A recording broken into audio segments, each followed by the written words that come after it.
This is Paranormal M, where haunting stories and eerie mysteries take the spotlight. Don't forget to subscribe and turn on notifications for weekly chills. Let's unravel the unknown together. I saw a tall black shadow with tentacles and sleep paralysis. There was an experience I had that I can't quite wrap my head around. Just to give you some context, I was enlisted in the U.S. Air Force for 10 years as a C-2 controller, or command post. At my first duty station at Misawa Air Base in Japan, I got assigned to dorm building 666. Aside from a noticeable increase in sleep paralysis experiences since moving in, I didn't think much of it, and I figured it was due to stress from, acclimating to moving away from home. A couple of months go by, and there's a small influx of tech school airmen. They're in the command post, and all of them also get assigned to the same building. It wasn't until people started to settle into their dorms when some of them also noticed that they've been getting a lot more sleep paralysis experiences as well.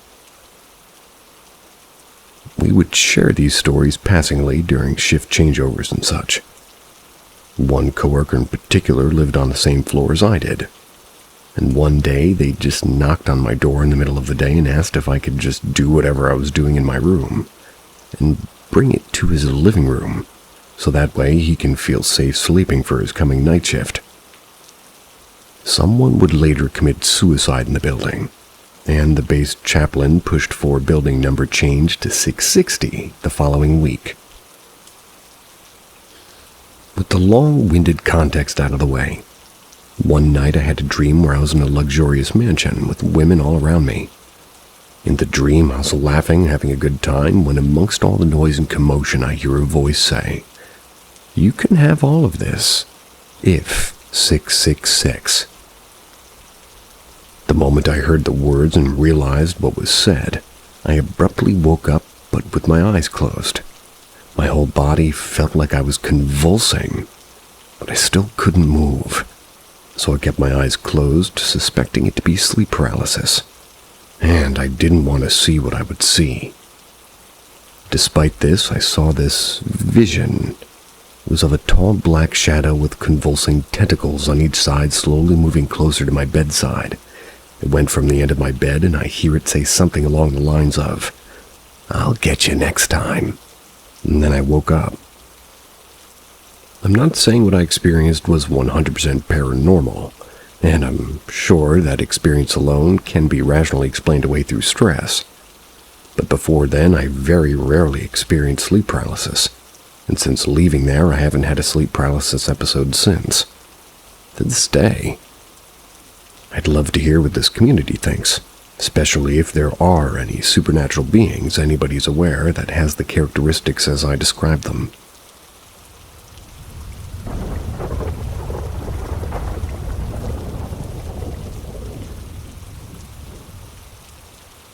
I saw something in the window. I've told this story to a few of my close friends, but besides that, nobody really knows about this. To set the scene, I'm 12 years old, and it's a cold Ohio winter. My parents were divorced, and on this particular day, I was staying with my dad and his girlfriend at the time. His girlfriend had a daughter, Allie, 14, and she had a boyfriend, Evan, 14. At this time, I saw Allie as a sister, because I grew up with 5 brothers and no sisters, and I wanted her to be my sister so bad. On this particular night, Allie and Evan had invited me to join them at a youth group event across town. I was reluctant because it was for high schoolers only. I was in 7th grade, but they eventually convinced me and we went. We walked across town in freezing cold, and after about 20 minutes we made it to the right building. I don't remember if the building was actually a church, but it was a 1-story building. There were doors on both ends that were connected by a hallway. So, if you looked in the glass on one door, you could see down to the other door. When we got to the building, nobody was there, and the only light on was a singular light in the hallway. We were annoyed that Evan had gotten the date wrong, and We had walked in the cold for no reason. We decided to rest at the building for a few before making the walk back home. As we approached the building, I remember Allie looking into the window on the door first, and I remember watching her jaw drop as she looked into it. Next, Evan looked in and started describing what he was seeing. A tall figure in the hallway. My heart dropped, but I honestly thought they were just messing with me. Then I looked in, and I saw it. As I looked in the window, I see a tall figure in the hallway, but it's crouched down. It has insanely long arms and legs, and when I look in, it's in the process of standing up. Immediately, I can tell it's as tall as the ceiling at least. It was wearing a suit, and it had extremely pale skin but no face. As it's standing up, it's waving its arms around like crazy. This figure looked eerily similar to Slender Man, but I know that's just another creepypasta. I don't know how else to describe what was standing in front of me. Immediately, I take my eyes off the window, but because we were dumb kids, we decided to take a walk around the building before we left. I tried to avoid looking through the windows, but there was a tapping noise that I heard as we made our way around. Not sure that was anything paranormal, though. One final note is that I talked to Allie years after it happened, and I'm 99.99% sure it wasn't something they planned just to scare me. I think we all genuinely saw this thing, and I'm just so curious to know what it was and what it means. If somebody has a guess on what really happened this night, please give me your thoughts.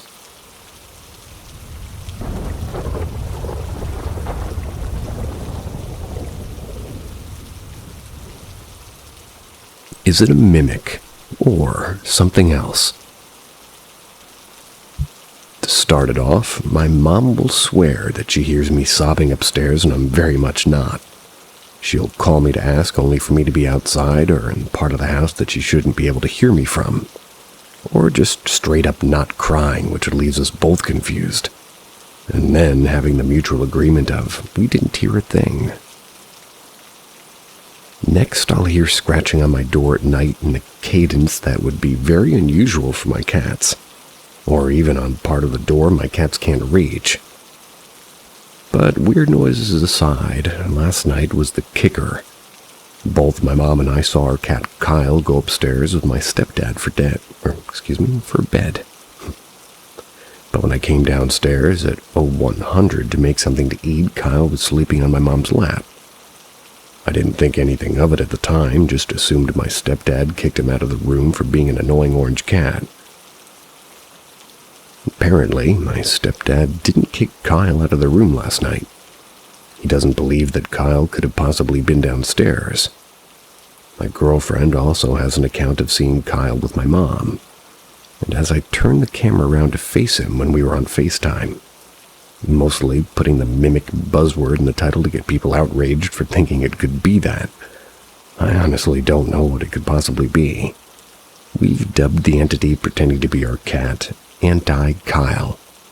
Should probably also be noted that Kyle spends a lot of time playing in our garden, with supervision, but still. Update 1.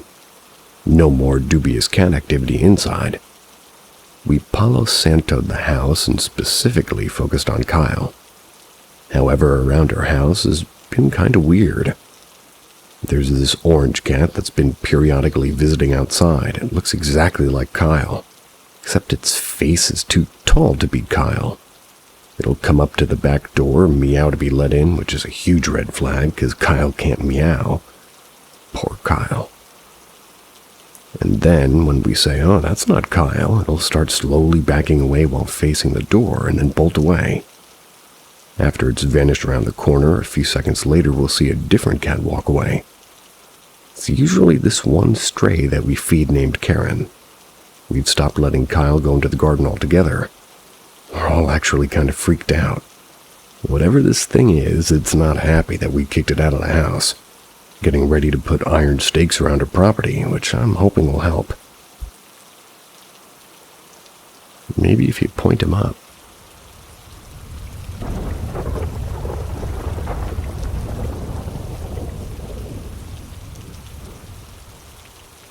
Facetime Nightmare, Unexplained Paranormal Activity. I, a 24-year-old female, encountered the most horrifying and unexplainable paranormal activity when I was 13. Long, but a wild ride. Fake names, too. Haunts me to this day. Maybe somebody can provide an explanation, but I have yet to find one myself. My best friend, Jordan, a female the same age, and I were FaceTiming on a casual summer afternoon. We often would do our own thing while on call just for company's sake. For illustration, she had a vanity in her bedroom which she would keep her iPad propped up that gave a view of the chair that she sat on when using the vanity on the blank wall it faced. On the other side of the vanity was a wall that was shared with her closet. She was organizing her clothes, and I was minding my business, playing with my dog while my iPad sat propped up on the kitchen table. Occasionally, I would glance over at the iPad, but it was always in my peripheral view. At some point, I noticed the chair was no longer kissing the vanity, but was pulled back an inch or two. Didn't think anything of it, so I continued minding my own. A couple minutes passed, and I looked over and I saw it was noticeably farther from the vanity, about a foot away now. I thought that strange, but maybe my eyes were playing tricks on me. Another minute passed, and when I looked back over the chair, it was a solid few feet from the vanity, and at this point I knew something was weird. She was playing tricks on me. Was I, not noticing her coming into the camera view? I thought I would have noticed my peripherals. I could also hear her moving things in the closet the whole time, but maybe I was wrong. At this point, I said something along the lines of, Jordan, why is your chair moved so much? She then walks out of the closet to where I can see her and looks visibly distressed. She's never been the type to play pranks or lie. We're best friends to this day. It's virtually incapable of lying. So I believed that she didn't do it. For context, I could see the entire chair at this point, the floor around it and everything. So I could see that nobody was moving the chair. She was also home alone, by the way. Then, all of a sudden, the chair flies backwards into the wall. We both screamed bloody murder. We've never had such a visceral reaction to something in my life. We didn't know what to do or say for a minute, and we just sat in deafening silence. She moved the chair back to its proper place. We decided to carry on and ignore what happened, probably out of fear to acknowledge it. She then tells me that she needs to grab some trash bags from downstairs and that she'd be right back. And now this is where things get pretty intense and pretty unbelievable. It's so out of this world that I truly can't comprehend to this day how or what happened. I went back to playing with my dog when I got a sudden urge to look at the camera. A goddamn rope, think noose-like. It drops and hangs from what I assumed to be the ceiling, but I couldn't see it as the camera's out of view. I hung up the call, started bawling my eyes out. It felt demonic. I got a call back from her a few minutes later, still in tears. She looked concerned and asked what happened. I said, "Do you own a rope?" She said, "No." I said, "Did you drop a rope in front of the camera?" She said, "No." I then explained what happened, and she didn't believe me at first, but the measure of my distress indicated to her I was telling the truth. Now, she very well could have been the culprit, but this was 11 years ago, and she wouldn't have been capable of holding on to a lie for this long. Still talk about that day a lot, too. I know how insane this sounds, and I know this feels like a scene from The Conjuring. Couldn't possibly be real. But I swear on my life, on my dead brother's grave, this event is real. I struggle to tell people about it because of how insane I sound when I say it. I've had many other paranormal interactions, but nothing to this intensity. Happy to sound insane on your behalf.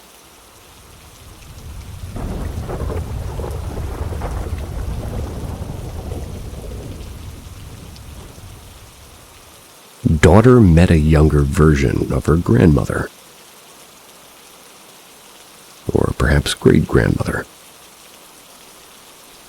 Back in March of 2021, my 18-year-old daughter was overwhelmed by an experience that she had on a shuttle.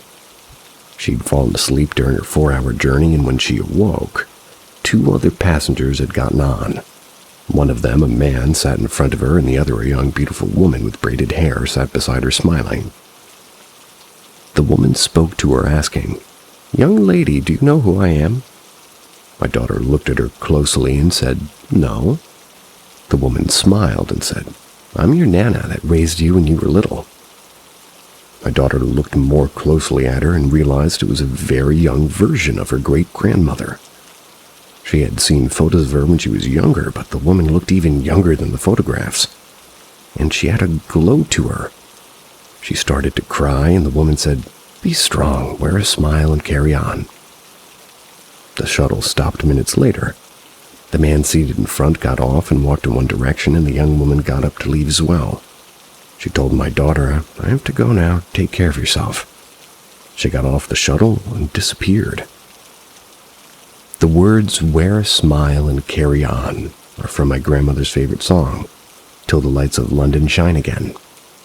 And it's something that she always said to us. Or she'd sing a few lines from it when saying goodbye to us. "Don't you cry when I'm gone, wear a smile and carry on, till the lights of London shine again." So, was this her younger reborn spirit that my daughter encountered? Still unsure what to make of it. My grandmother passed in 2013. I like that one.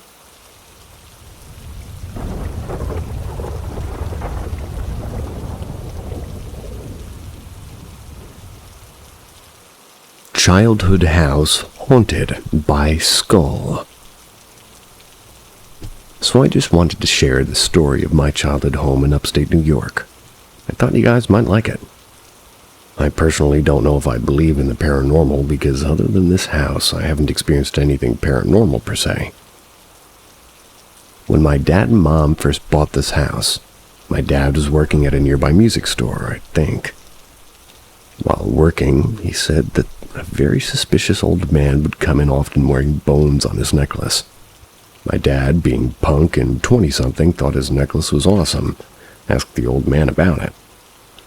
The old man told him they were real bones. My dad, fucking with the old man because he didn't believe him, told him that he wanted a human skull.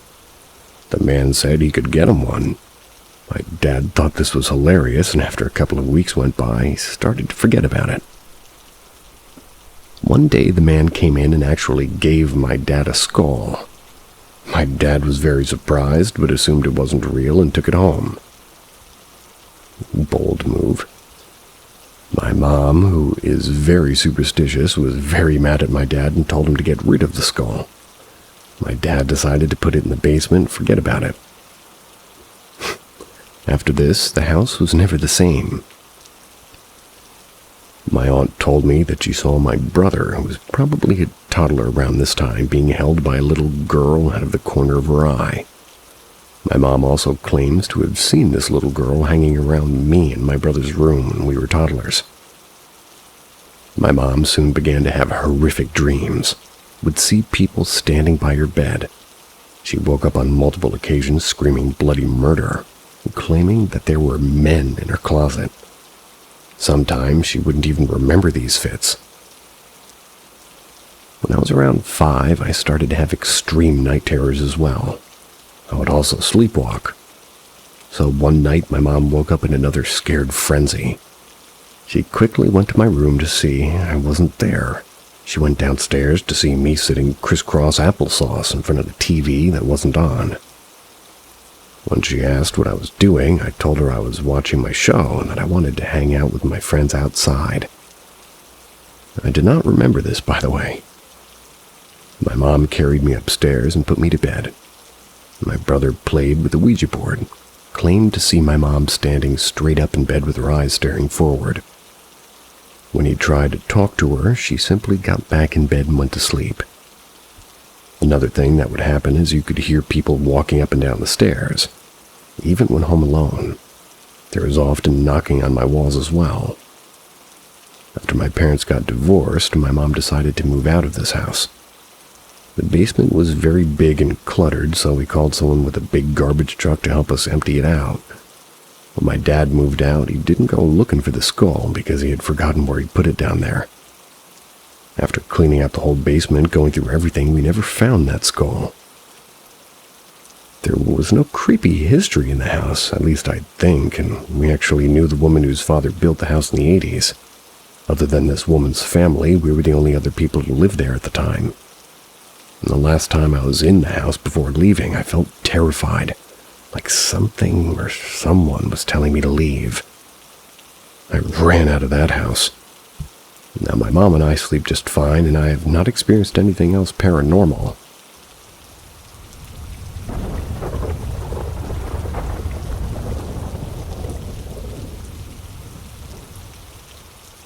My family's dead cat came to say goodbye.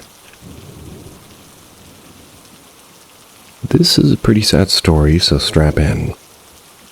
When I was in elementary school, my mother decided to surprise the entire family, including my father, with 2 Siamese kittens. One was an ugly little scraggly runt who was on the path to euthanization, which was stopped by my mother, who only planned on getting 1 cat. The other one is the one I'm talking about today. An absolutely gorgeous gray and white Siamese cat with beautiful blue eyes. We named the runt Rascal, and the other Julian. While the runt eventually came, my best friend, as he was very social, Julian needed some help adjusting to his home. The first night there, that was while Rascal was crawling all over his new family and sleeping on their shoulders. Julian and I were sitting in our enclosed front porch. He was so shy, and I wanted him to feel welcome. We sat there for hours until he decided to explore the house. Flash forward to when I was in high school. Rascal is now a fat little boy who pees on clothes and climbs ladders. We really bonded over time to the point that I called him my son. On the other hand, my sister and mother really attached to Julian. He never really cuddled with Dad or me. He barely let us pick him up, but he absolutely loved them. They would play fetch with pencil-top erasers and laugh so hard when Julian sniffed the dog's ear and fell over for some reason. It was so special. I woke up to screams, my sister going ballistic in the room next to mine, and in a daze I could hear my parents sprint to my sister's room and my mother join in screaming, then crying. I didn't even get out of bed as I heard what happened. Julian just died. No warning, no reason. He died laying with my sister. In hysterics, my mother took his body and told us to say goodbye. I don't even like looking at corpses of roadkill on the road, so I turned around when she came to me, and I never said goodbye. The next day sucked, but went on. I was working on my school's musical, so I got home late and tired. Couple hours in bed, and I was finally drifting to sleep. I felt the familiar feeling of a cat stepping around my bed and over my legs. I thought nothing of it, as it was probably my baby boy coming to look for comfort. But it wasn't right. I knew my cat's steps, and it wasn't him. I looked to the foot of the bed to see nothing. More confused than anything, I scanned my room looking for Rascal. Slowly turning to my left, my eyes locked with the desk chair. Not the chair itself, but what was on it. A single pencil-top eraser. About a minute later, my cat walked in. Cried all night with him in my arms. Never told my family. It would have been too much for them back then, and now I don't want to give my mother more ideas than I'm able to communicate with the dead. Longer story. But I'm pretty sure Julian came to say goodbye to me, and I'm glad he did.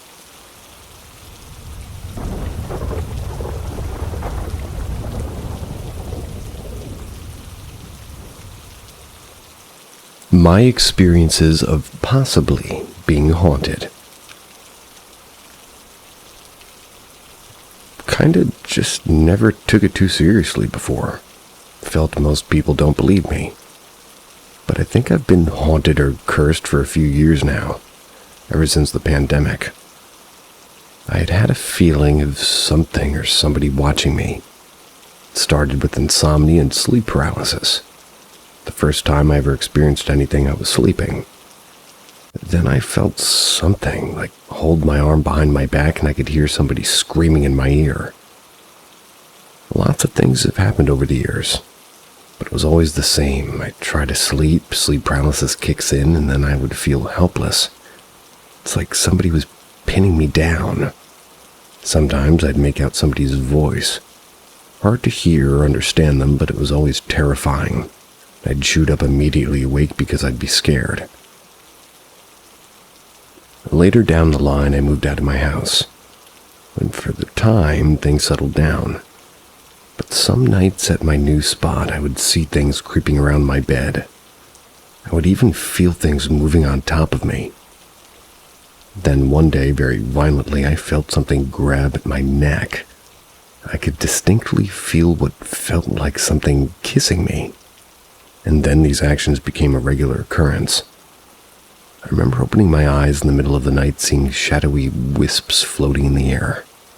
There was one time I could distinctly hear what they were saying.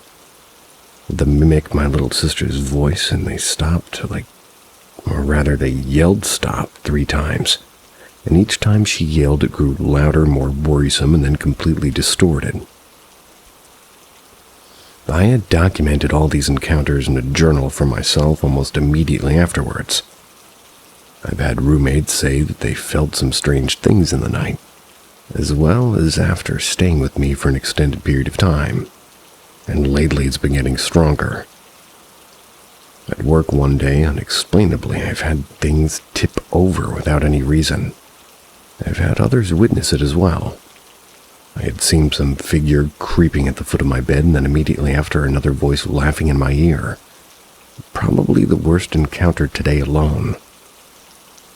I'm currently home alone all week, since my grandparents are gone on the trip. So I was worried something like this might happen. But it started with an overwhelming sense of dread and fear, causing me to wake up at around 3. I tried to calm down and go back to sleep, but shortly after I felt something pulling at my heart, like it was trying to pull it out. I fainted, and the next thing I knew, I felt something grab at my face. It was trying to force herself on me. I could see a shadowy figure similar to the wisp before, and it appeared like a woman who may have had horns. And this was the first time I could make any words, but could only weakly say no as if the air in my lungs was being sucked out. An hour or so later, after I calmed down, I tried to go back to sleep with the light on. That's because I'm terrified. I can very clearly see a translucent figure bouncing on my stomach. This time it's a girl in what looks like a white sheet. Then she disappeared. I could still see some distortion moving around against the TV, but that's turned off, so no explanation. And like 30 minutes ago, I tried to fall asleep one last time because I have work in an hour or so. I could very clearly hear a girl saying to me in my ear, "Yeah, give it up," or "Eric and Isabella, the greatest. I love your, it's so nice," and I can make out everything, but I can't recall knowing an Isabella, let alone one that passed. I usually just played it off since it didn't feel all too real, or maybe I was imagining it. But it's getting out of hand, and it's always consistently a shadowy, wispy figure of a woman's voice. Or something in the fact that I had 3 experiences all within a single night put me on edge. Please tell me I'm not losing my mind, or if anybody's experienced anything like this.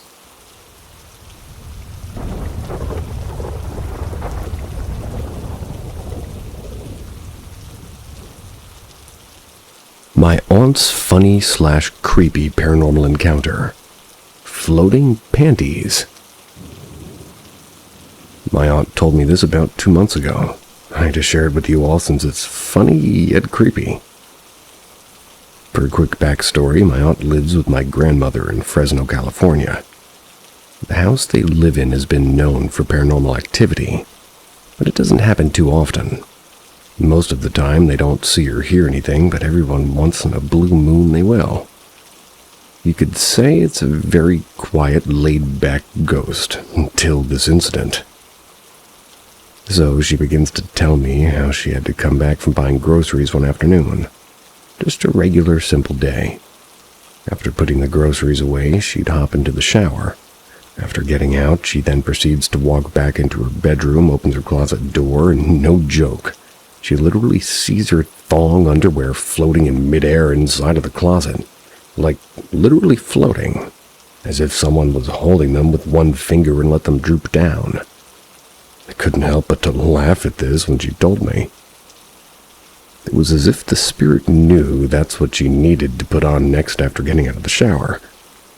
And all the articles of clothing, like why did it choose to hold up a thong? Hilarious. She was very tickled by this, hopefully not literally, but also extremely creeped out and shook. She tried looking around the floating panties to see if they somehow got caught on a string or was hooked on something, but nope, nothing. She then grabbed the panties and actually wore them, which makes the story even funnier. Her response to this experience was, I guess the spirit was trying to pick out which underwear they wanted me to wear for the day. I don't know if I should be scared or thankful. Me neither.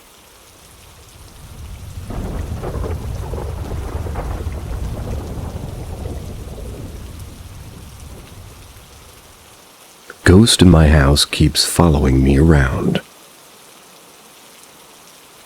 I and my parents moved into this fairly recently made condo about 7 years ago. I've experienced my fair share of strange stuff, especially at night when everyone's asleep or when I'm alone at home, and usually this ghost has been very quiet, but for some reason it's been acting up this past week and I don't know why.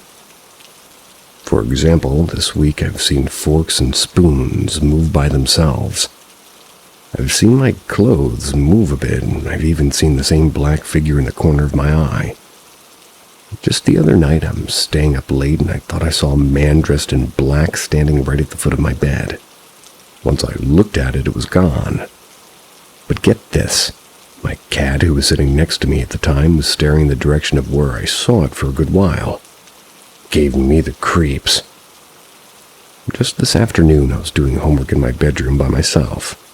I saw a fork slide a few inches across a plate in the corner of my eye. I know I wasn't seeing things because it made a loud clink as its handle touched the plate. I also wake up sometimes and find my computer closed and plugged in. I always sleep with my computer on and I never close it. My door is locked, so my parents couldn't have come in and closed it for me.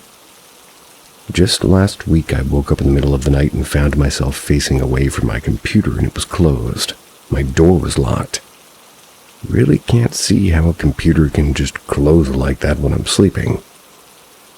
I know this could be written off as a cat thing, but my cat senses weird stuff when he follows me around.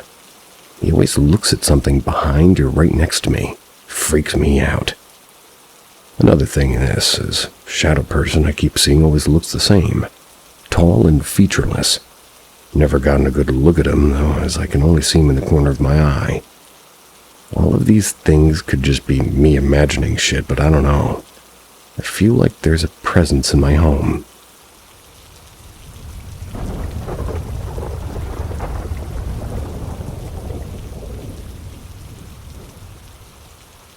Ashvitz Paranormal Experience.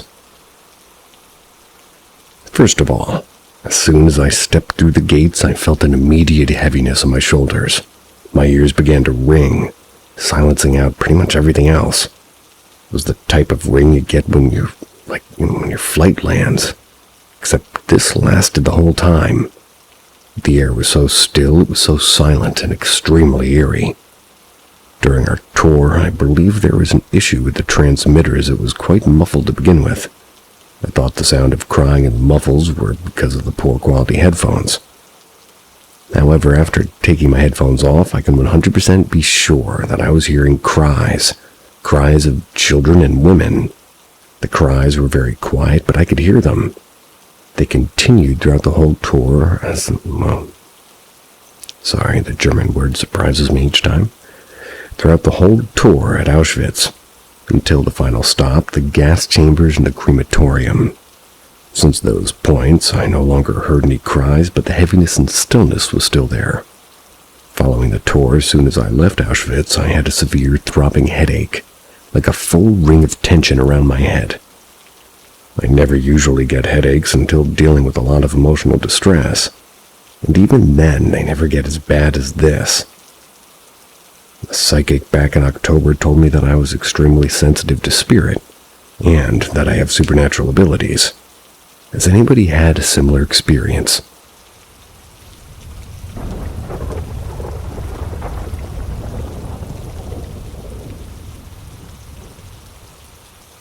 Eastern State Penitentiary, the Trapped Spirits. About a month ago now, my fiancé, then boyfriend, and I went to Philadelphia for a couple of days for a fun trip. We live not far from the area. One of the places I wanted to stop after finding out that it was the right city, or rather finding out that it was right in the city, was the Eastern State Penitentiary. So we leave for the trip. The rest of the trip goes fantastic, and it's a wonderful time. But the morning before we were supposed to go to the penitentiary, I get this foreboding sense that this is going to change me or something's going to happen. We happen to find a tarot deck at the table during breakfast. I do tarot readings and I have a deck at home, so I wanted to do one for fun. The devil card comes flying out of the deck to the point where him and I are both crawling around the floor looking for what came out. It was eerie, but I just let it pass. When we got to the prison, we did the audio tour, but managed to catch a special side tour, where they let us into office portions that are now off limits. The tour guide started talking and started getting the worst headache and feeling lightheaded as soon as the tour guy started.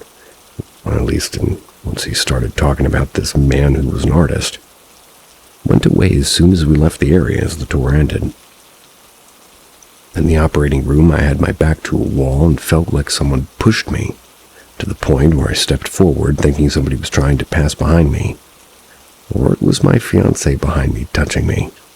I turned, he was standing a good 2 feet away in another part of the room.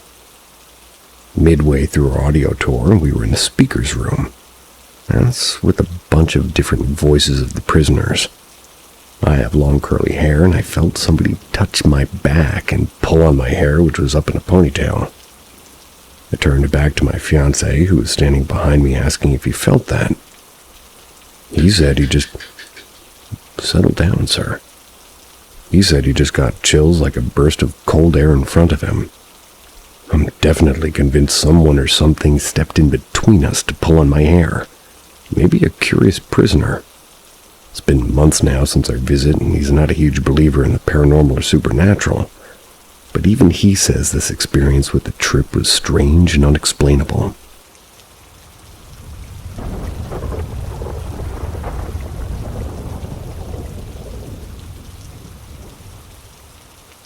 Here's my one paranormal story.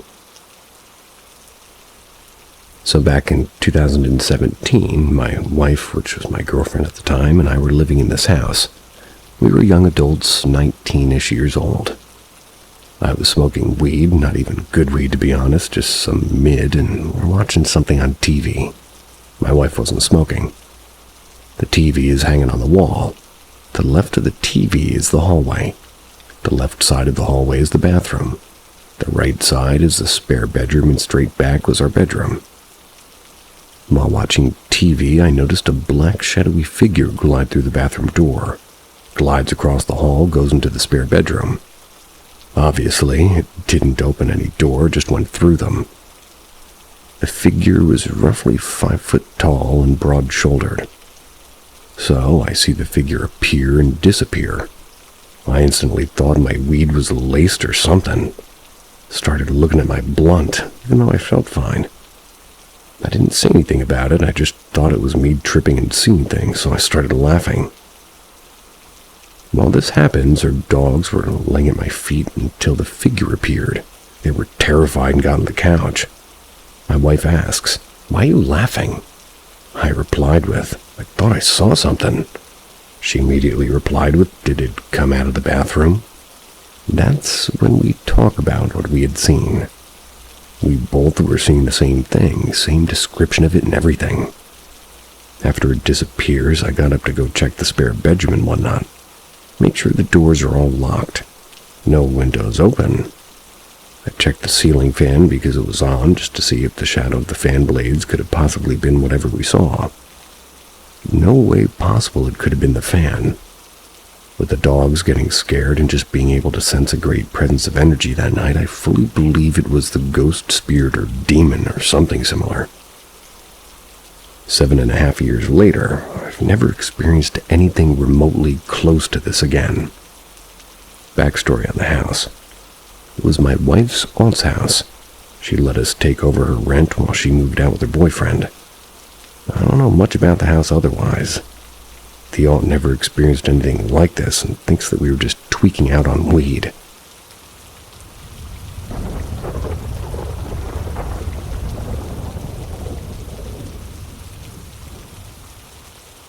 Basement.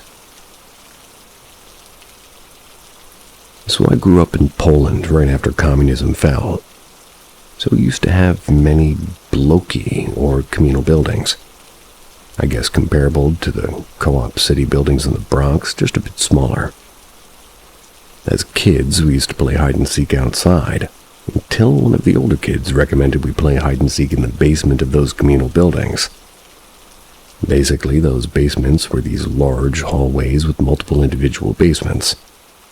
So if there was 100 apartment units, there would be 100 individual basements. Basically looked like underground corridors. Eventually, we'd figured it's so fun, or rather no fun, to play with the lights on, so we turned them off and started going with that. After some time, all the kids, 8 to 12 years old, started to freak out because an adult came in. We wasn't allowed to be loud, especially at like 10 p.m. Everybody dashed out to the right side of the door. They locked it behind them, leaving me in the dark basement alone, and I was like 9. We all visibly saw a silhouette of a grown man yelling at everyone in the basement with the lights off. So eventually, my older brother pulled me through the basement window because they couldn't open the door. Long story short, basically both locks on the left and right of the building were screwed up, and that's why the door was always kept open a smidge. We stood outside pretending to mind our business, hoping to see the man come out. But there wasn't no way for him to leave since the doors were messed up. Apparently, the area where we saw the man was the place where my grandfather's neighbor hung himself. To this day, we believe the dude was still haunting there, but everyone's grandparents said not to talk about it because it makes the Zawi, Z-J-A-W-Y, Zawi, or phantoms, stick around.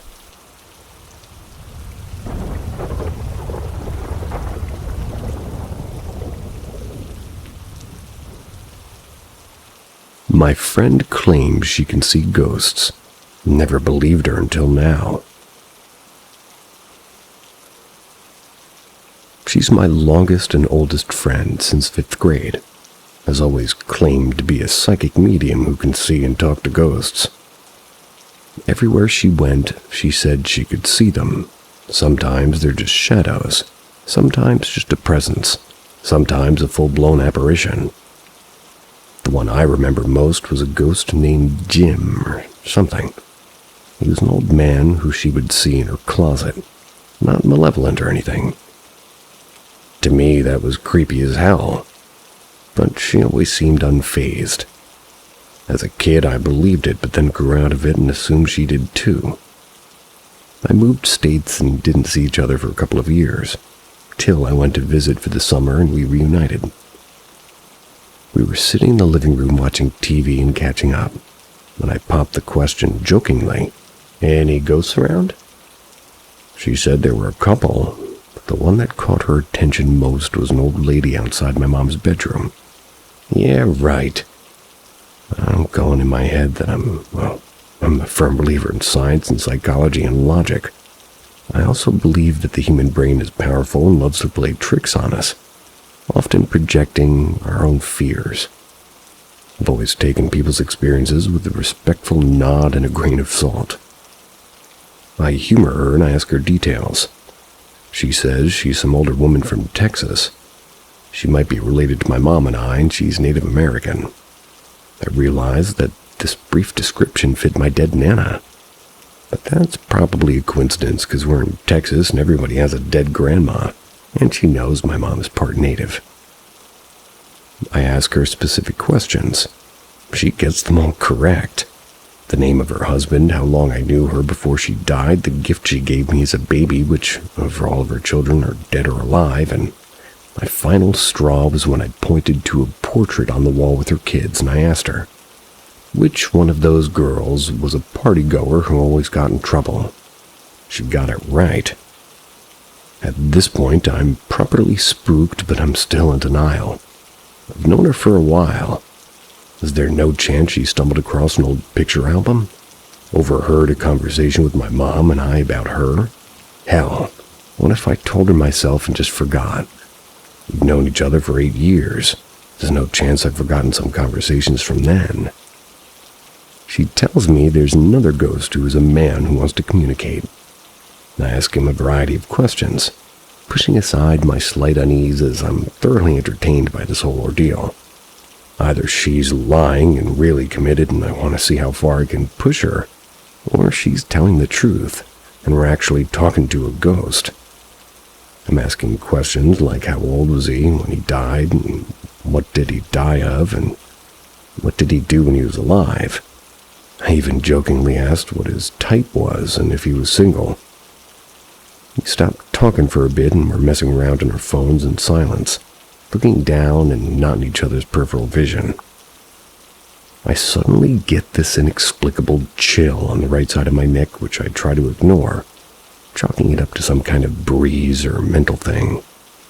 It was so minuscule and obsolete to me, I had no reaction or even looked up from my phone. I will say it felt different than the usual chill. It was almost concentrated, like something icy pressed against me.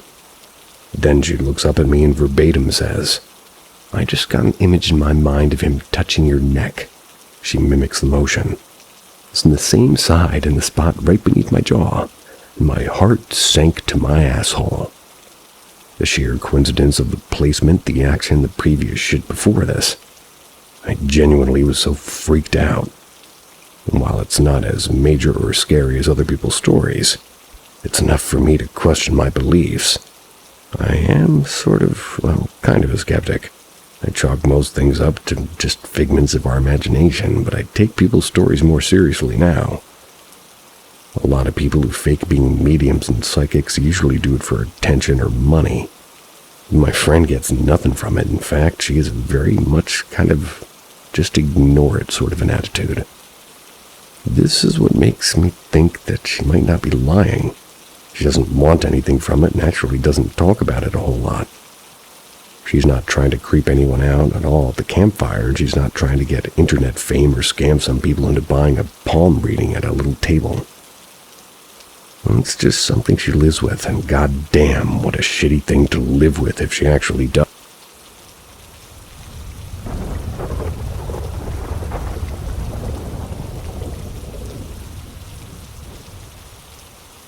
My ghost story. Looking back now, I think it was something darker than a ghost. Thoughts. It started when I was 6, lasted until I was 8. I lived in a house with my mother, my 2 brothers, and my mother's friend Tracy, and Tracy's boyfriend Paul, along with their 3 boys. I was the only girl with 5 boys, and this house was in a small town in Ohio. Since I was the only girl, I had to have a room by myself while all the boys slumped together in the same room. Every night, it never missed a night, I was awoken terrified to a little boy screaming and crying when I would hear a woman say, "Shh, almost done." You would think this could be like possibly one of the other boys in the house and my mother Tracy comforting them, right? Wrong. After many nights being awoken and terrified, I would start to sleep with my mother. I still remember the first time seeing this little boy. It was one night I was sleeping with my mother. She got up to go to the bathroom. I was hearing the same thing this night, so I followed her. When my mom was done in the bathroom and we were walking back into her bedroom, I looked into an empty room, which isn't a bedroom. see a small black silhouette of a little boy standing there staring dead straight at us. I ignore it and I follow my mother back to bed. And I would like to add, every night I could hear the woman walking back and forth down the hallway whispering. I remember one night I was laying there under the blankets terrified, humming to myself while the same thing happened. Out of nowhere I hear a woman whisper into my ear, "You're mine." That morning I'd seen the little boy again. I was laying in bed wide awake and I could see out into the bedroom. This bedroom was at the end of the hall, and you know the end of the hallway where there's a wall. Well, I seen the same little black silhouette of a boy come out of the wall and walk slowly down the hall, staring straight ahead of him. I'd like to add that I knew each time the crying and screaming would stop. I lived by the railroad, and every time the railroad would go in the very early in the morning, all of it would stop. Fast forward a couple of months and everybody thinks little me was crazy. That was because nobody heard or seen anything at night, until Paul, Tracy's boyfriend, spoke up. Said that if he was up late at night by himself, he would hear and see, and I quote, "sketchy shit." Can't remember any specific circumstances after the ones I mentioned above, but like I said, this happened for years. I tried to look up any information about the house and couldn't find anything. I used to think it was just spirits, but now that I'm older, I believe it was something darker than that.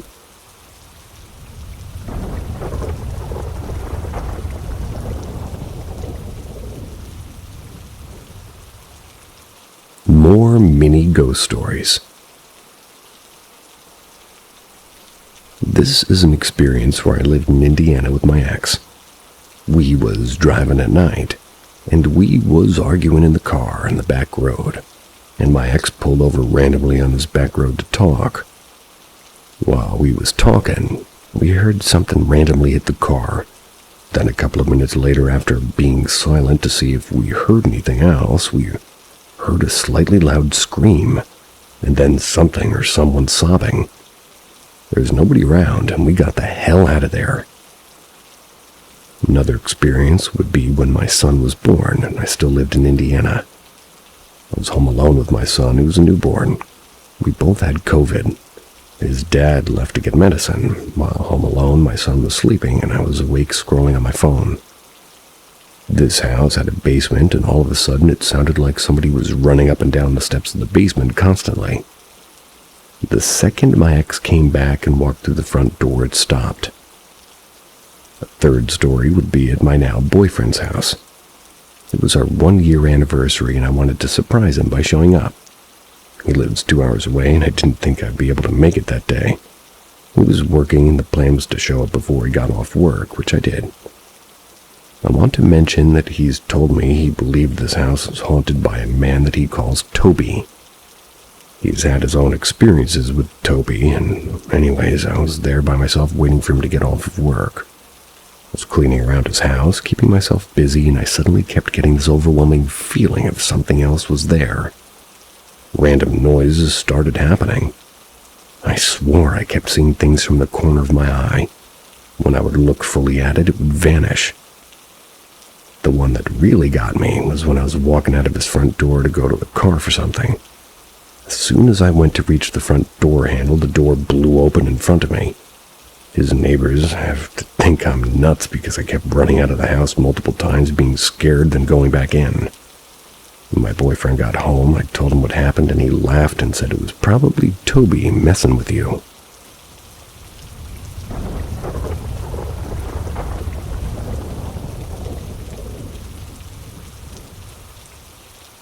Ghosts at work.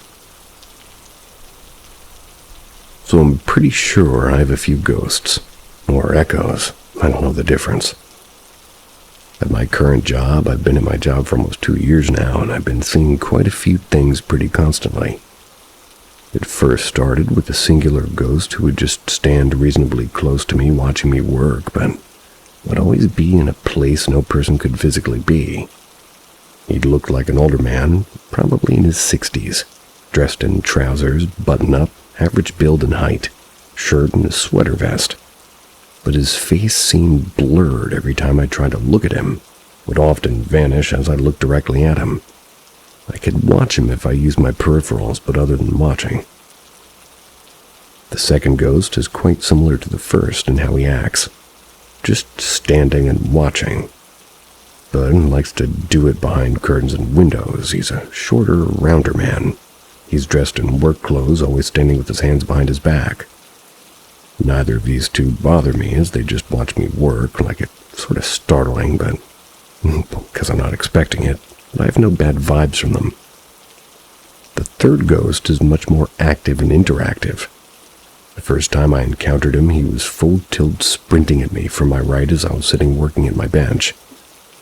I first caught the movement out of the corner of my eye, and by the time I turned to face him, he was in my face and suddenly was gone. For context, my welding bench is in the back right corner of the room and facing the door, sort of an added-on storage room, which you have to walk 3 or 5 feet for me to get past into that storage area.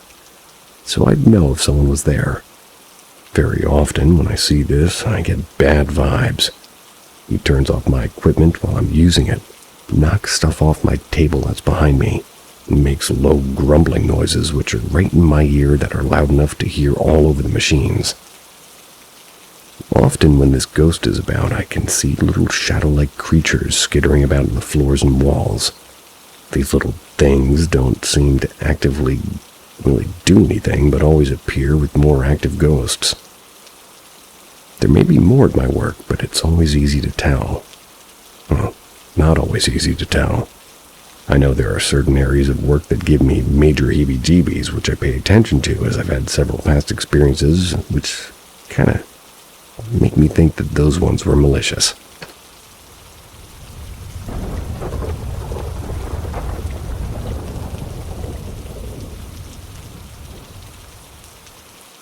The Ghosty throughout my life.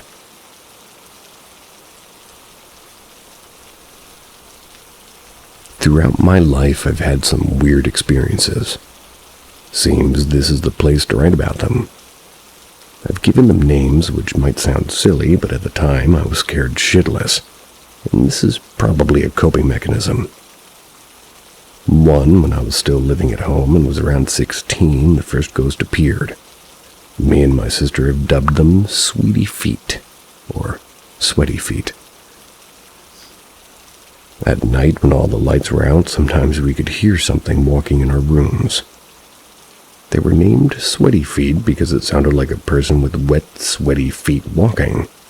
You would hear the feet rising from the floor and making the slurpy sound only wet feet make. If this doesn't paint a picture, imagine being sweaty and standing up in front of a leather couch. This is the only ghost multiple people heard. Me and my sister on different nights in different rooms over many years. 2. I was around 16 as well. And this one only happened once. Didn't sleep for a few days after this one. This one is called Freddy.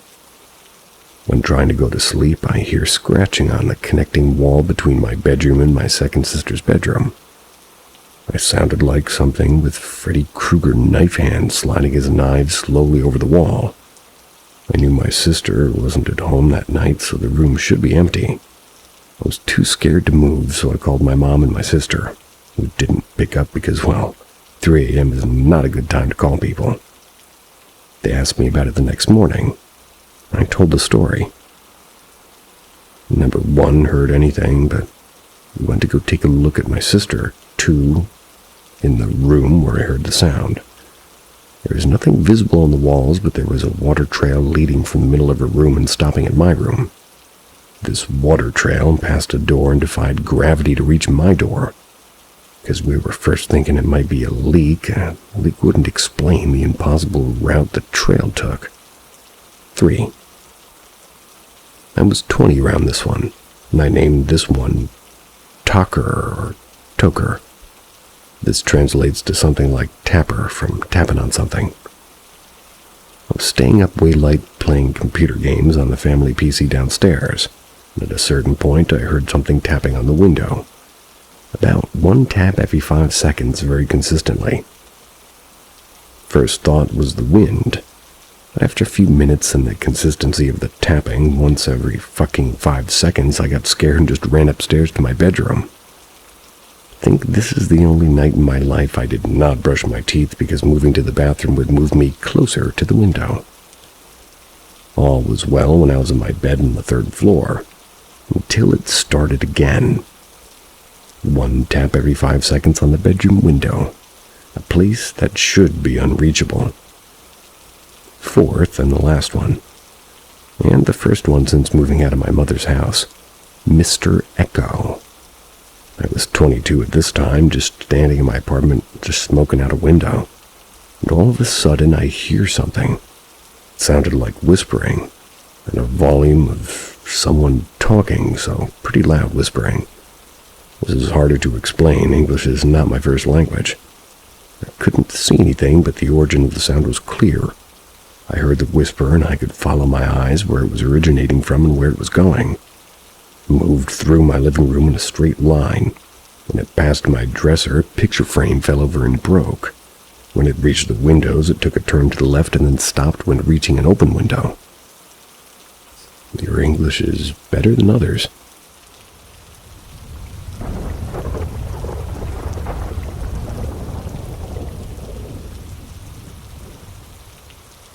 Happy Smiley. My sister is 6 years older than me, 23-year-old female. So, when I was in middle school, she was a year or 2 out of high school. At the time, she lived in an apartment close by that was kind of weird. The building was split up, the downstairs was a family business, and the upstairs was split in 2, one half being her mom's studio and the other half my sister's apartment. She was the only person living in the building. She had some creepy experiences there. She described hearing footsteps and sounds of people moving around downstairs in the middle of the night. There was a cuckoo clock downstairs that was broken, had no batteries anyway. She said that she would hear it go off in the middle of the night around 3 a.m. One day, I'm hanging out with her in the apartment and we smelled something foul, like absolutely rotten. The smell was coming from the kitchen area. We couldn't for the life of us find the source. We took out the trash, sniffed everything in the fridge, and nothing. There's a long, narrow closet in the kitchen that was unfinished. It had extra construction materials from when the apartment was renovated. Some planks of wood and nails. My sister just used it to store bags of recycling. But we decided to check it anyway in case an animal had somehow gotten in and died or something. We opened the closet and we saw something we hadn't seen before tacked onto the back wall, but couldn't see it completely in the dark. My sister and I were both scared to go closer, so of course she made me go to the back of the closet to grab it. I ran, snatched it off the wall, ran back to see what it was. It was a small piece of paper about the size of a book page with a smiley face drawn in what looked like purple crayon. The paper was old, yellow, and stiff, like it might break apart if you weren't careful. We decided to call it Happy Smiley. She claimed that it had never been there before. It was way too old to have been put there recently. We also couldn't think of anybody that had been in the apartment that would or could have put it there. My sister was clearly scared, so I don't believe it was her pranking me. If she was, she never came clean. We also noticed that the rotten smell was gone after I grabbed the paper off the wall. We took the piece of paper to my grandparents' house to ask them if they knew anything about it, but our grandma took the paper and threw it in their wood stove. She's quite religious and did not want to have anything paranormal or related in her house.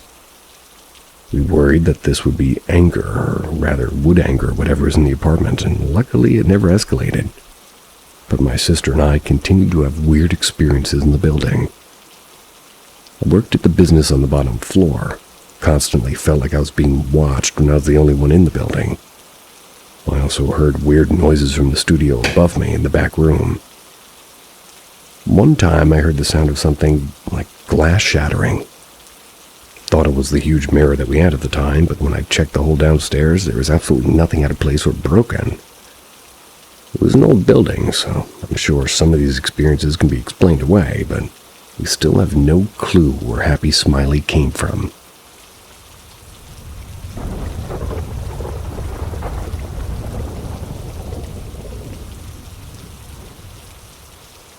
Welcome to Paranormal M, where we uncover the most haunting mysteries from beyond.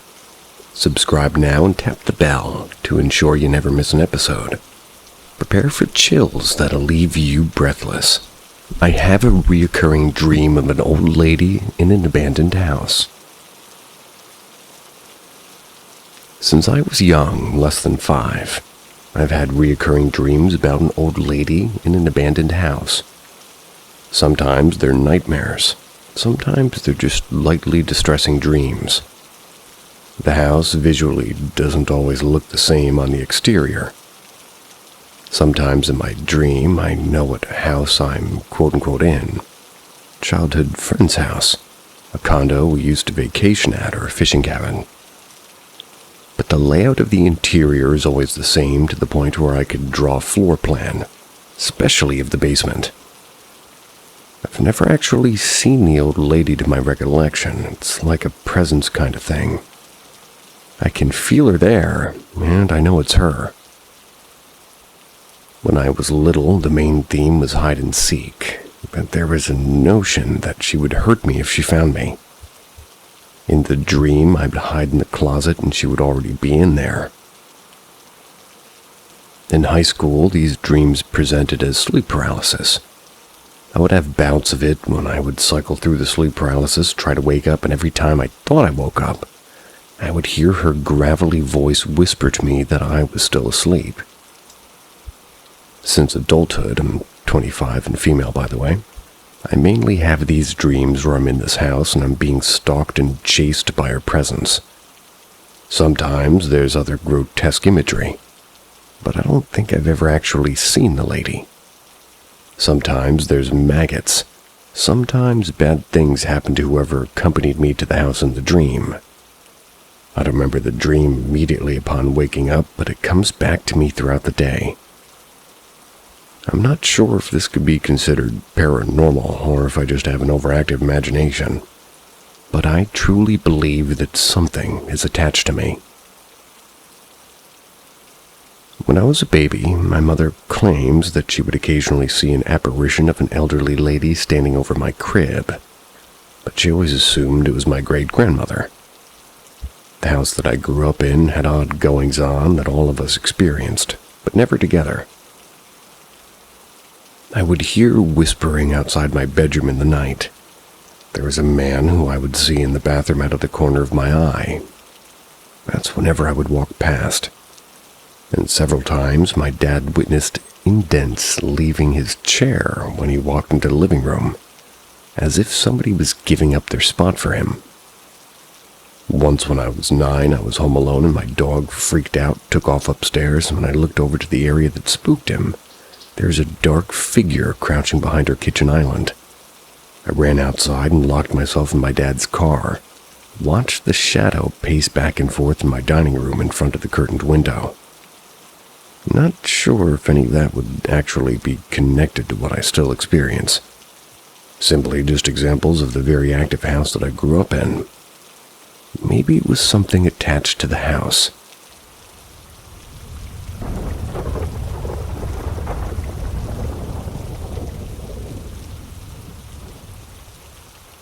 Something lives in my home.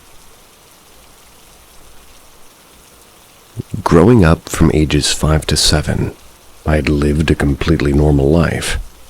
Not many paranormal experiences. This all changed when I moved to my current home at 8 years old. The first experience I've had was one that I still have no explanation for. I had a heavy toy sitting on the top of my bunk bed as a child. I remember I was playing with toys on the lower bunk when suddenly, this toy almost fell onto my head. The only reason it didn't was because a string somehow managed to wrap itself around the toy, holding it up. I was able to move out of the way, and I remember being freaked out, but thought it was nothing. The next instance, I was home alone. I heard voices coming from across my house. It sounded like my family. The TV wasn't on, and when I walked out of my room, the voices stopped and it was dead silent. I'm not the only one who's experienced this in my house. My siblings have also heard something mimic each other's voices. I've had times where my dogs have barked at the wall, seemingly for no reason. Not to mention the shadowy figures I've seen while walking around the house at night. I've also woken up with bruises or scratches for seemingly no reason. Figured that I should add that growing up my father lived near the Appalachian Mountains, encountered many ghosts and creatures. He has friends who can back all these stories up. I'm not sure if this is connected in any way, but I figured I should add this. The only reason I don't believe this is my imagination is because of my whole family experiencing similar things. Also, there's no leaks of any gases in my house. We did have a mirror that we brought from an old house, which was said to be haunted by malicious spirits. But we've since then gotten rid of it. I'm wondering if anybody has reasonable explanations for all of this.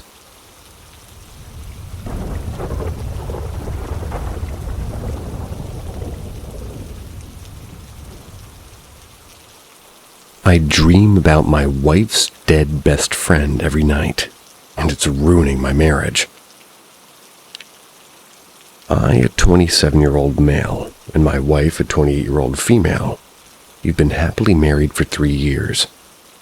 We've never had any problems, and I feel our communication has always been healthy and abundant.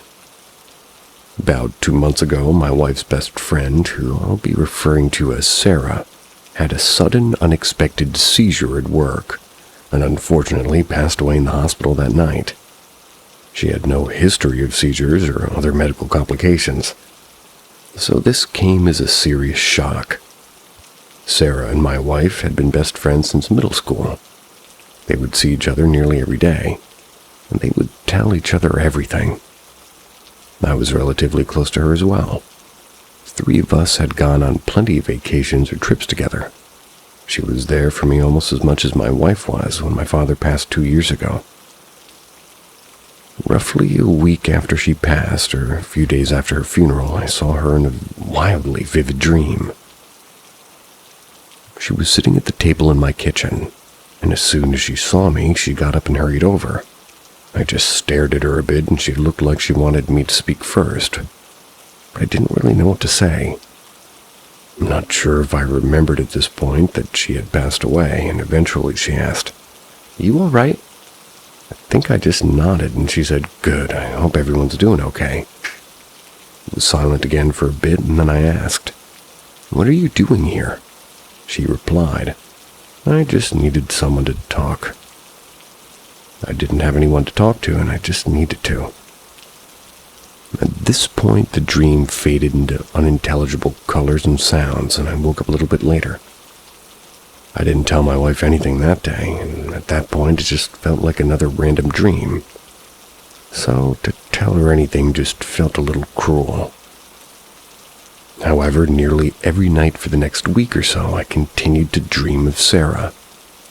I don't remember which dreams happened on which nights, but some of the questions I remember her asking me were, "How is she?" My wife. "How are my friends from work? Is everybody reading my books? And who's taking care of my dog?" On that last one, I told her that her brother adopted the dog, and she smiled. Then the dream ended abruptly. The most harrowing of these dreams was when she asked me, "What was that game we used to play?" The 3 of us would spend hours playing gin rummy together. And so that's what I replied. She said, "Oh, of course, I miss it so much. Can't play with anyone anymore." Then after a wistful silence on her part, she just looked back at me and said, "Sorry, I should let you go back to sleep. Talk to you later." Just like she used to when she was hanging up the phone. After a while of this, my wife and I were eating together one night when she sighed and mentioned how much she missed Sarah. I decided this was a good opportunity to bring up my dreams. At first, her reaction seemed bittersweet, but as I continued to elaborate, she visibly became upset. Tried to turn it around to be more vague so I could change the subject, but she started pressing for more details. Eventually, I had told her everything I remembered from my dream with Sarah. We didn't speak to each other for the rest of the night, and that night I dreamt of Sarah again, and this time she looked worried for me. I don't recall her saying anything this time, she just looked at me with concern. Then the dream ended. Once I woke up, my wife didn't say anything at first, but right before she had to leave for work, she asked, "Did you dream about Sarah last night?" I told her the truth because I didn't see any reason to lie, but she clearly became distressed at this. I told her I was sorry, and she unconvincingly assured me that she was fine before walking out the door. I continued to see Sarah in my dreams over the coming nights. It started to become a routine of my wife asking me more information. This has now been going on for over a month. My wife has become increasingly curt and dry with me. It's gotten to the point where some days the only thing we've spoken about is my dream the night before. At one point, a week ago, I tried talking to her about it, telling her I'm genuinely sorry that it's me and not her, and that I don't believe in paranormal stuff, and if I could do anything about it, I certainly would. She told me she was sorry too, but I knew in the moment that this hadn't solved anything. We're still in the same situation now, and she's completely despondent and uncommunicative. How can I solve this? I've considered lying and telling her the dreams have stopped, but the feelings, they'd be wrong in a way. And I'm also sure she knows me well enough to figure out I'm lying. We could try marriage counseling or couples therapy, but this just feels too weird and confusing to share with a professional. Try my best to tell Sarah in my dream to either visit my wife or just leave me alone, but I'm not entirely lucid during these dreams, and besides, I'm not sure I would want that anyway. It feels nice to give Sarah some peace of mind, even if they're just dreams. What should I do? Address it from both angles.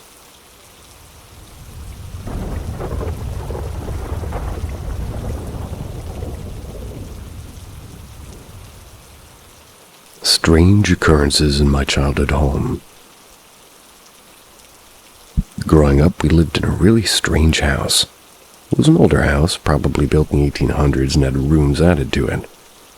It looked like the original house consisted of a living room with a bedroom to the right, a dining room with another bedroom or a small room to the right, then added on later was a larger kitchen, bathroom, and a small room in the back.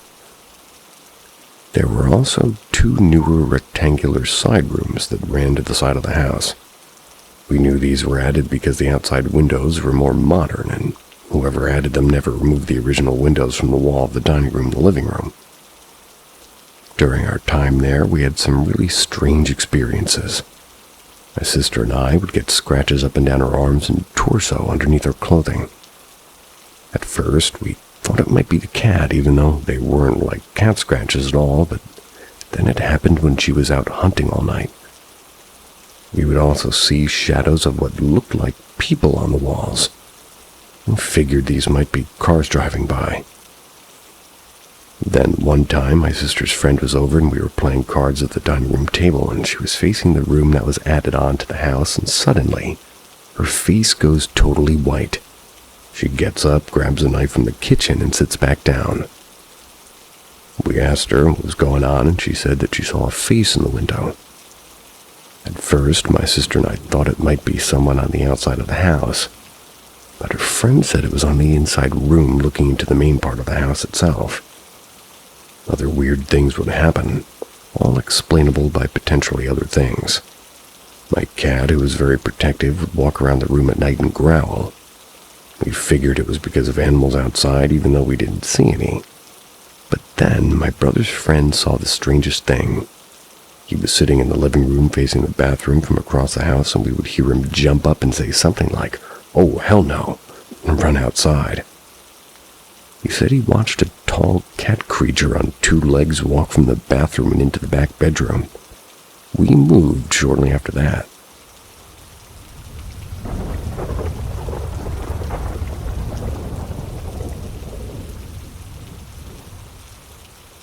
An open letter to my housed ghost.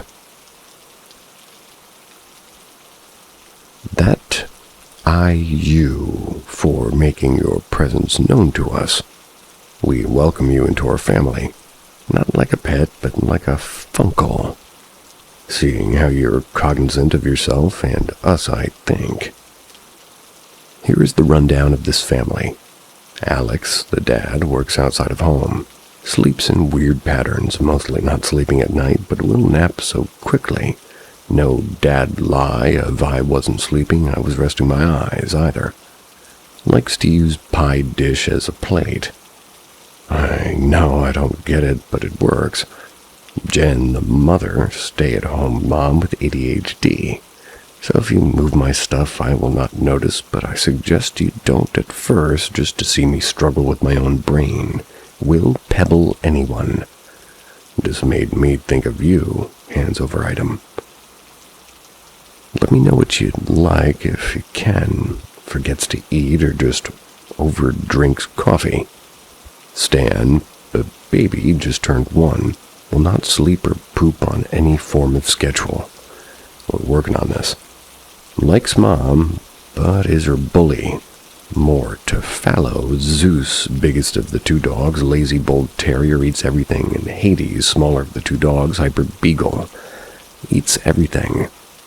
Leo, the cat, asshat, that's the best description for him. Maybe he can see you and you won't tell me.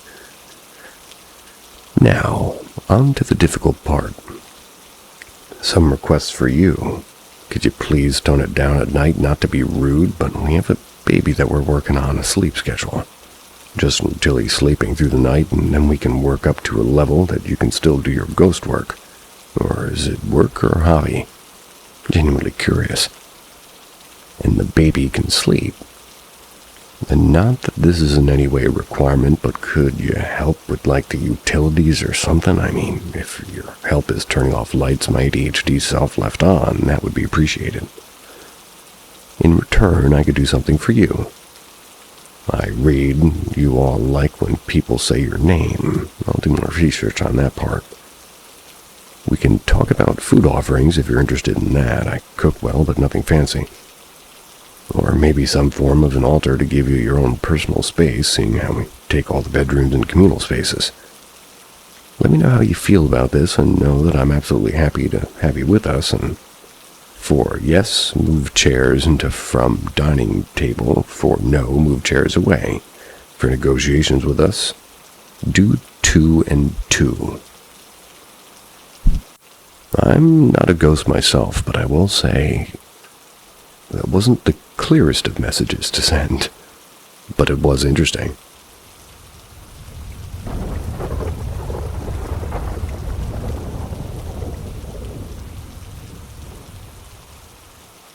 The scariest night of my life. I've been struggling to understand what happened for years, so I figured this is a good place as any to share. This happened the summer before my senior year of high school. I would have been 17 still, and I'm 23 now. I still think about it often. Me and my 2 best friends at the time had decided to get together one Friday night and hang out. We lived in a pretty small town, so there wasn't too much to do. We mostly just stayed indoors. At some point, we all decided to go for a walk down the road, and like I said, small town, so there's barely any traffic, especially when it's late. There had been some logging done a couple of weeks prior near my buddy's house we were staying at, and after a couple of minutes of walking, we came to where both sides of the road were cleared out of trees. On the left side of the road, there was this really faint orange glow coming from where the cut down trees ended, as if there was a fire going somewhere in the forest. The moon was very bright that night. I don't even remember having to use my phone light to see. Still not sure why, but we just decided to go toward it, off the road and into the cut-down trees. We ended up walking for what felt like a good half hour. Not really going too fast, as there were a couple of hard-to-traverse spots with tons of fallen trees. Eventually, we got to a point where we couldn't go any further. There was a really steep drop-off for what seemed like the whole length of the tree line. Found out it's a ravine, by the way. If I had to guess, it was probably about 20 feet to either side. or to the other side. So there was no hope of getting across it.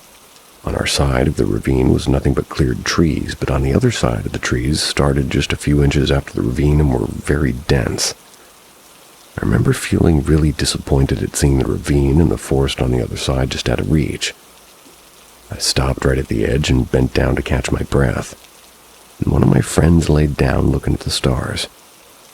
My second friend, who was standing right next to where I was kneeling, staring across the ravine. At this point, it was after midnight. I remember pulling out my phone to check the time and then looking back up, and that's when I saw it. On the other side of the ravine, just 2 or 3 trees deep into the forest, was a pale white figure standing between 2 trees. I froze immediately, and I couldn't look away from it. It was very humanoid and looked to be about my height or taller, about 5'10" almost, if there was a man in a costume standing there. But everything in me told me that it wasn't a man standing there. I was so scared to move or take my eyes off of it. I just knew if I did, it would come across the ravine at us. Worked up the courage to ask if anybody sees that, and out of my peripheral I saw my friend next to me turn his head at me. At that point I was terrified because I realized that that's what he'd been staring across at the whole time. And he had just confirmed I wasn't seeing things. I heard my friend from behind me ask, "See what?" And not even a moment after, before either of us could answer him, there was the loudest whistle I've ever heard. It sounded like somebody had gotten right up behind me, bent down next to my ear and whistled right into it. But it wasn't any sort of whistle I'd heard before. It was very deep and still hear it in my head every now and then.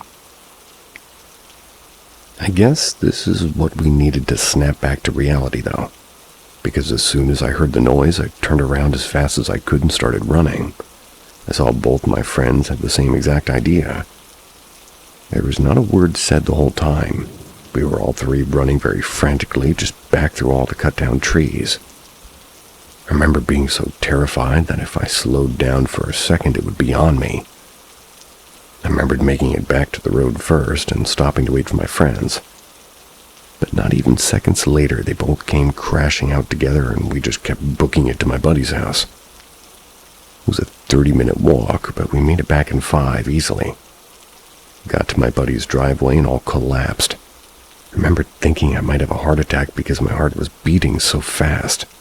We were all scraped and bruised from the trees.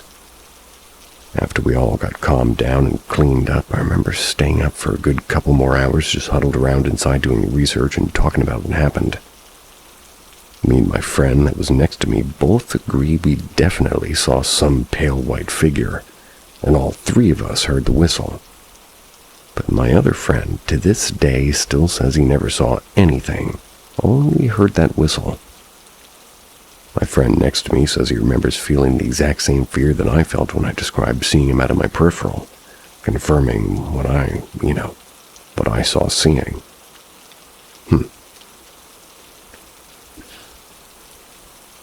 He said that as soon as I asked if they saw it, he knew it wasn't fake because I was seeing it too. It's been 6 years and still is so vivid when I think about it. Safe to say, none of us go walking after dark anymore. After all the research we did, we agreed could have been the thing which shall not be named. Yeah, I won't even type the name. That encounter scared me too badly. I get scared now if I even think about it. I don't want to fully place the blame on that, but it's the closest sounding thing in everything I've read. If anybody could shed some light on this, I'd be forever grateful.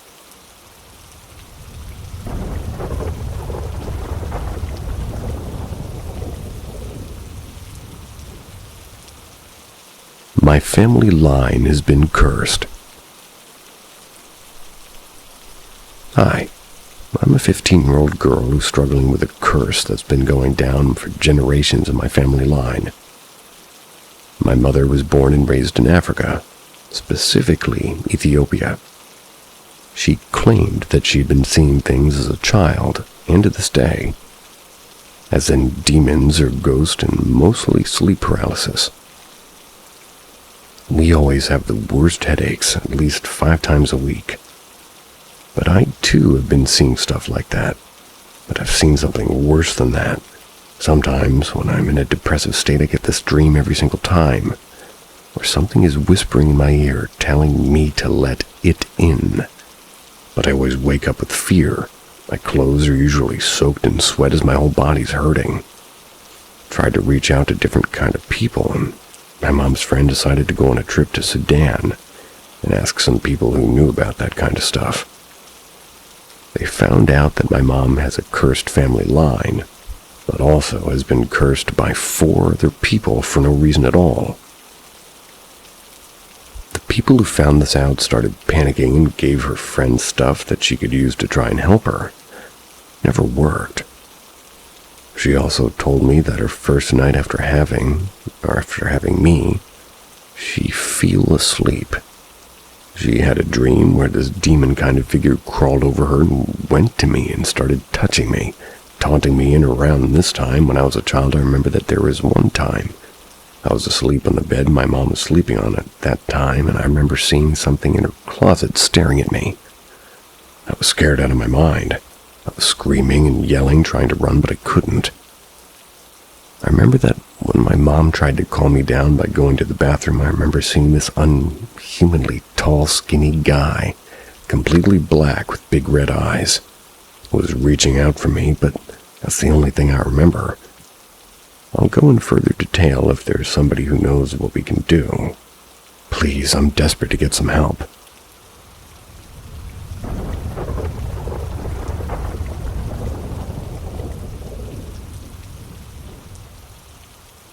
Someone tried to open the bedroom door at 2:20 a.m. I had various encounters of entity due to having sixth senses and an half-open third eye. In Asia, a fully open third eye allows you to see the world in a different perspective. Some are able to see and hear things, whereas I'm able to see their shadows and hear their screams. My journey to the West. I was in grade 2, where my first sight is someone hanging from the tree while cycling in a local park. That's during the 7th months. There will a group of people praying to comfort the unfortunate soul. I couldn't care less as I was rushing to get home as soon as possible to avoid getting caned. 2. The next encounter was during my old house in Pasir Ris with a different Indo ghosts. Human head with a bird body and a head with organs hanging. It was staring at me. I got creeped out and went into hiding. A few months down the road, I had dreams of people dying, being murdered in illness, and sometimes it's true. They ended up being on the news a day or months after. 3. Grade school visit to World War II Memorial Park. I was too tired from having fun with classmates and decided to retreat to one of the public benches. As soon as I sat, suddenly I heard thousands of agony screams around me. I was so overwhelmed that I broke down in tears. I'm not sure why I kept it to myself. 4. In current house. I used to lucid dream unknowingly, probably from mediation at a young age, and gotten myself in some troubles with sleep demons, be it monkeys on the chest, a monkey with a red-eyed friend watching me. I was afraid for a while, but couldn't be bothered, and falling asleep is valuable for a uni student. For Asians, there's a belief that an entity always guards the house, and it annoys me greatly. For example, when I'm gaming, it will nudge my elbow or stick close to my face or drop like a cat. 5. Last year, the door handle will rattle so loud it sounded like an angry man trying to break it apart. The next morning, the handle came out slightly loose. I got angry and scolded at the air. I knew that it was watching me. Last night, it tried to open the door in a softer way. Tried to open it in a considerate manner, like it knows somebody's sleeping inside and doesn't want to wake up him or her. Funnily enough, I always woke up a few mins before attempts to open. 6. It opened once, forgot to lock the door, and there was no one, humans, coming in. I had my eyes shut to pretend I'm asleep as I was scared shit. I felt it going around my room, and there was no footstep sounds, which tempted me to look. Next moment, its face on floor on top of me, like it was trying to see sign of me awakening. I turned to my sides, prayed to sleep. Surprisingly, I woke up to my door shut. I'm not going to question my sanity.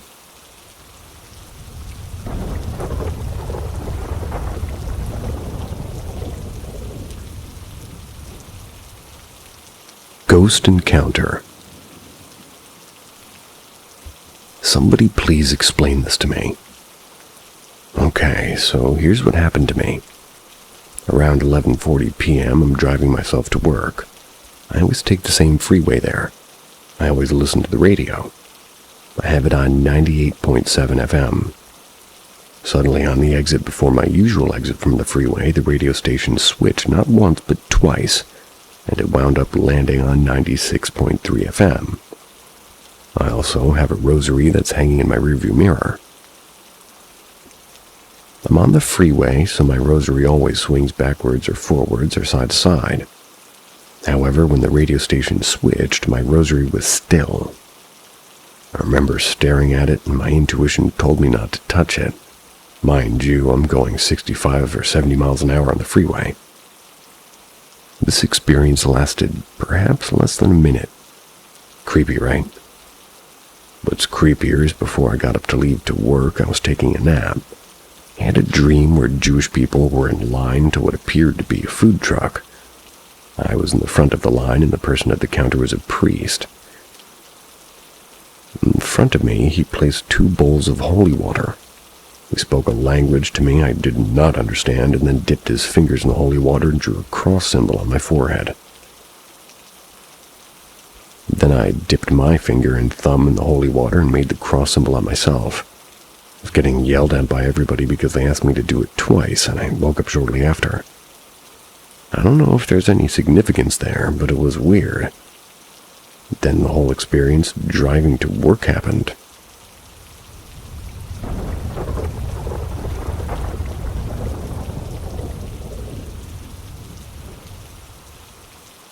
Co-workers said witch, skinwalker, or maybe somebody just trying to make me uncomfortable. Help. I've been working in the hospitality/service industry for 7 years, and I just had the weirdest encounter, and weird is an understatement. It was unsettling. Today I served a woman who looked like she was in her late 20s. She was alone, and at first I thought she was very pretty and kind of classy. Walked up to her and asked her if she'd been to the bar before. She said no and asked me for the drink recommendations. As I started listing some, she cut me off mid-sentence and told me how adorable and beautiful I was, staring at me intensely, unblinking pupils super dilated. It was creepy, but I just said thank you. The way she said it felt flirty, which I initially brushed off as her just liking women. But the staring never stopped. Every time I looked over, her eyes locked onto mine, unmoving. Then, mid-conversation, she suddenly asked, "So, what do you do?" I was confused and asked what she meant. "For fun," she clarified. I told her I mostly worked and studied, and she immediately replied, "Don't do that." I laughed nervously and asked, "Why? What do you do?" She stared deep into my eyes, so deep it felt like she was looking into my soul, and said, "I do self-care. I'll get back to you on that one." I tried shifting the conversation, asking what kind of alcohol she liked, and so maybe I could recommend something. She smirked and said, "I like all animals." I froze confused. So did the narrator. Was she joking? But her expression was serious. Maybe she didn't know what I meant by spirit, so I clarified, asking what type of alcohol she preferred. She repeated, "I told you I like everything." I was so uncomfortable, I pointed at a few popular drinks, and she responded, "You can give me whatever you want." I took her order, and I left as fast as I could. I had my coworker bring her drink because I didn't want to go back. My coworker later told me the woman complimented her lips but seemed angry, refusing to make eye contact. That's when it got weird. as if it wasn't already. I had to return to her table later. Again, unwavering eye contact, no blinking. I asked if she wanted another drink, and she said yes. As I served her, curiously, or rather curiosity, got the best of me. So I asked if she lived in the city. She smiled and said, "I like to live in the moment." I laughed and asked, "So you're from here?" Instead of answering, she lifted her drink and said, "Cheers." She was avoiding the question, and at this point I was beyond creeped out and walked away. Later, when my coworker dropped off her bill, the woman wouldn't even look at her. She would only talk to me. I had to process her payment myself, and as I did, I asked, "What are your plans after this?" Take in, it's almost midnight. She tilted her head and asked, "What are you doing after this?" I laughed nervously. "Well, I have to clean and close." She smiled. "Me too." My stomach dropped. I asked what she did for work, and she replied, "I'll get back to you." It wasn't a joke, it was chilling. After the transaction went through, I asked her name, and again she smiled and whispered, "I'll get back to you." At that moment, I felt pure fear. Her intense, unblinking stare made me feel like I'd see her again, whether I wanted to or not. As soon as she left, my anxiety skyrocketed. My coworker said they felt chills just being near her. Her energy was off. She had manic, dilated eyes but didn't seem drunk or high. And then I learned something even stranger. The hostess never saw her come in. She entered through the hotel employee exit. No one uses that entrance, and it's 3 a.m. and I can't sleep. What did I experience? Sounds like a lady on crystal meth. To me.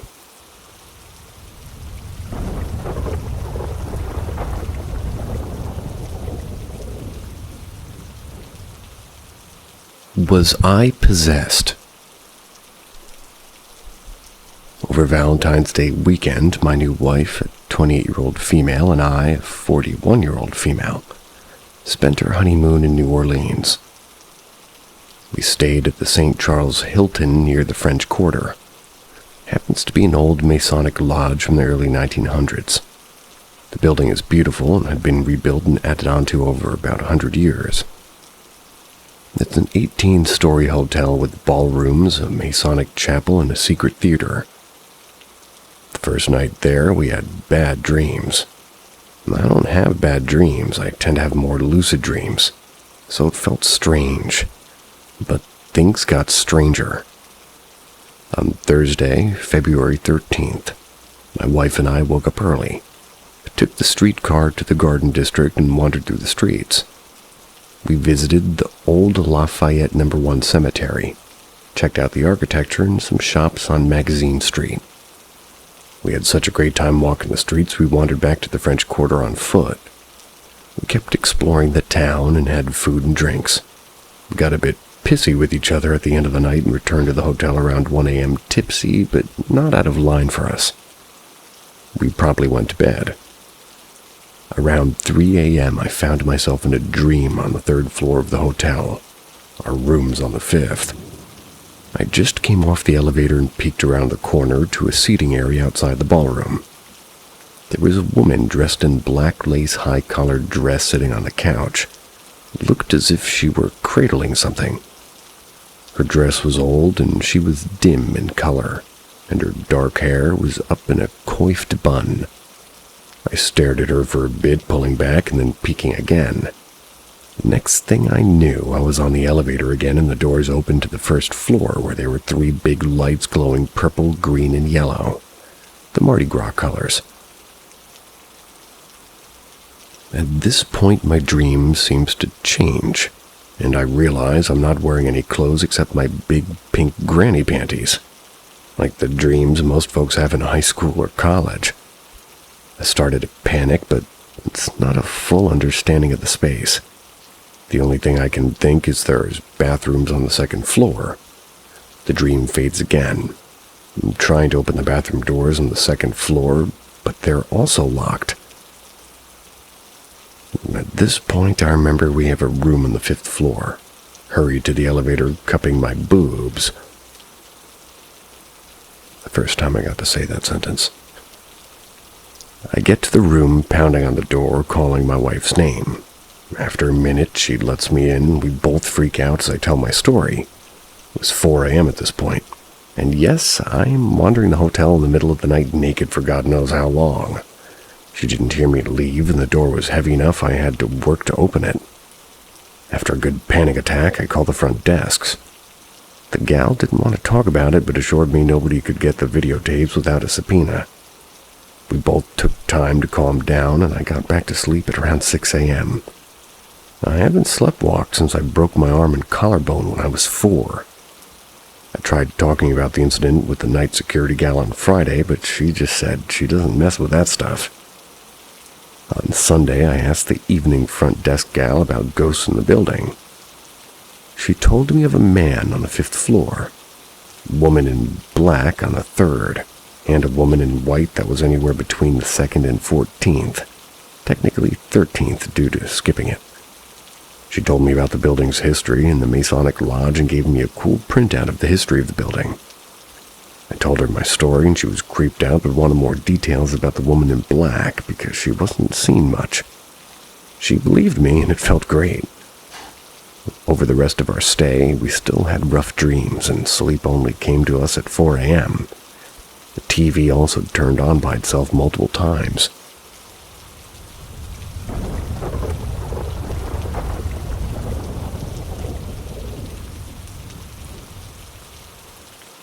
Oak Ridge Military Academy, North Carolina. I attended the school back in 1993 to 95. It's a very old property with renovated original buildings dating back to the pre-Civil War era. There's so many stories you hear about, but many could be tall tales created by the students. This event, however, had stayed with me since it happened. To understand the story, I must give some additional info first. There are different types of students. Day students who live locally, 5-day students go home on the weekend, and 7-day students. I was a 7-day student. One Saturday night, a friend and I ordered pizza and played guitar all night. And at some point, well after midnight, I left my room to go to the bathroom. I was at the far end of the hall on the opposite side of the building. About 30 meters.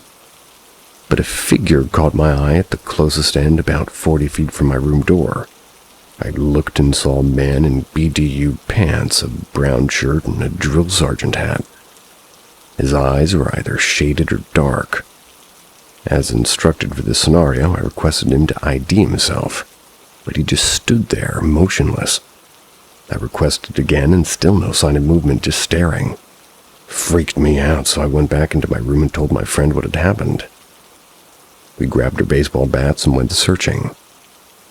The exit doors were old squeaky metal doors that slammed shut no matter how much you tried to be quiet. The stairs were metal plates on concrete, causing a lot of noise going up or down. With no sounds made, we knew he was still in the building. After a long while of searching, we returned to my room and didn't speak about it since.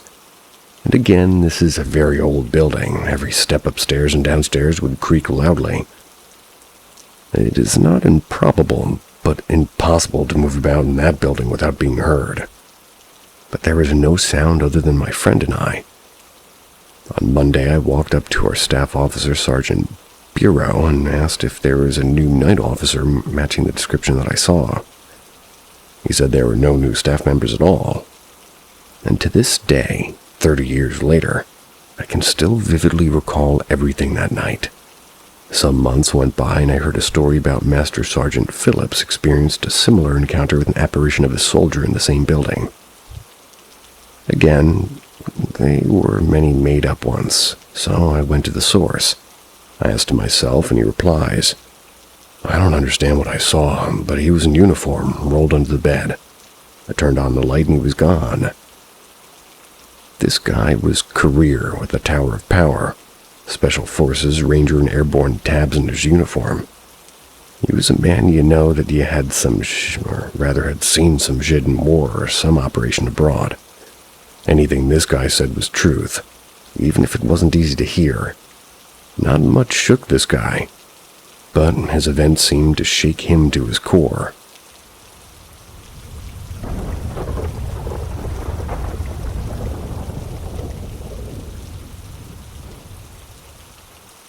Silhouette inside of mirror in motel room in Serbia.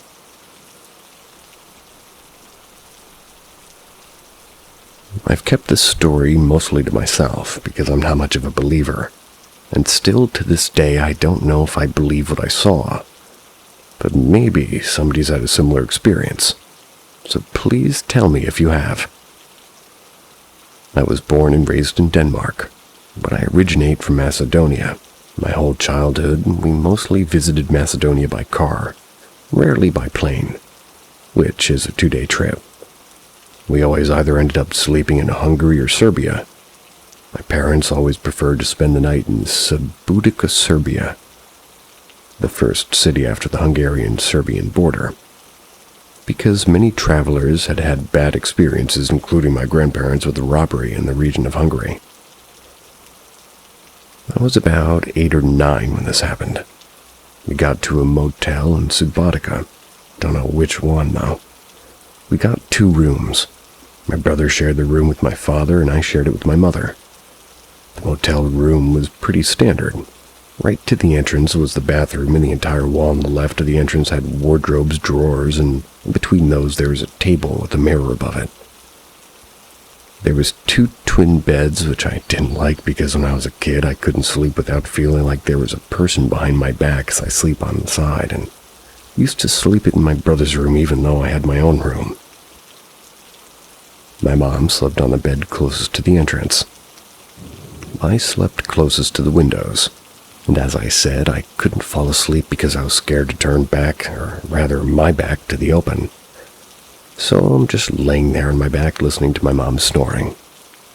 I was awake for a long time trying to fall asleep on my back, and at one point I heard a crack near the entrance.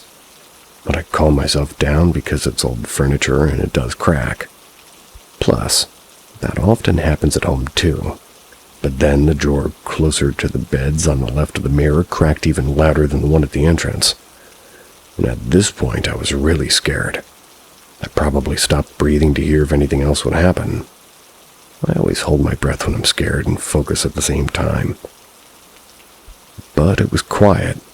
Instead of seeing a silhouette in the mirror, not on our side but inside the mirror, passed slowly. It was like a gray smoke. It went from left to right, and when it went out of frame it was very quiet for a couple of seconds. Then the wardrobe on the right side of the mirror made a loud bang, as if somebody punched it with all their force. I was really scared, and I didn't move nor close my eyes. I just stared at the wall for hours. Eventually I fell asleep, though. You might wonder why I didn't wake my mom or start screaming, and tell you the truth, I don't know either. My parents always told me ghosts aren't real, so I'm guessing that was the reason. Because I am mostly scared of not being believed, which is also the reason I haven't spoken about this to many people.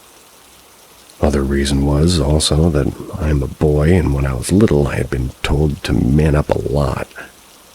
So I didn't want to show a sign of weakness. And yet another reason was probably also the fact that I was too scared to move or do anything. I froze completely. Today I wish I had said something to my mom.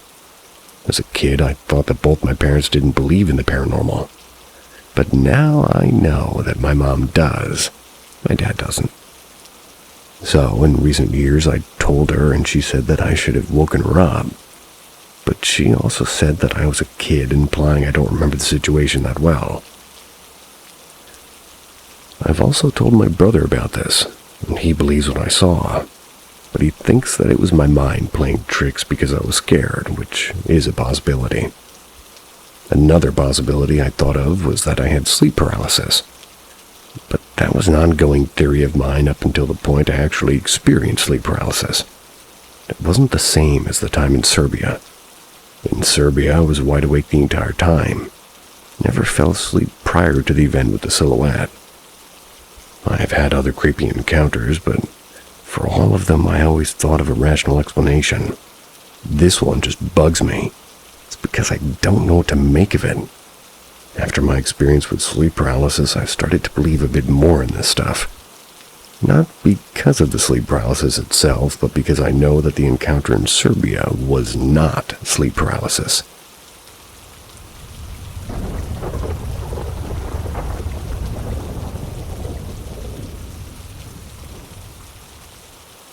Who pulled my clothes? Going back to when I was 6, we lived on a house that we rented here in the Philippines. Many people were saying that our house was haunted by a family who was massacred in the past. Some say that there is also a demon living in our house. Some say that our house is said to be unlucky. We didn't believe about it, and we don't have a choice because that house is the cheapest house rental we could find since we have financial problems at that time. When we moved there, it was just fine and cozy. Not until weeks had passed when we started experiencing paranormal activities such as turning the lights on and off, seeing a white lady standing at the top of the stairs and sitting on a ceiling fan, an old man sitting in the front of our house and hearing strange footsteps, children laughing, sudden disappearance of things, etc. We were spooked out by it because that was the first time me and my parents experienced those paranormal activities. Until one time when my mom was on the second floor folding clothes. I can still remember it clearly. She had ordered me to bring her glasses from the living room to the second floor. I was just climbing the stairs when suddenly I saw a hand on the stairs. I was shocked to see a pale white hand, but it suddenly disappears.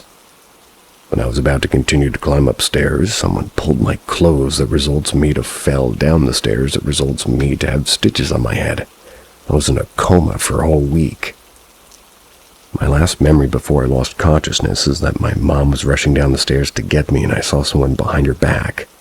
But I can't clearly remember his figure and face. Feels like it was blurred from my memory. So yeah, until now I'm still overthinking and wondering who was the one that pulled my clothes, wanting me to fall down the stairs.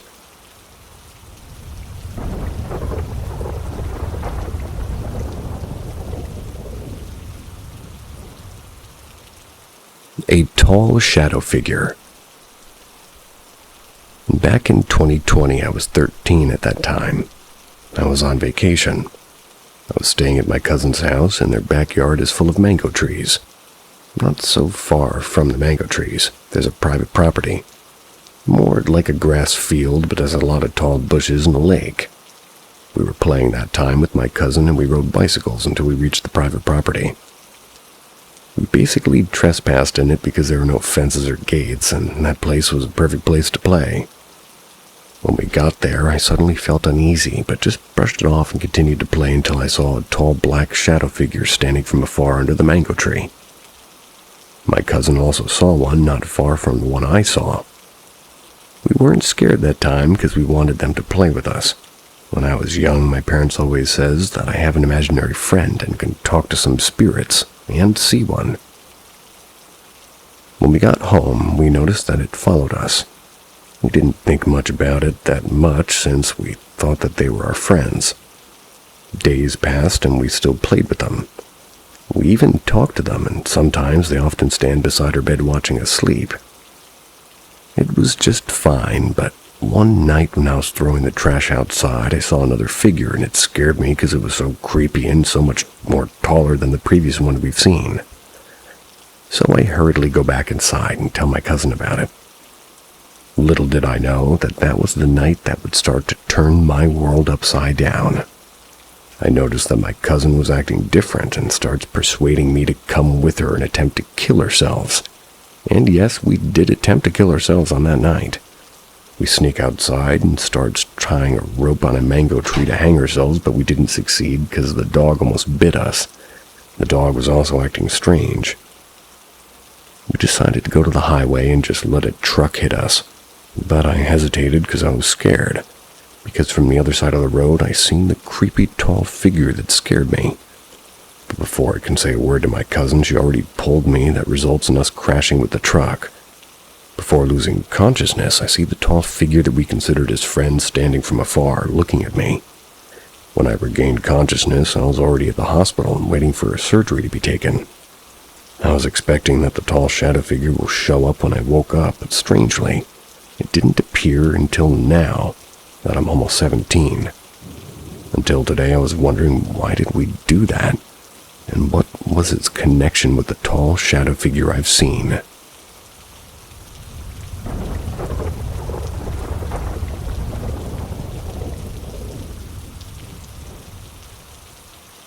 Cryptid encounter. I was recently away for a friend's birthday, just the two of us. We had planned to go stargazing that evening. We were in a very remote mountain town in BC, Canada. It's at British Columbia, I believe. It was around 10:30 p.m. We drove about 9 miles outside of town, parked down remote dirt roads surrounded by dense forest. It was completely dark, like the kind of dark that your eyes don't get used to. I had started setting up the back of my SUV with cozy blankets and pillows. My friend was outside the vehicle taking videos and pictures of the stars. We had a couple of sparklers that we lit, and all of a sudden I heard something that I couldn't place. I said to my friend, "Turn off your music," almost kind of irritated. I immediately had a bad feeling in my stomach. She replied, telling me she isn't playing any. We both proceeded to go completely silent so we could comprehend what we were hearing. It was a woman's disembodied voice singing. It was a steady melody. Sounded close. We heard no footsteps, no background music, nothing, just the clearest singing. I immediately felt an extreme sense of panic and jumped to the front seat as fast as I could. My friend was calm and didn't feel panicked or nervous, just confused and curious. She closed the hatch and walked back to the car. We immediately whipped the car around so that way our brights faced where we were, and there's nothing there. We continued on, expecting to run into the quote-unquote woman somewhere, or even an animal. There was absolutely nothing there. Went over the videos we took, and we are certain that we can see something pop up behind us in the bottom corner. In the first video, I kept looking over my shoulder anxiously. I've never felt so uneasy. Does anybody have any idea what this could be?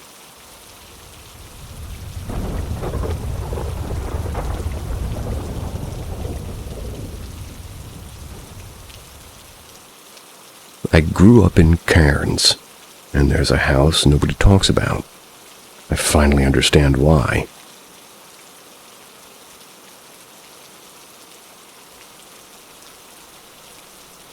This happened in Cairns in Queensland in 2005. I was 14 and my friends and I were in that phase where we loved scaring the shit out of ourselves. Every town has that house, you know, the one with the story. Ours was the Barrett house. The family vanished in 1998. Mom, dad, 2 kids. One night their neighbor noticed the house was just still. No lights, no movement. Mail piled up, grass overgrew, and when the police finally checked, they found dinner plates still on the table. Half-full coffee mug and no sign of struggle. Just an empty house. Except for one weird detail. In the kids' bedroom, scratched deep into the wooden floorboards, was a single sentence. "We heard the whistle. It's coming." The case went cold. People moved on. But as kids, we loved that shit. We dared each other to go near it, to peek through the windows. One night we took it further. It was me, my friend Jake, and his younger brother Matt. We decided to sneak into the property, see if we could get inside. The doors were locked, but the back window was busted, so we climbed through. Inside, the air was thick and stale, smelled like rain, even though it hadn't rained in days. We crept through the house, whispering, laughing nervously. Everything had been cleared out years ago. The floor still creaked like somebody was moving just out of sight. Then Matt called from the backyard. "Oi, where'd those come from?" We stepped outside, and that's when we saw them. Train tracks. They ran in a straight line from the back fence toward the house. They hadn't been there before. We'd been talking about this place for years, riding our bikes past it, sneaking to the property. There were never any goddamn, train tracks. They didn't go anywhere. They stopped right at the house like the destination was inside. Jake swore, suddenly freaked out. We should go. But Matt was already walking the tracks, shining his shitty Nokia phone light ahead. "Matt, come back," I said. Then we heard it. A whistle. Distant, but getting closer. It wasn't the sound of a modern train. It was older. Like one of those ancient steam engines they use for tourist rides. But it was coming fast. Matt bolted back to us and we ran, scrambled over the back fence and didn't stop until we hit the road. When we turned back, the house was silent. The tracks were still there, gleaming faintly in the moonlight. The next day we went back and the tracks were gone. We never talked about it again. Not really. Matt refused to, and Jake got weird whenever I brought it up. A few months later I moved away and life went on. Then last week I got curious. I started digging online looking up old records about the Barrett's property. The land was originally part of a sugarcane farm owned by a guy named William Kiernan. He lived there alone, for decades, never selling his crops, never leaving town. People said he was odd but harmless. Then one day he vanished. In an old newspaper clipping from 1987, a neighbor was interviewed. She said she wasn't surprised he was gone, that he always said the same thing. "It ain't mine to leave, the train still runs, you just have to listen." I don't know what we saw that night. I don't know if it was real or if we caught something up from a story and let our imaginations run wild, but sometimes late at night, I swear I hear it again, that whistle.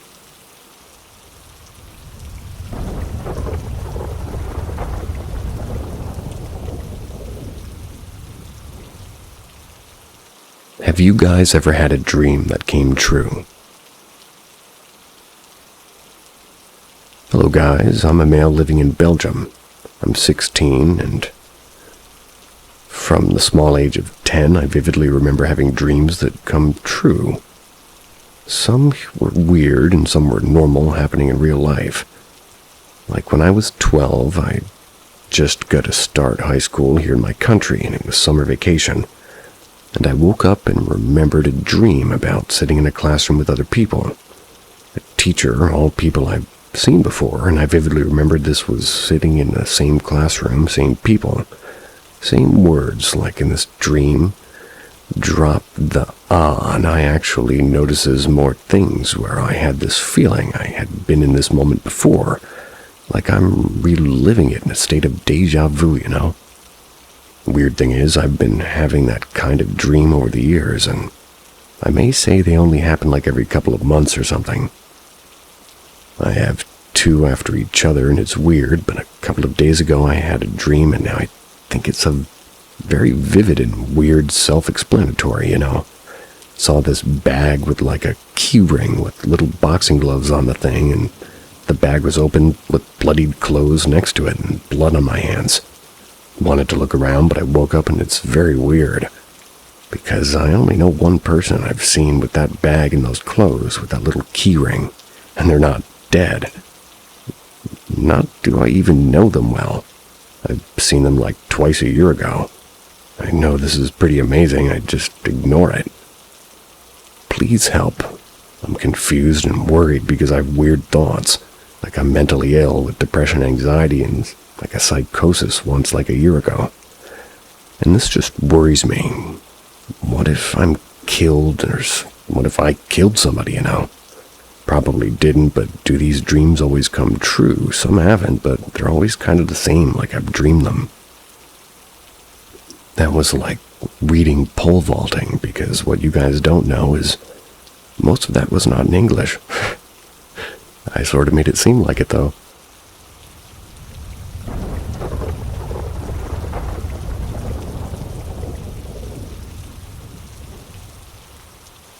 Premonition while driving yesterday. Have you had experiences like you feel something's going to happen and then it happens? When I was in middle school and with only landlines with no caller ID, sometimes I'd have the feeling somebody would call me, and then less than a minute later I would get a call from those exact people, classmates or friends. One time I was driving at night toward Dallas with my kids. Traffic was heavy on the freeway, and I had a feeling urging me to switch to a middle lane. I was passing on the left lane. We were going over a curve, and suddenly I saw headlights coming at me. It was a car that had spun and ended up facing the wrong way on my lane. I did an emergency swerve and barely missed the car going 70 miles an hour. And that was over 15 years ago. I called that event an angel whispering in my ear. That was my rationalization. I've tried to be vigilant to listen to these premonitions, but they have not come up that frequently anymore. I call that tuning to the universe time stream. Yesterday afternoon, I was driving to my son's college. I had the same feeling as that time I was driving to Dallas that time, but in my mind, I started to visualize an accident. An accident where the hood of my car was all mangled and the car spinning out of control. It felt like butterflies in my stomach. I just felt uneasy and decided to take a deep breath and be vigilant. A few miles later, I saw a digital sign that read that there was an accident, and all the lanes in the tollway were closed. I remember the accident and the thoughts that changed to the right lane in case I needed to exit sooner than later to avoid the closure. Just as I was doing that, I saw the traffic slow down. I was fortunate to be on the right lane, ready to exit. As I exited the highway, I looked over the accident area and saw two vehicles. Both looked like they lost control, and one had the hood all mangled up just like in my mind's eye. I was a bit weirded out and told my son when I picked him up. That was very, very weird. Has anyone had similar premonitions? Oh yeah. See ya.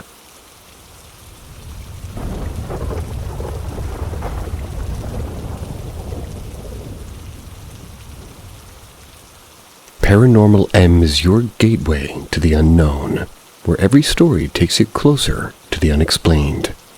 Don't forget to hit subscribe and turn on notifications. Let the mysteries captivate your imagination. Phantom Runner. So one night about 4 years ago, I was home living with my parents, and at the time, so was my brother. House info to keep in mind. We have a long staircase with a small landing on top, followed by a smaller set of steps up to the left, leading to a small landing, and to the right is my parents' bedroom. To the left is more steps, the bathroom, my brother's room, and down the hall is my room. It was around 2 a.m. when I went to the bathroom, past my brother's room. He had his door cracked, and I could see he had headphones on at his desk. The second I got back to my room, I closed the door and I heard loud running. This running was as clear as day, and it started from the bathroom, went all the way down each of the steps and the big staircase. I actually heard something reach the bottom from the top. I went out and didn't go past my brother's room, but I checked and he was looking at me. He then asked, "Did you hear that?" "What was that?" He heard it too. We had a big dog at this time, which was with their parents asleep in their bedroom. The door was closed, and they heard nothing.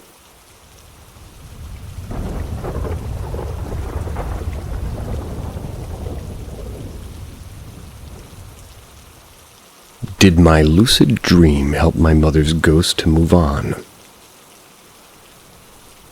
My mother died in 1982. She collapsed in the front yard. Her dad found her, and despite coming to, she died in the hospital later that day. None of us kids were able to say goodbye. Dad died at the house 5 years later of a massive heart attack, while one of my brothers was visiting him. When we settled the estate, that brother bought the rest of us out of the house and rented it and eventually sold it. Several years later, I met the woman who bought it from him. Turns out we'd had mutual friends for years, but I'd never met. It was a case of, "Where do you live?" Answer, "Really? Grew up around there. What street?" Answer, "What number?"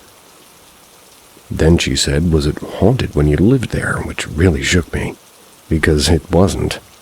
I said no and explained that the only person that I knew who would have died there was my dad. She said it wasn't anything bad, but she and her housemates had all these unsettling feelings, you could say, all at times of being watched and believing there was a presence.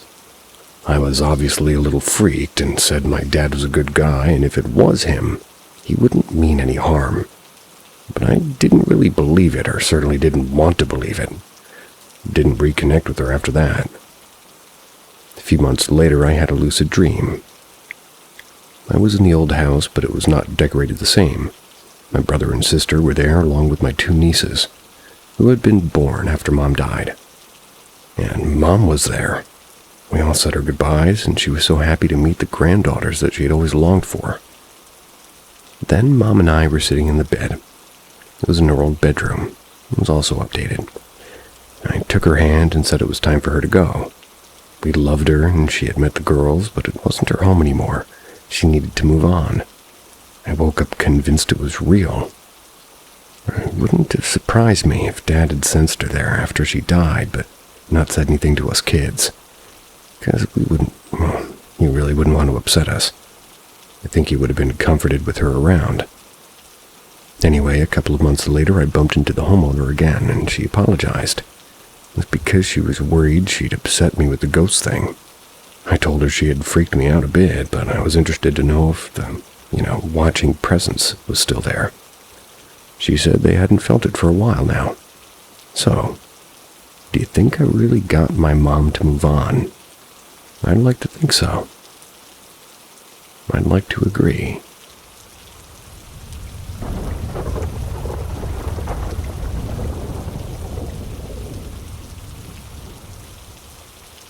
The foreign tongue in the dark.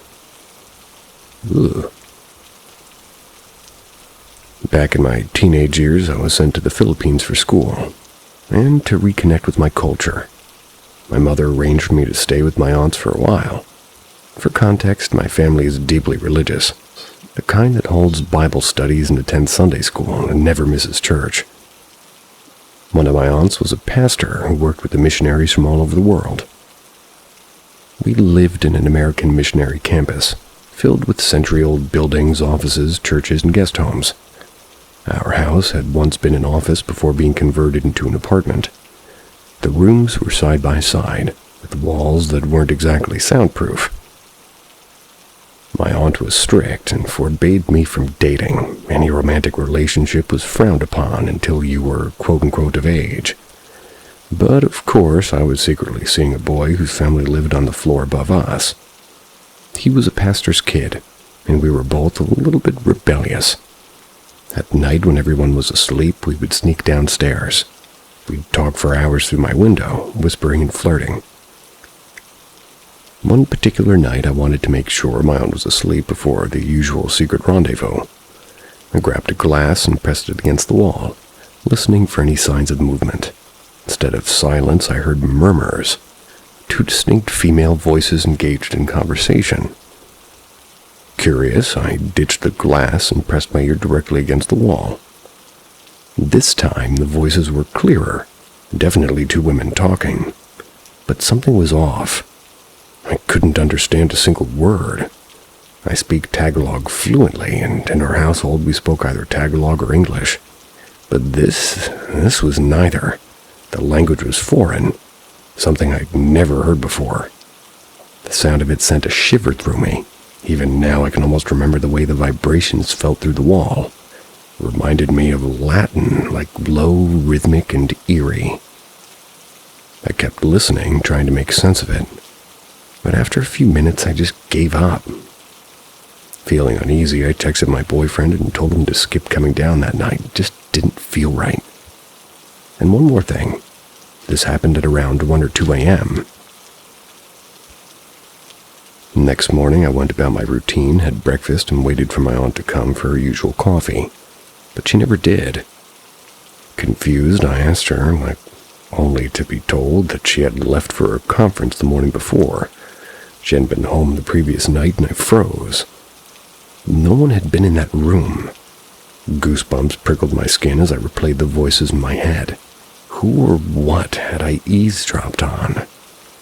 To this day, I have no explanation, no idea what language it was, where the voices came from, or who they belonged to, and honestly, I'm not sure I want to know.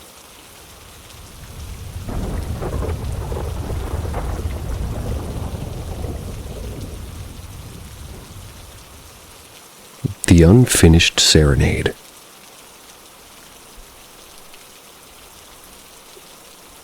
Long before I was even born, my mother lived through something unforgettable. With her blessing, I'm sharing it with the world.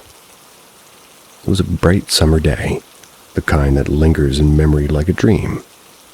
My mother was getting ready to head out for a few friends to meet up with another group from church. She was especially excited that he was going to be there, the boy she had a major crush on. They had planned a picnic by the river, followed by the usual summer rituals, fishing, swimming, and laughter carried by the wind. She remembered carefully picking out her best summer dress, tying a navy blue ribbon into her hair to match. When they arrived at their usual spot, he, whom she secretly called Mr. Charming, was already waiting. He was all smiles, his eyes lighting up the moment that he saw her. Before she could even say hello, he stepped forward, offering to carry her bag, a true gentleman. And with every passing moment, she felt herself falling harder for him. After some snacks and light-hearted conversation, Mr. Charming took out his guitar, strummed a few chords before beginning to sing, his voice weaving into the warm summer's air. My mother swore she could feel it, like he was singing just for her. Everyone around them could see the sparks. As the afternoon stretched on and the summer climbed higher, the heat became almost unbearable. The cool river called to them.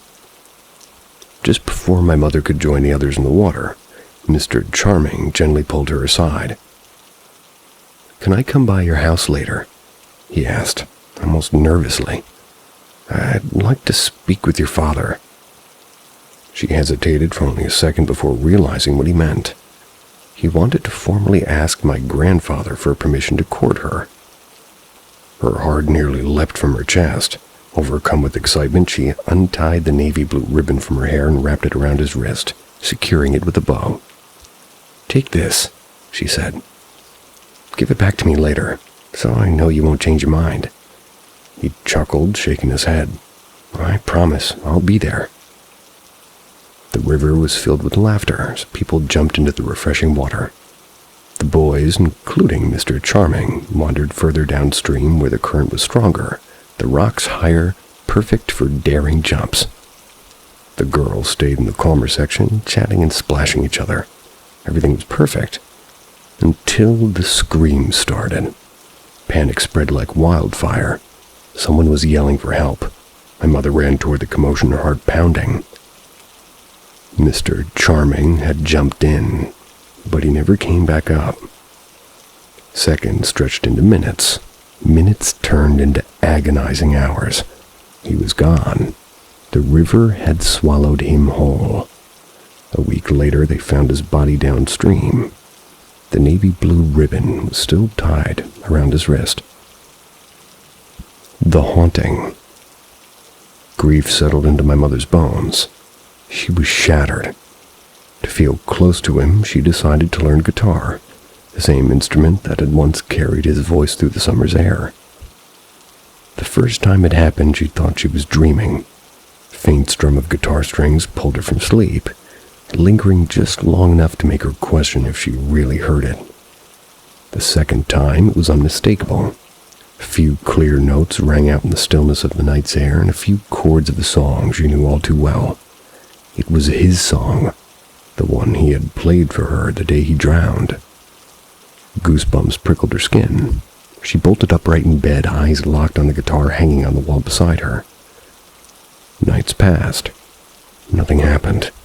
She started to believe that she had imagined it. Then came the night that no one in the house would ever forget. It was late past midnight. The rain hammered against the roof, drowning the world in an eerie rhythm. Then, at exactly 3 a.m., the knocking began, loud, insistent. Everyone jolted awake. My grandfather grabbed a machete in one hand, a candle in the other. This was long before electricity had reached their countryside home. He moved forward toward the door, his voice steady but firm. "Who is it?" Silence. He waited and listened, and the rain continued to pour, but no answer came. After a few tense moments, he opened the door. No one was there, and he stepped outside, peering into the darkness. Nothing. Grumbling, he shut the door and told everyone to go back to bed. Just as they began to settle in, bang, bang, bang! The knocking returned, even louder this time. My grandfather stormed back to the door, ready to confront whoever was disturbing his house. But when he reached for the handle, he froze. The door was already open.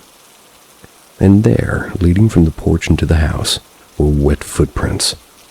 My mother still gets chills when she talks about it. They never figured out who or what was knocking on the door, or what left the wet footprints on the floor. It's a tragic story, but an eerie one too. Some love stories never truly end. Some promises, no matter how impossible, are never broken.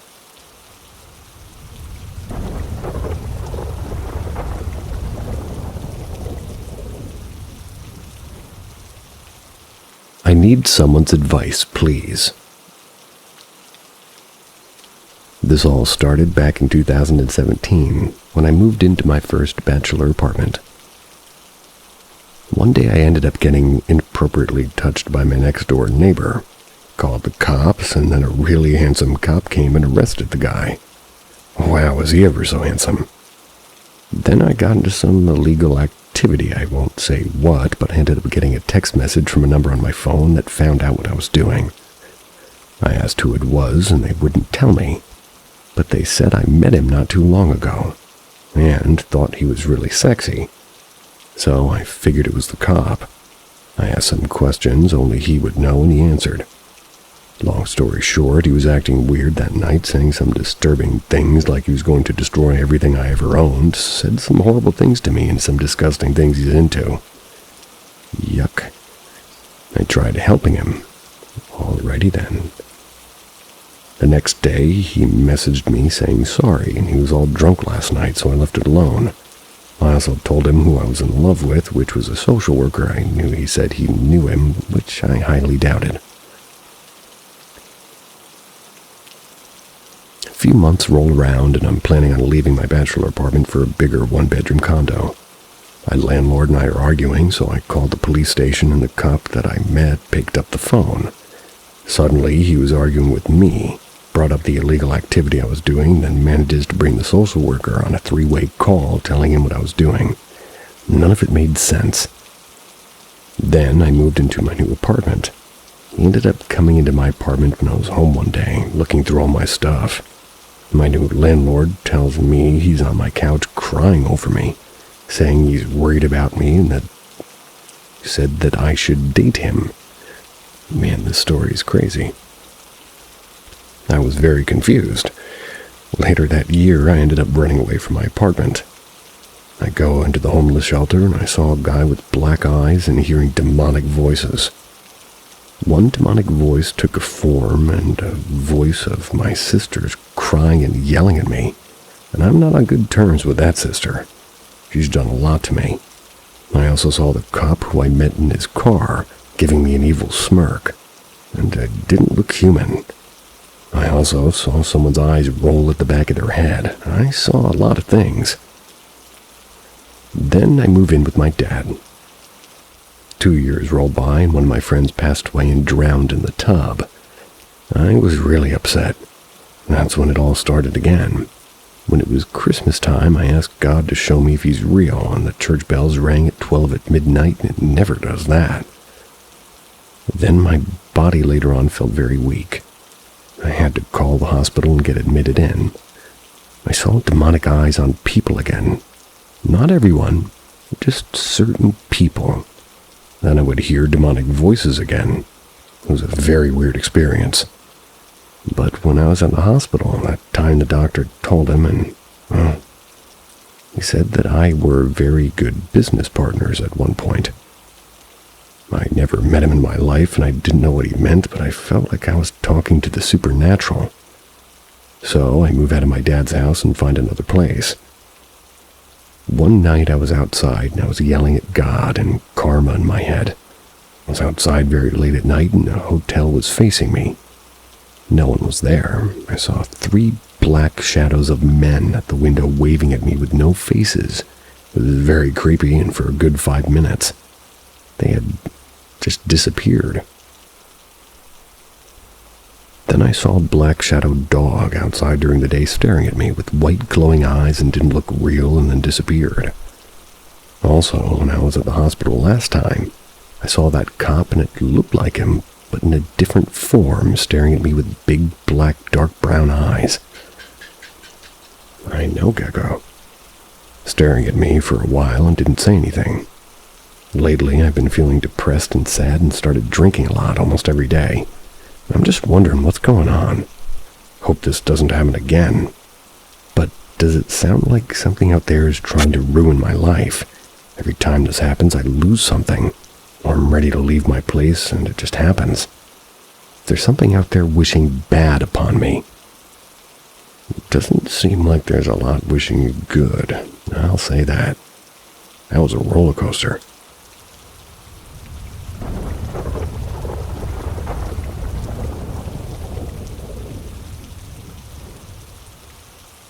The old hardware store. Some details about the store.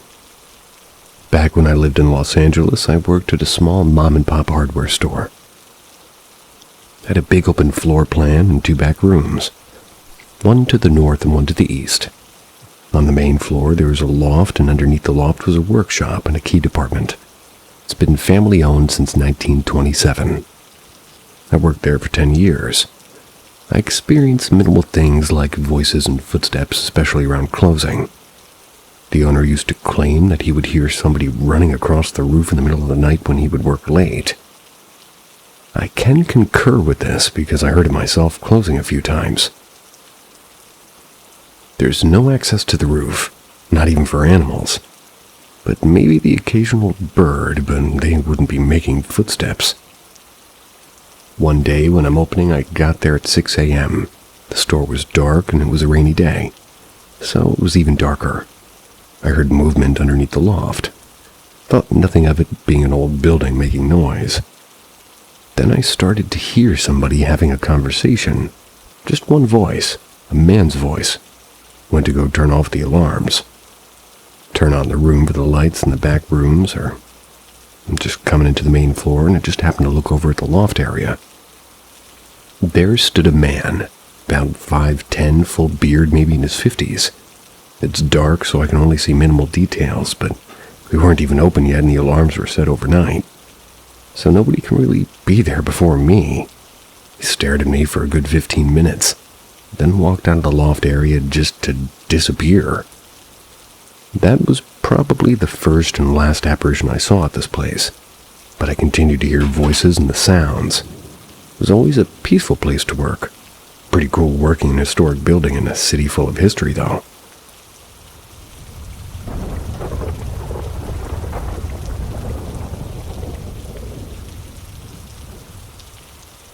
The Little Girl in the Kitchen.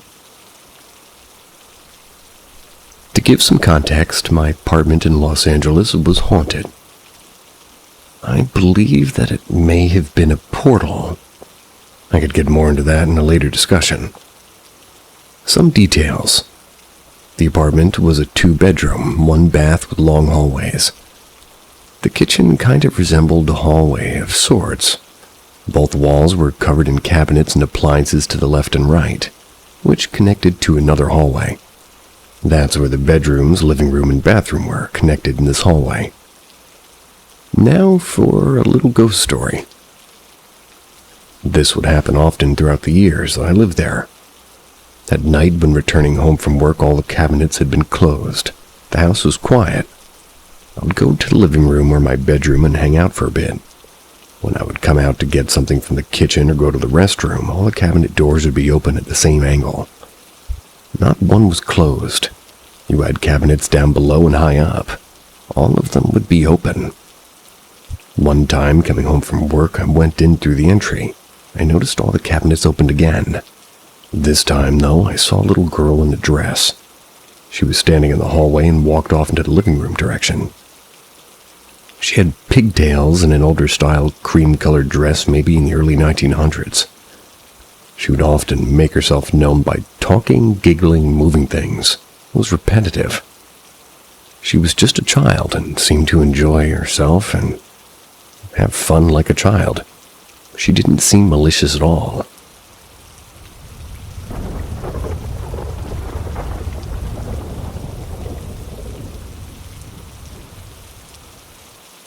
Ghost cat?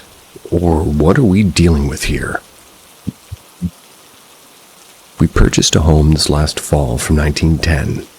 And while this isn't our first spiritually inclined house, this is one completely different from our other one. We have a variety of things that occur here.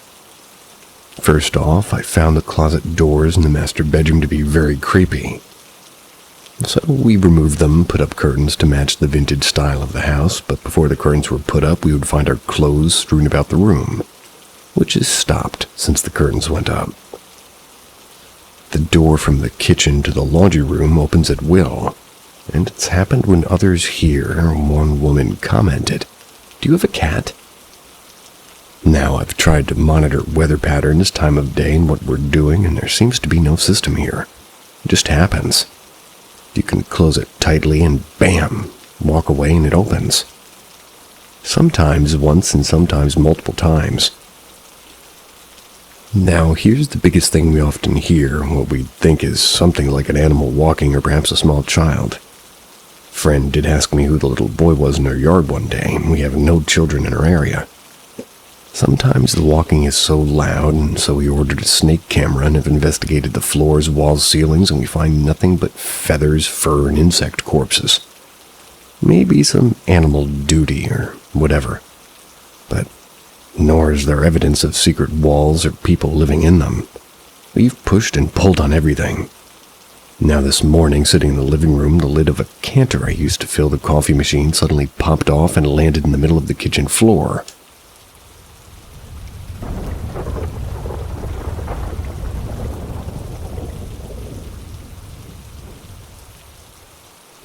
What the fuck is this blood on the floor? I walk this hallway in my house from the kitchen to my office a dozen times a day. I did Wednesday morning, randomly turn around to blood in a weird zigzag form. There's no explanation to this blood. Is this a warning? The fuck is happening? I'm spooked. We moved in 1.5 years ago. With the first 6 months, our dog came inside from the backyard with a huge slice in his stomach. Our backyard has a 6 to 8 foot fence around it. There was barely no blood, and it was a huge wound. He needed surgery. There were no signs it came from another animal. He didn't have any other wounds anywhere and didn't seem shook up or anything. It was a weird freak accident. Fast forward another 6 months. My husband and I come home to an open garage door. All the lights in the house are on, the basement door's unlocked. Kinda spooky, but we figured we just forgot to do the typical closing duties before we left. Fast forward to last week. My husband is at work. I'm doing the dishes and turn around, and out of nowhere there's this red blood-looking substance. It looked like stage blood or something. It appeared out of nowhere. There's literally no signs as to where this blood-like substance came from. I checked my dog's mouth, his butt, and in between his toes, and nothing. Also, there wasn't any blood anywhere else in the house. It started and stopped, and no other traces anywhere. It wasn't blood from either my dog or me. It wasn't on my feet, and nothing leaked from the fridge or ceiling or walls or anything. I didn't take the trash out that day. If it were an animal that got in, my dog would be freaking the fuck out. If it were substance like ketchup or jam, he would have licked it up, but it literally didn't have a smell. My dog just had breakfast, so if it was puke, there'd be kibble in it. I would have heard him puking too. There would have been blood on or in his mouth. 100% didn't come from him. Now I'm royally spooked. There could have been a reasonable explanation to all the things before, but there's literally no explanation to this blood.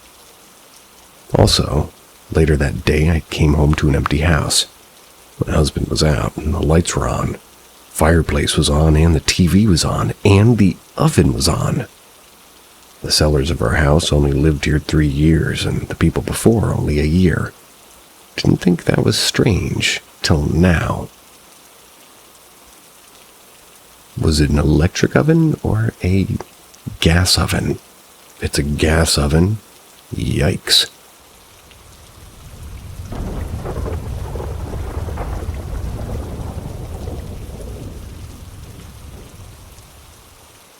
A few unexplainable ghost stories from my life.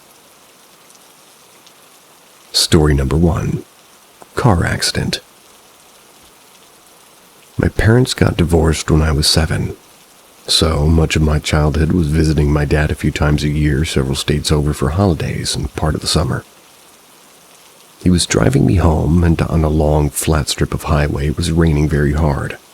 The car swerved a tiny bit, then a little bit later full-on hydroplaned down a hill and hit a bunch of trees sideways.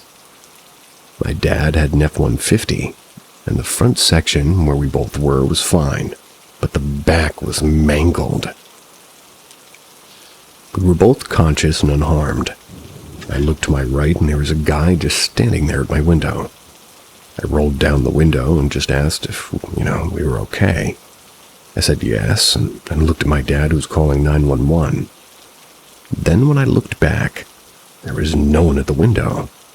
There was no cars up the hill, and I could see the side of the road for hundreds of feet in both directions. Just gone.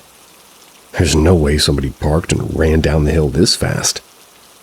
I asked my dad, "Did you see that guy?" And he said, "What guy?"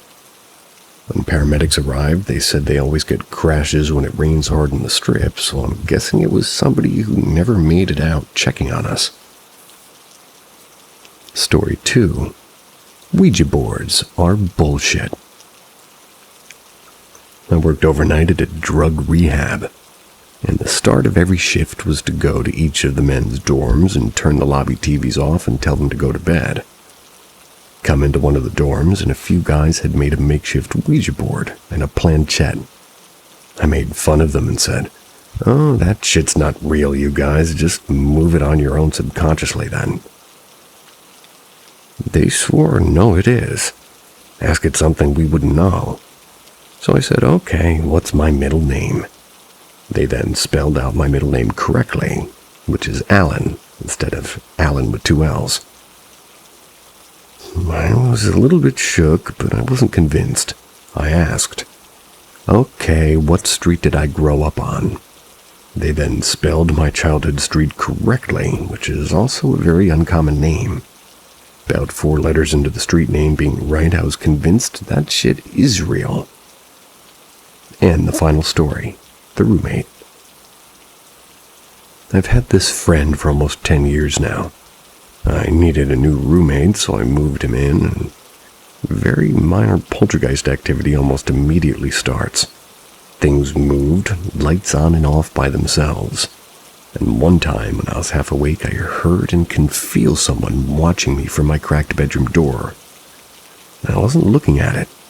I assumed it was him, seeing if I was awake, then found out he wasn't even home that night. We had a shelf in our living room. I had several action figures on it and random shit. Come into the living room, and one's just in the middle of the living room. Or rather, one is just in the middle of the living room. Finally asked my roommate if he's noticed all the weird shit happening, and he says that he is a spirit that follows him everywhere. But it isn't dangerous. Pretty skeptical and don't really take him seriously, but flash forward a little bit and we both end up at the same job. He ends up dating a girl there, and they move in together, and all the shit stops abruptly. Another coworker who's friends with the girlfriend, just randomly without me telling her any of my stories, just says, "Did you know Rob and Kate's apartment is haunted?" They came home, the furniture was all moved around. Weird stuff, man.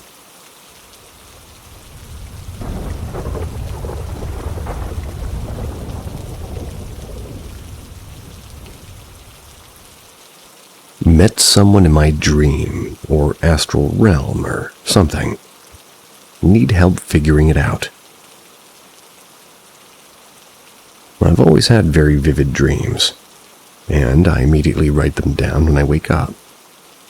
Some have predicted natural disasters, not to an exact date, but once I had a dream about a tsunami in the Philippines. There was a tsunami in one of the island countries near it 2 days later. I have a presence in my apartment. Seems harmless. I can sort of communicate with it. It does this yes or no type of thing where it'll give me chills on my back from head to toe. But only on my back and my front. It's completely normal. This happens when I ask a question and the answer is yes. I feel the presence a lot more when I'm drinking. I don't try and speak to it too often, but sometimes I'll ask it if there's or rather if it's there, and it'll just give me the chills. I'm at work right now, and as I type that question out, my body got those chills, and now it's getting even stronger. Almost feels like a light electric shock. Anyway, lately I've been taking naps. It feels like I never went to sleep. Like my eyes are closed, but I can still see around me. Almost like I can see through my eyelids. I've napped like this with people around, and I saw what they were doing and even remember what was on TV. But when I wake up, I can tell I was asleep because I feel rested. But I also am in a completely different position than I was seeing. Also, my friends have said that I was snoring. So I was definitely asleep. All of that to say that the other day I was napping on my couch. It was one of those naps where I can see around me and look to my right and somebody's sitting right next to me. Freaked me out and I could hear her thoughts. She thought, who the fuck is this guy? I thought, wait, is this my ghost or presence that is here at my place? I say, hey, are you real or are you dreaming? She didn't speak but thought, oh my god, is this a dream? I told her I heard your thoughts and think we're both dreaming. Are you a real person? What's your name? Again, she didn't speak and thought, do not give this thing your name. Then I said again, I can read your thoughts, and then she thought, oh shit. I laughed and she kinda laughed because she realized I heard that, but then told her my name and where I was from and that we were on my couch. She told me her name was Niti Atalo, or Nidiateo, or some sort of spelling like that. She made a joke about her name being silly, but the communication was short. She looked like she could be a mixed race with tanned skin. Almost looked like there could have been some East Indian or African blood. She made a joke about her name and joked that her name was Ote with me. Then I woke up. But I woke up in the exact position I was in my dream, unlike those other times. I tried looking up the name and didn't come up with anything, not sure what that was or who that was. But I'd never seen that person ever in my life. She was wearing modernish clothes like a red tube top and denim pants. I've never heard that name ever before in my life. Hoping somebody can shed some light on who or what that was, and if I could, maybe it could just be someone who's alive right now and we just merged in the dream. Or if it could be something else. It's completely benign. Zero scary vibes or anything like that. If anything, they were scared and confused about me. Can anyone shed any light on this? It's unlike anything I've ever dreamed of or experienced ever before.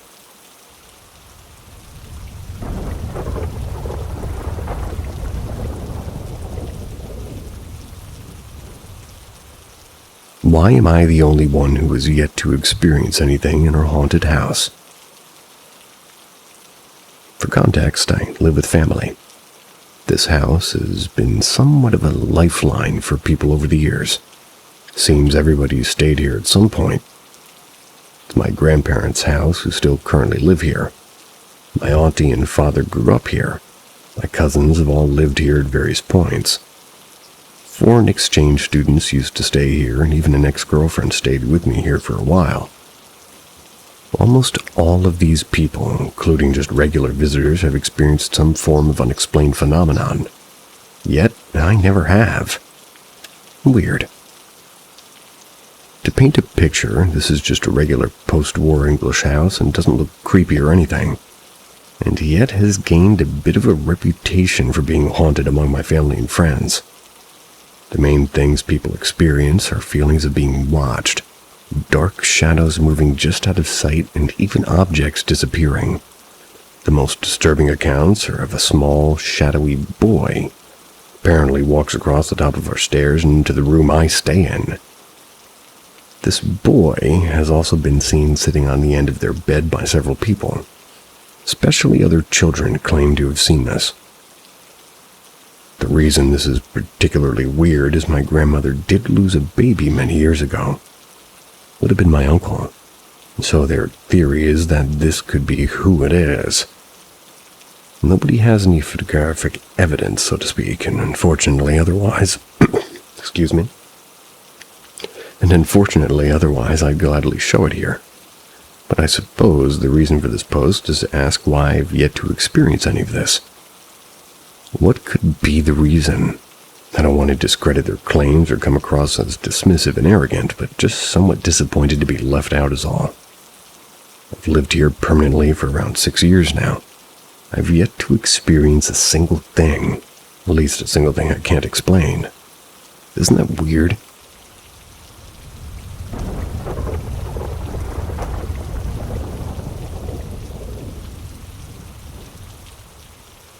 Held hostage by a song. I still don't know what that was. At the time, I was a practicing therapist, US-based.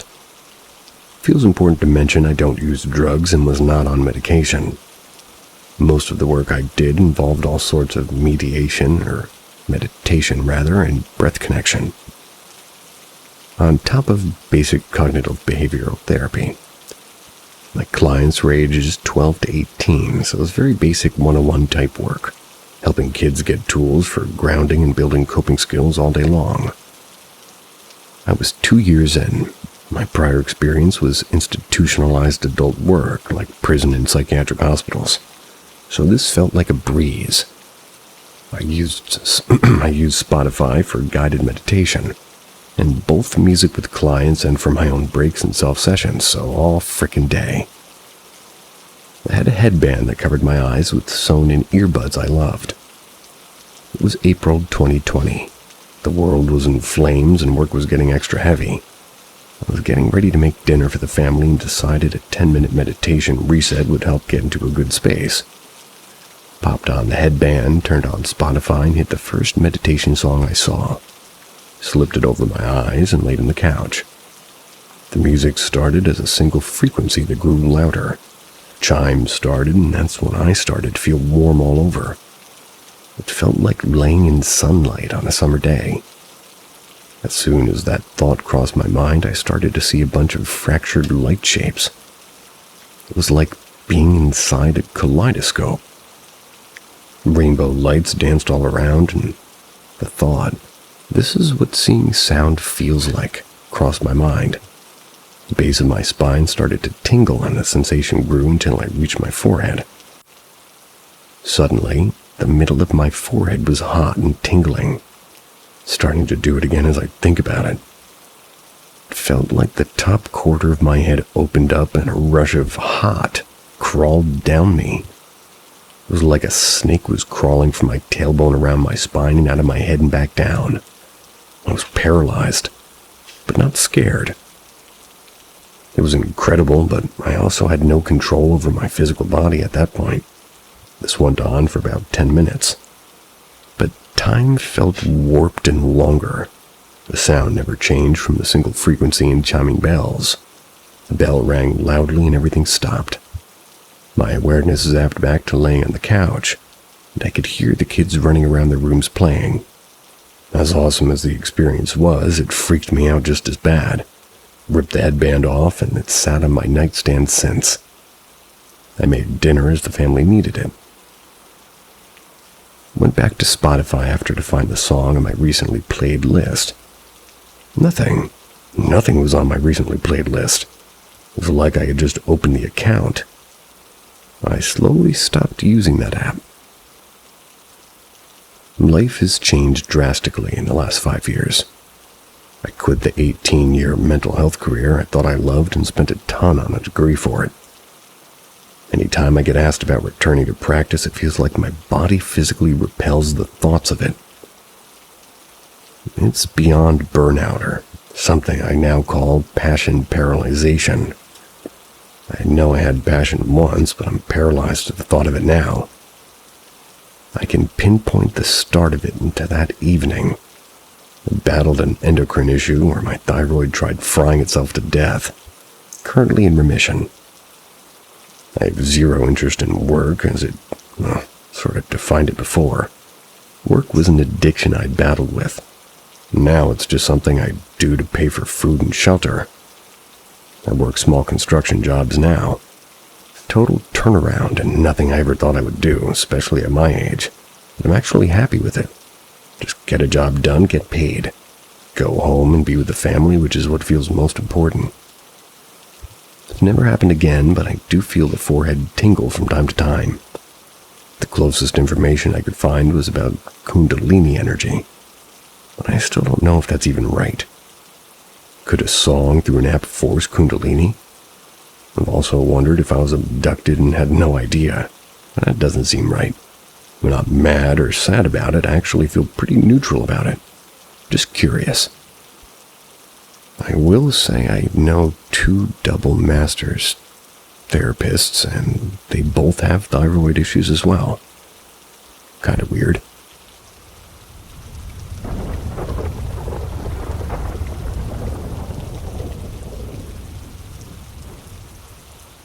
Something was there. Strange encounter about 15 years ago. The wife and I were recently married, and about 3 months living in the second-floor apartment of a 4-family house. I'm a very light sleeper, and I can wake up to the sound of a pin dropping. One night must have been like 1 a.m. I'm awoken by what sounded like footsteps running. But like kids' steps. Lighter stomps and closer together. We don't have any kids and there's no one above us. I sat up on my bed to listen for another minute or so. Didn't hear anything else and went back to sleep. A couple of minutes later, I got this strange sense that something was in the room with us. I didn't hear or see anything. It was just like a sixth sense telling me there was something in the room with us. I opened my eyes and the room was fairly dark. I was fixated on the foot of the bed, even though I didn't see anything, but for some reason I was focused on that area. And then it happened. I felt this cold rush through my entire body. The room was still dark, but had this blurry blue hue to it. Blurry as if my vision was vibrating and I was paralyzed. I couldn't move, I couldn't speak. I remember trying to turn to my wife and wake her, but I was stuck. So I tried as hard as I could to say something, and the only thing that came out of my mouth was, "What?" This whole ordeal lasted about 10 seconds, and I didn't mention it to my wife as we were newly married. Didn't want her to think she married a nut. What the hell happened? Is this what sleep paralysis feels like, or was something else going on? Happened only that one time. Nothing remotely close to this has happened since.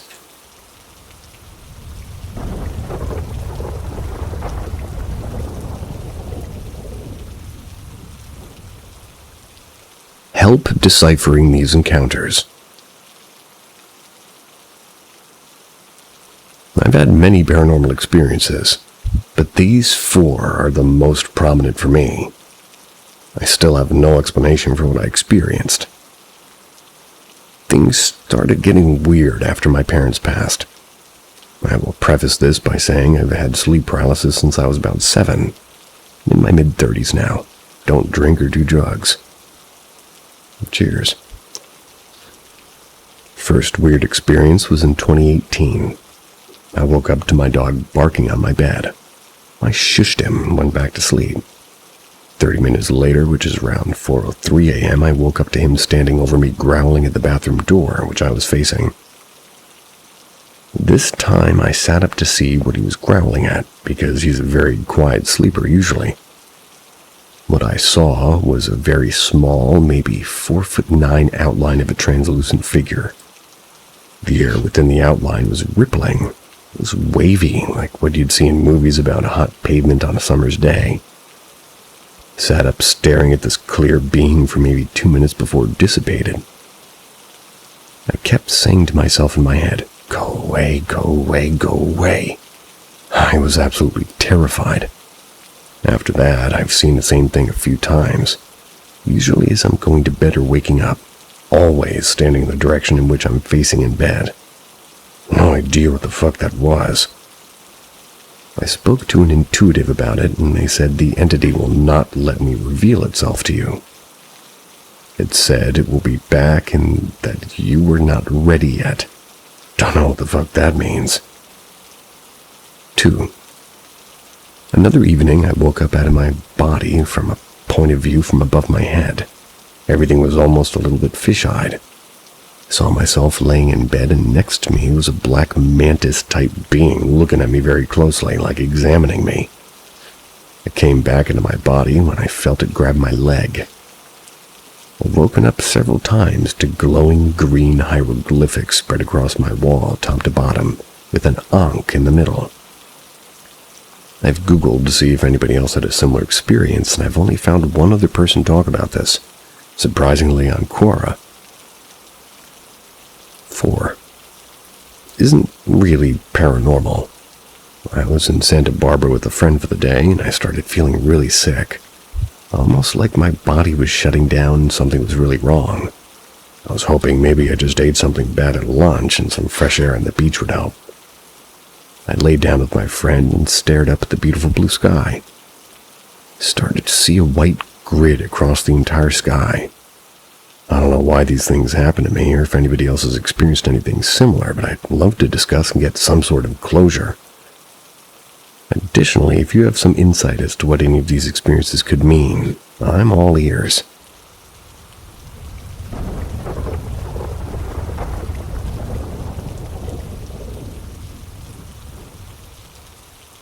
I saw a Wendigo, and I wish I hadn't. This happened in December last year. I was visiting my uncle in northern Minnesota, near the Canadian border. He's the kind of guy who prefers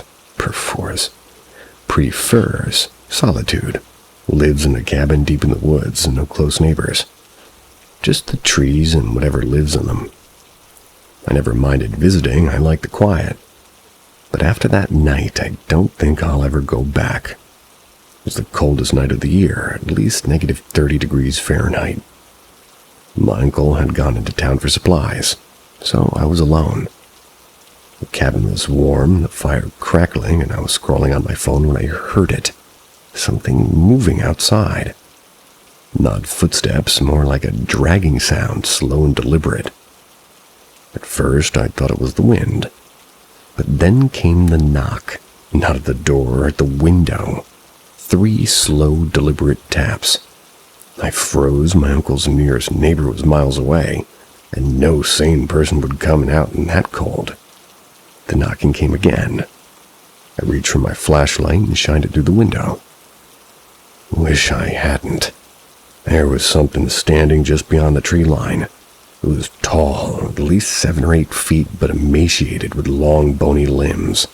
Its skin looked frostbitten, almost blackened, and its eyes were glowing. Not reflecting light, glowing on their own, like embers buried in a dying fire. I should have looked away, I should have closed the curtains, but I was frozen, staring, unable to breathe. And then it smiled. Its teeth were too sharp, stretched across its face. It opened its mouth wider than any human should. Then it spoke. "Let me in." The voice didn't match the body. It sounded wrong, like a recording played at the wrong speed. Too deep, too garbled. I grabbed my uncle's rifle, locked the door, backed into the farthest corner of the room. The knocking stopped, but I could hear it scraping against the walls outside. Slow and patient, like it had all the time in the world. I sat there for what felt like hours, rifle shaking in my hands until my uncle finally came back. The second his headlights swept across the trees, the noise stopped. He found me pale, sweating and gripping the gun like my life depended on it. I told him everything. He didn't say a word, just nodded and checked around the cabin. When he came back, he looked unsettled. "There's no tracks in the snow," he said. "Nothing." That was impossible. I heard it and I saw it. But there was nothing outside, no footprints, no marks on the walls, just the untouched snow and the silent watching trees. I left the next morning and haven't been back since. My uncle still lives there, but he told me something before I left. "If you ever hear it again," he said, "don't look, and whatever you do, don't let it in." Haven't told anyone else until now, but I know what I saw, and I know it's still out there.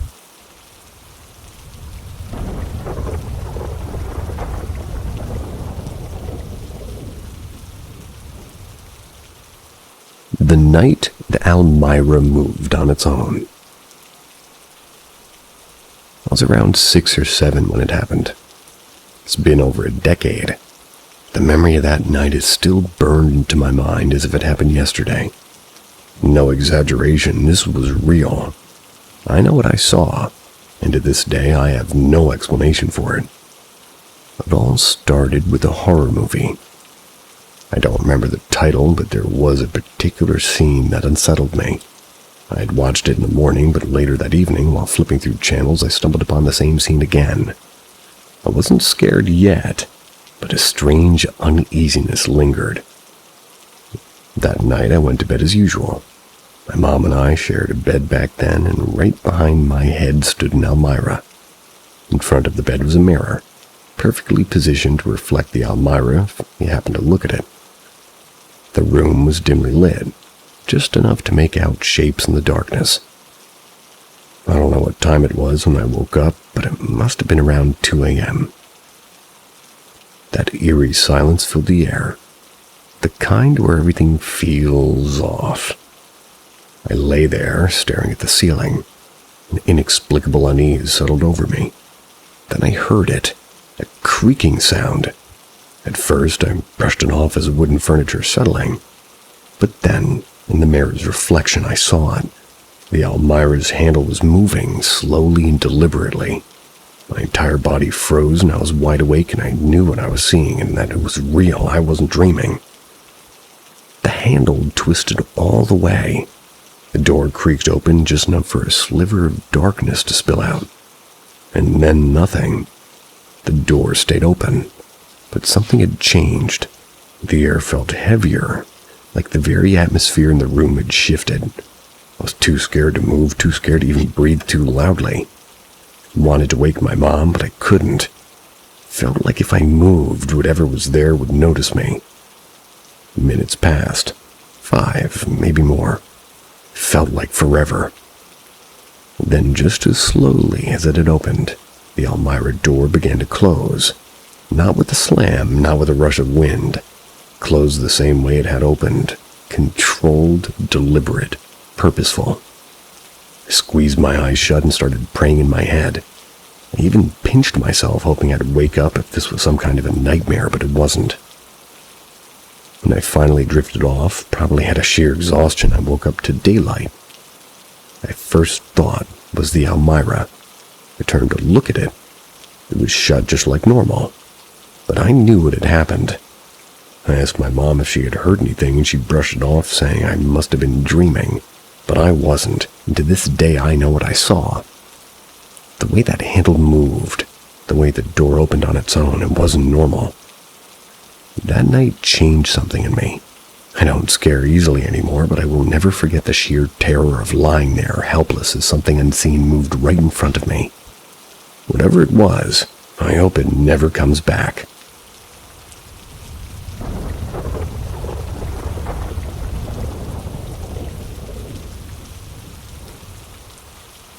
Childhood encounter. So I was maybe 9 or 10 years old. We had just moved to a more islandish neighborhood in West Virginia, right over a massive bridge. We were moving in with some close family friends and their family.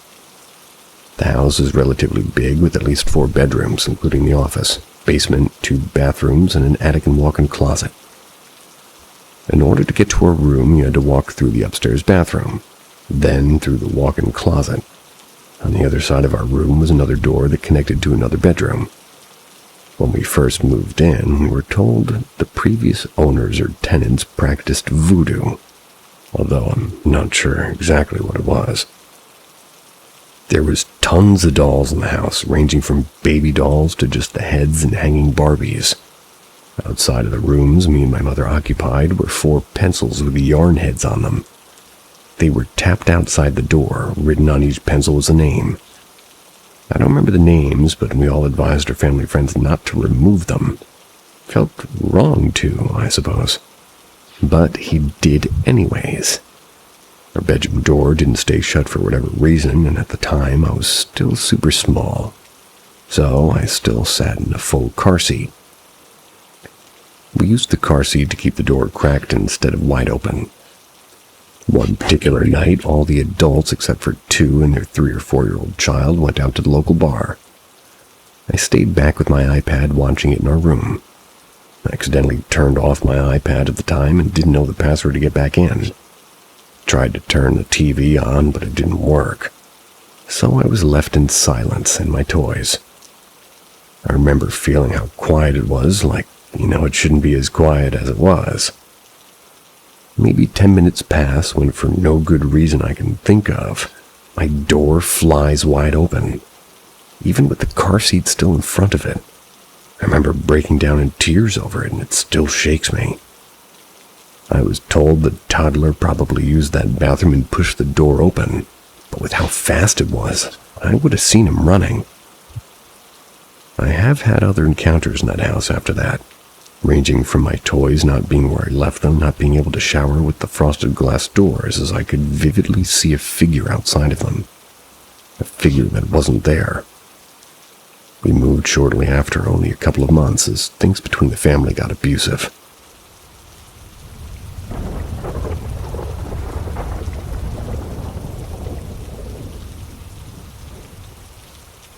My experiences.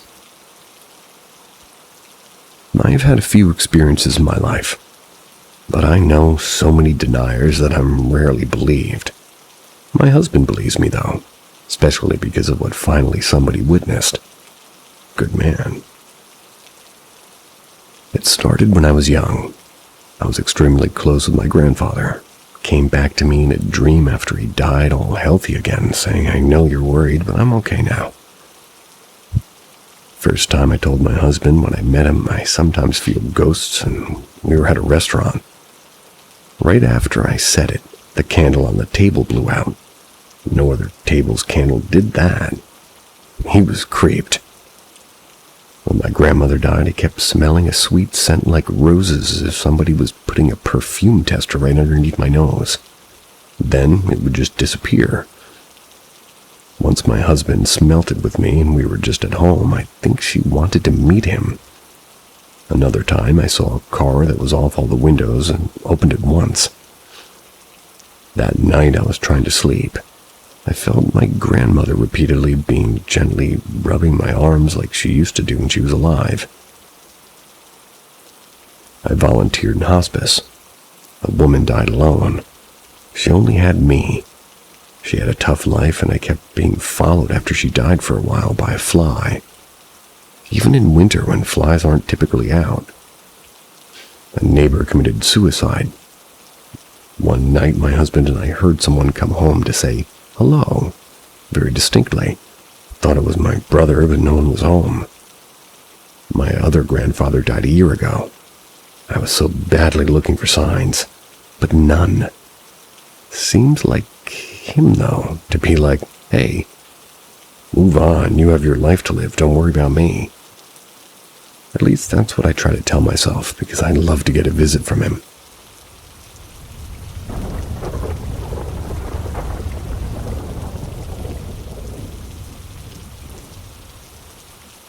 What did we witness that night? So I was 13 years old, living in a little duplex built in the 70s in Calgary. One average night, my twin sister and I decided we were going to have a few friends over to watch a movie and hang out. A typical hangout for us at the age, very innocent beside me having a crush on one of her friends. So everybody arrives for the night. We all go down to the basement level where we gather in the living room, beside the laundry and utility room. So 5 of us have some snacks and put on a comedy popular to the time. The movie plays into the evening. 3 of us have passed out. Now it's just me and my other friend still awake sitting on the couch. This is when it begins. The movie comes to an end. The room is very dark. Less than a minute or two later, a softball-sized, whitish-blue glowing orb with a small halo slowly floats out of the laundry room at about 5-foot mark from the ground. It comes 2 feet or so into the living room and stays there for 2 to 3 seconds before slowly floating back into the laundry room. My friend and I look at each other in shock. We don't say a single word. I remember being in absolute shock of what I had seen. But honestly, I hadn't sensed any negative, energy from it. The orbs kind of felt very neutral, if that makes sense. My friend and I never even talked about the experience again. The only thing we communicated that we both saw it was our shocked faces looking at each other and sitting in absolute silence for a few minutes unmoving. Later that following summer, my family moved across the country. I haven't spoken to the friend who experienced this. It's been over 15 years. I know this story sounds crazy. If I heard it from someone, I'm not sure I'd believe it. Maybe guess they were on drugs or just overly tired, or there was a weird electrical blowout that confused them. I swear that it happened. I think of it often. What was the orb? Does anybody have any similar experience? Can anybody explain what happened to us that night?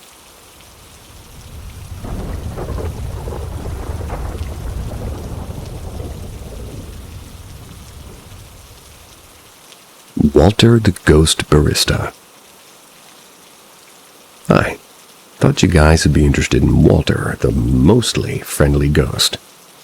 He's a bit sassy sometimes, so that's why I say mostly. Anyways, the cafe I work at is in our historical downtown area. It's been around since the 1800s, so conceivably there could have been people who haven't moved on.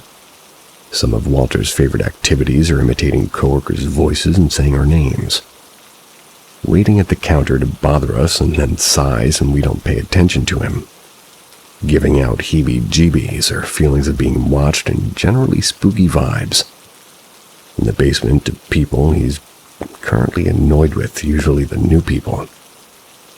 So far, I'm currently the only one to have seen Walter that I know of. I was in the basement taking my lunch break and I saw a shadow go by.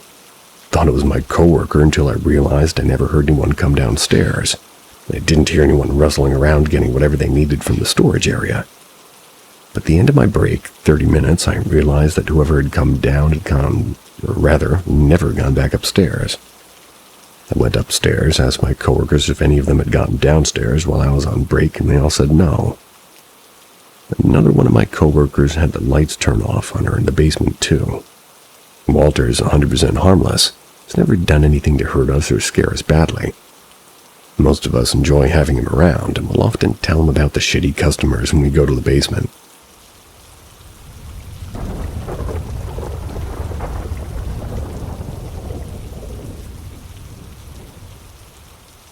It's time to share what happened to me 6 years ago.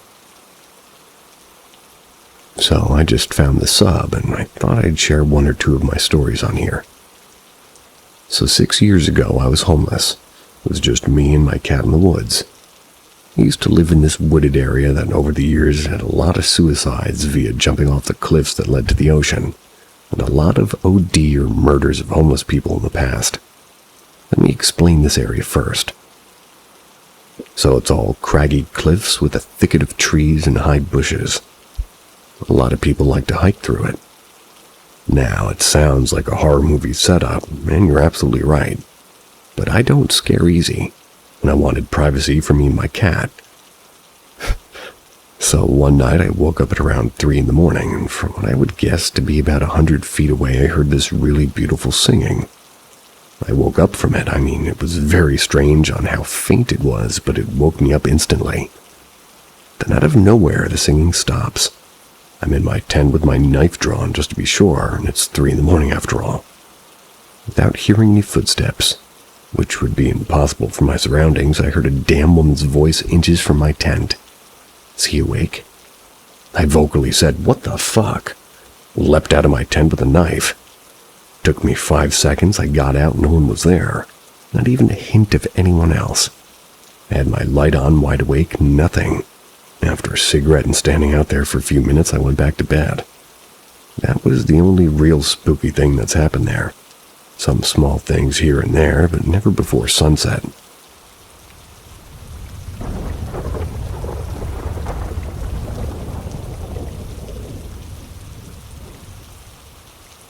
Step into the shadows with Paranormal M, where spine-chilling tales are just the beginning. Subscribe now to stay connected to our eerie stories. The next haunting adventure awaits. Unexplained series of events. I wouldn't call myself a medium or anything of that nature, but my whole life I've felt like I've seen things and have been connected to something that just never felt right. I've always had odd paranormal experiences that nobody else has had or seen around me. Both my parents had unexplainable feelings and premonitions. I don't particularly believe in that and would usually just push it off to everybody just being crazy. I honestly have started to think that I was or am crazy. My mom used to see things that would come true, but not like see the future type, but see things that would have significance to events yet to come. For an example, one night after moving into her house, she had several dreams of snakes. Visions of snakes everywhere. And she mentioned it to me, but I thought she was just crazy. Nights later, her fiancé at the time got up to use the bathroom. Stepped on something squishy. He flipped the lights on to discover a snake. They called animal control only to discover an infestation of snakes in the attic. My mom was very artistic and would draw things, and always talked about visions of apples, and would always tell me, "Don't bite the apple." She would reference Snow White biting the apple and going into a deep sleep. Even biting the apple, etc. Eve biting the apple, etc. Close to her passing, she made this reference a lot, and oddly enough, my mom was hospitalized and went into a coma where she passed away a month after being in said coma. Freaked me out, honestly, and I'm sure you're probably thinking that it was just chance that she died the same way she kept mentioning. That's what I thought too.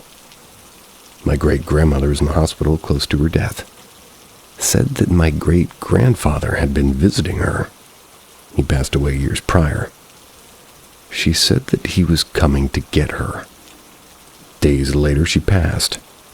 My father fell to his knees one day, and he said that he felt in his chest that something was wrong with her cousin. Shortly after, he got a phone call saying that he had been killed in a car accident.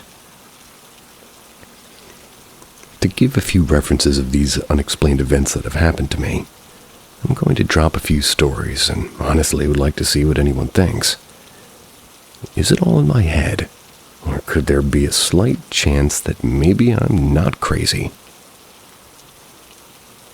When I was a toddler, probably 3 or so, my mom and I were driving in as we were passing a wreck on the road.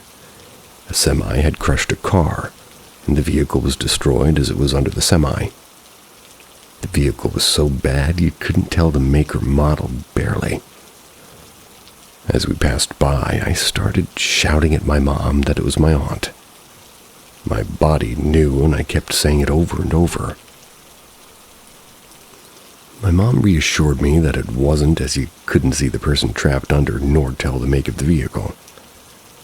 We arrived at my grandmother's house, where we received a call saying that my aunt had been in a wreck and had went under the semi.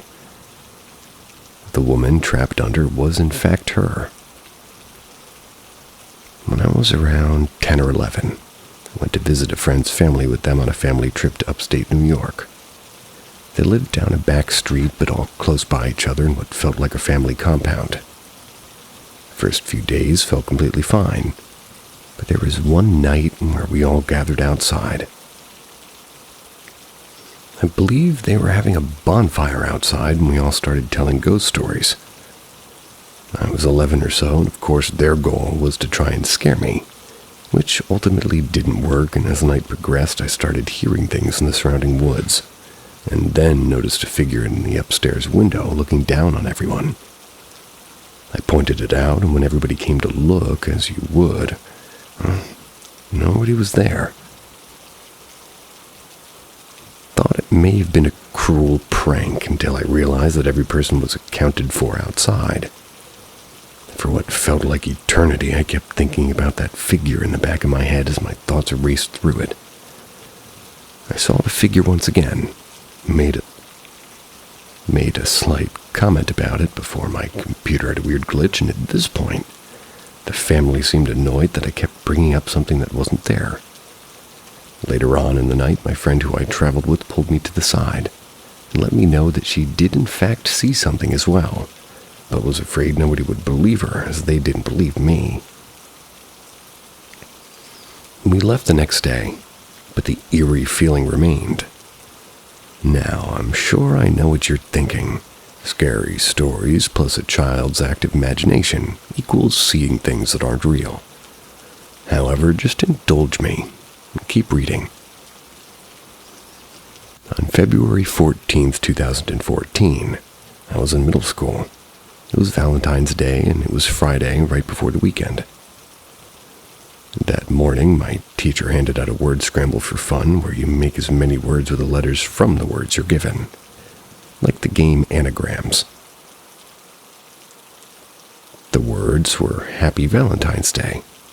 The first word I came up with was death followed by die. I kept circling back to those words, and they repeated in my head over and over. The school day ended, and I was walking home, and my house was surrounded by ambulances. My grandfather walked to the bus stop and said something had happened, and we would talk about it later. To keep the story short, my stepfather had died in his sleep from conjunctive heart failure. I moved from that house to live with another family member after his death. When I turned 14, my great-aunt's boyfriend at the time had a heart attack and died. They'd been together for a long time, but he never married her. He was often cold toward everyone in the family, and although they were together for a long time, he refused to marry her. Several years prior to that was the last time I'd spoken to them, as my family were not close, and I mentioned the fact that they weren't married and asked why that was. To be fair, children have no filter and say whatever they think in that moment. In that moment, I could feel the mood change, and the tension could be cut with a knife, and his energy felt sinister, like his spirit was just evil, almost as if he was surrounded by darkness. I hadn't spoken to them since that moment until I found out he had passed away. My family consoled my great-aunt, and we all helped her pack the house up to get ready to move in with us. She could no longer stay in the house. We finished packing up her house within 2 days, and toward the end, my aunt pulled me aside and let me know how thankful she was that I was there, but told me that when her boyfriend was having his heart attack, he pulled her, and he had this sinister tone. He told her, "If something happens to me, don't let your great-nephew into this house." Hearing that only caused me to have an kind of off feeling while we were finishing up. Days after, she moved into her home, and I was sleeping when I felt like sleep paralysis started to kick in. I laid in my bed feeling helpless. That's when I saw a figure creep over me, screaming at me. And I will never forget the words it said. "Get out! It screamed at me, shaking me, and I laid still. It then raised its hand at me and struck me in the face.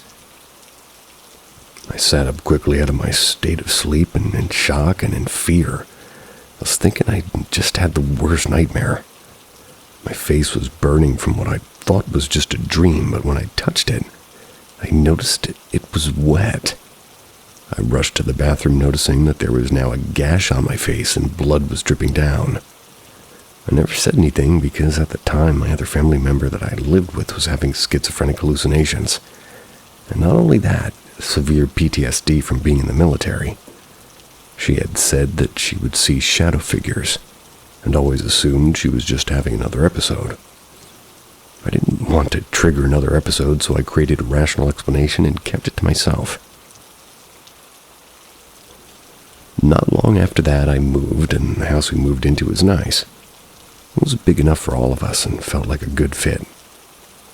During the showing of the house, the basement door had a lock on it. We were unable to view it at the time. We were assured that it was nothing, and we moved in, and we just had the lock cut, and to our disbelief, there was a letter and a pentagram painted in black on the wall. The letter stated that the previous tenant was involved in some sketch activities like witchcraft. She said that she had went too far, opened something that she couldn't close, thus the move. Nobody had thought anything of it really, as we all had no belief in anything like that. I'd suppressed those previous experiences as I rationalized them to just being an overly active imagination. Time went by. We had painted the wall, but the pentagram kept seeping through every time we painted, so we left it alone. There were often times where we would hear things through the night, such as creaking in cabinets and closing, like footsteps running through the house. But we were at a pretty big house, so we always rationalized it. That night I could hear kids giggle and footsteps running through the hallway. Cabinets started slamming oftentimes, and pictures would just fall off the wall spontaneously. It got so bad that we ended up calling a priest, asked him to bless the house. We didn't mention the pentagram, and when he walked in, he walked straight down the stairs as if he were drawn to it. He blessed the house, and we didn't have anything bad happen for a while. I was around 16 at the time, and everybody decided to take a weekend family getaway. But unfortunately, I had to work that weekend as my job only allowed me to work weekends due to school. So I had to stay home. I came home one day and had a cold, eerie feeling walking into the house. It was like I was a victim of a home invasion when I was younger. So since then, I have always been extremely paranoid and on edge. We had several dogs and we lived pretty secluded with neighbors close enough if something happened, but far enough if we wanted privacy. So I wasn't quite anxious as I would normally be. But that eerie feeling never left. I decided to call it a night and my dog followed me to bed. I was laying there tossing and turning, maybe 15 or 20 minutes. That's when I noticed that one corner of my room looked extremely dark, darker than normal. The bedroom window normally casted a shadow in that corner, but this time it was pitch black, like I couldn't see through it. In the same moment that I noticed it, my dog peered her head up and faced the corner as well. She started growling, and I tried to shush her, assuming it was nothing except she started growling louder and louder. The hair on her body stuck up and she was snarling.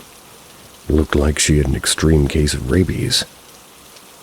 I'd never saw her like that, growling and barking and foaming at the mouth at the edge of my bed. Kept trying to calm her down when she lunged at the corner barking as if she saw an intruder.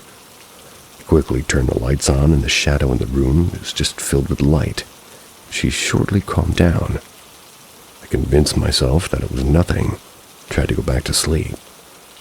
Laid back down only to awake to the sound of her growling as she was before in the corner of the room. I decided to grab my pillow and head to my car to sleep. As I looked back to my bedroom window, it was completely black and my stomach dropped from the feeling I couldn't explain. Never stayed in that house alone again. Haven't had anything like that happen for a while as I live in an apartment with other people now. But every now and then I feel like I'm being watched. I have nightmares sometimes. Sit up in the middle of the night in darkness with unexplained fear. And honestly, I feel like I'm a pretty normal person with some unexplained things that have happened that I just keep suppressing. Do you think this is all in my head? Find myself trying to still rationalize everything and nobody to turn to. Who really can believe me? Or just wouldn't think I needed to be locked up in an asylum.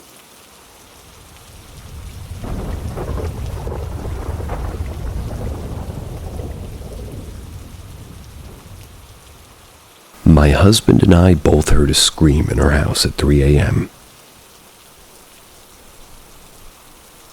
My daughter was not and does not sleep alone on the couch at night.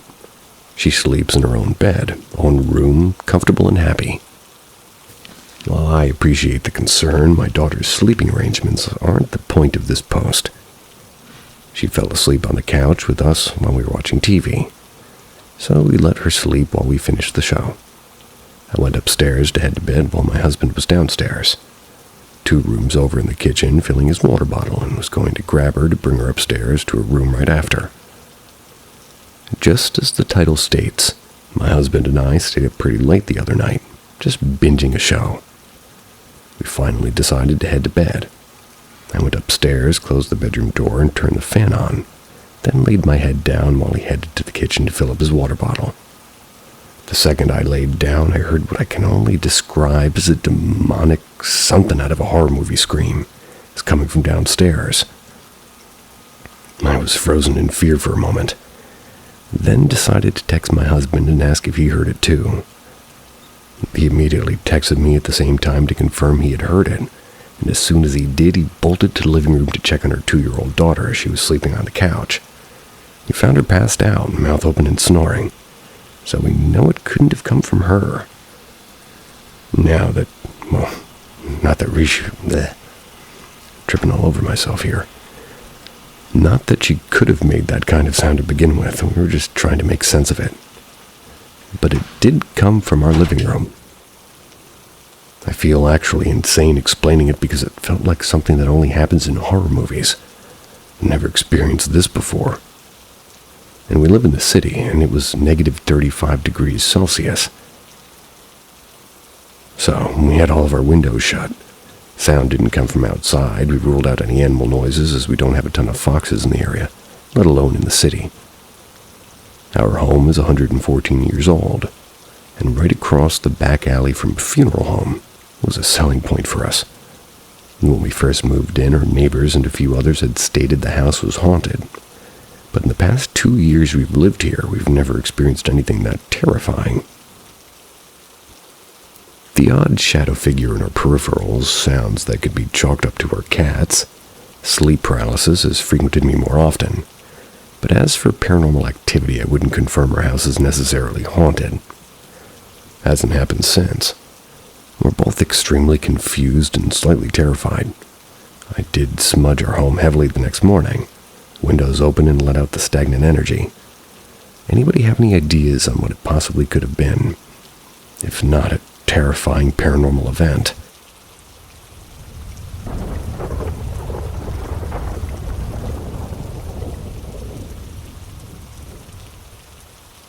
Something bothering me when I tried to sleep throughout my life.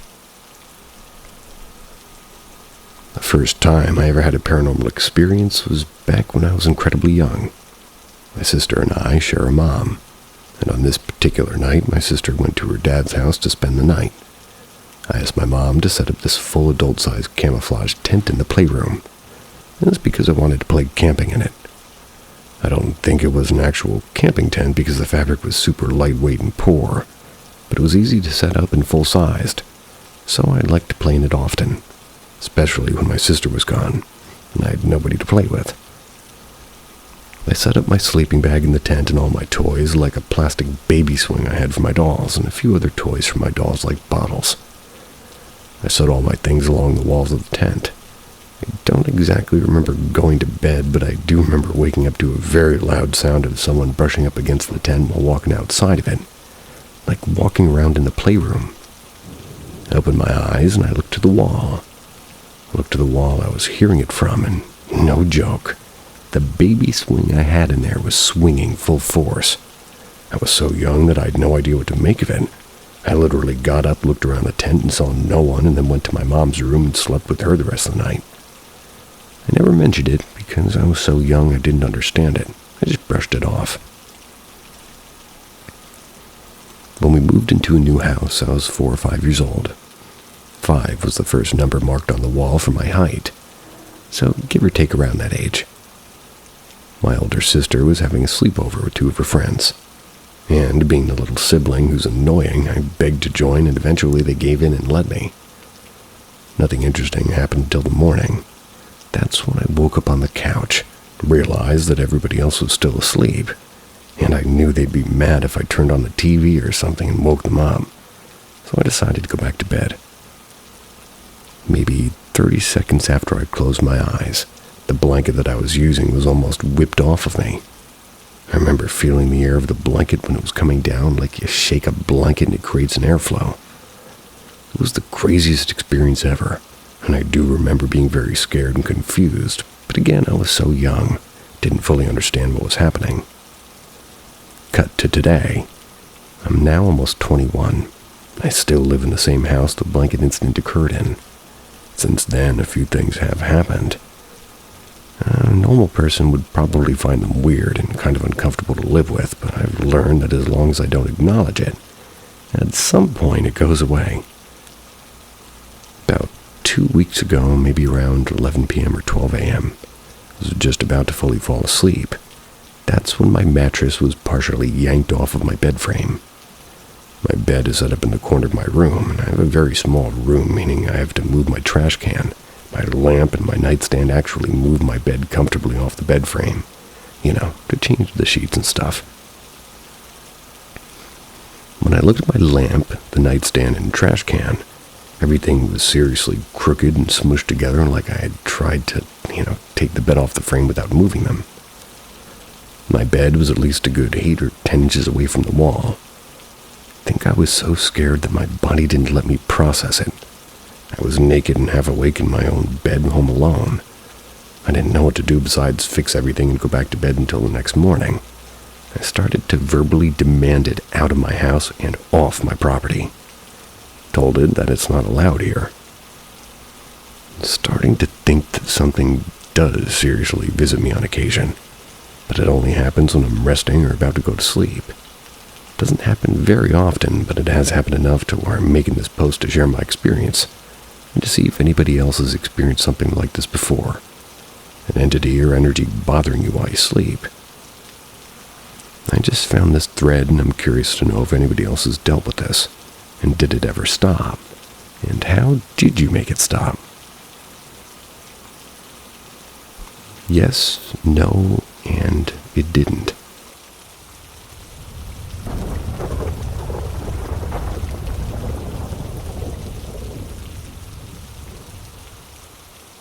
Accidentally answered 3 knocks. Hello. A couple of months after I moved into my house around 2 years ago, I was showering pretty late at night. There's a window in the shower with frosting on it. I heard 3 knocks on my window, which I assumed was my boyfriend messing with me, and I knocked back the same way. I was tempted to open the window, but didn't. I asked him after, "How much are you able to see in from the outside?" He didn't understand, so I asked if that was him knocking, and it was not. And I know it wasn't him because we were both in tears, freaking out. Never heard of the superstition of 3 knocks until a couple of months after. That's when I came across someone talking about it online and saying to never answer and don't knock back. That's when I got concerned. It's kind of funny because at the point I kept telling my boyfriend I was cursed because of this bad luck I was having. Not only me, but my loved ones too. Maybe it's a coincidence. I hear things fall sometimes, and maybe that's a coincidence too. I've always been a skeptic, but lately I've been kind of convinced. It started with me feeling like somebody was right above me when I was asleep. Not quite sleep paralysis, but I opened my eyes and no one was there. But it felt like someone was hovering right above me, and I'd be face to face with them, and when I opened my eyes, there'd be nothing. And this happened before I found out about the 3 knocks potentially letting spirits in. This hasn't happened for a while, but the past few weeks between 2 or 3 a.m. every night I hear creaks throughout the house, in a way that feels like someone's moving from place to place. I'll even feel footsteps or sense footsteps around me, like someone's coming toward my room. It's so convincing that I sometimes think it's my boyfriend coming to my room, and I'll look and no one's coming. I feel like I just hear strange things. It makes it hard to sleep until like 3 a.m. or so. A shower with frosting on it. That was a bad food joke of mine.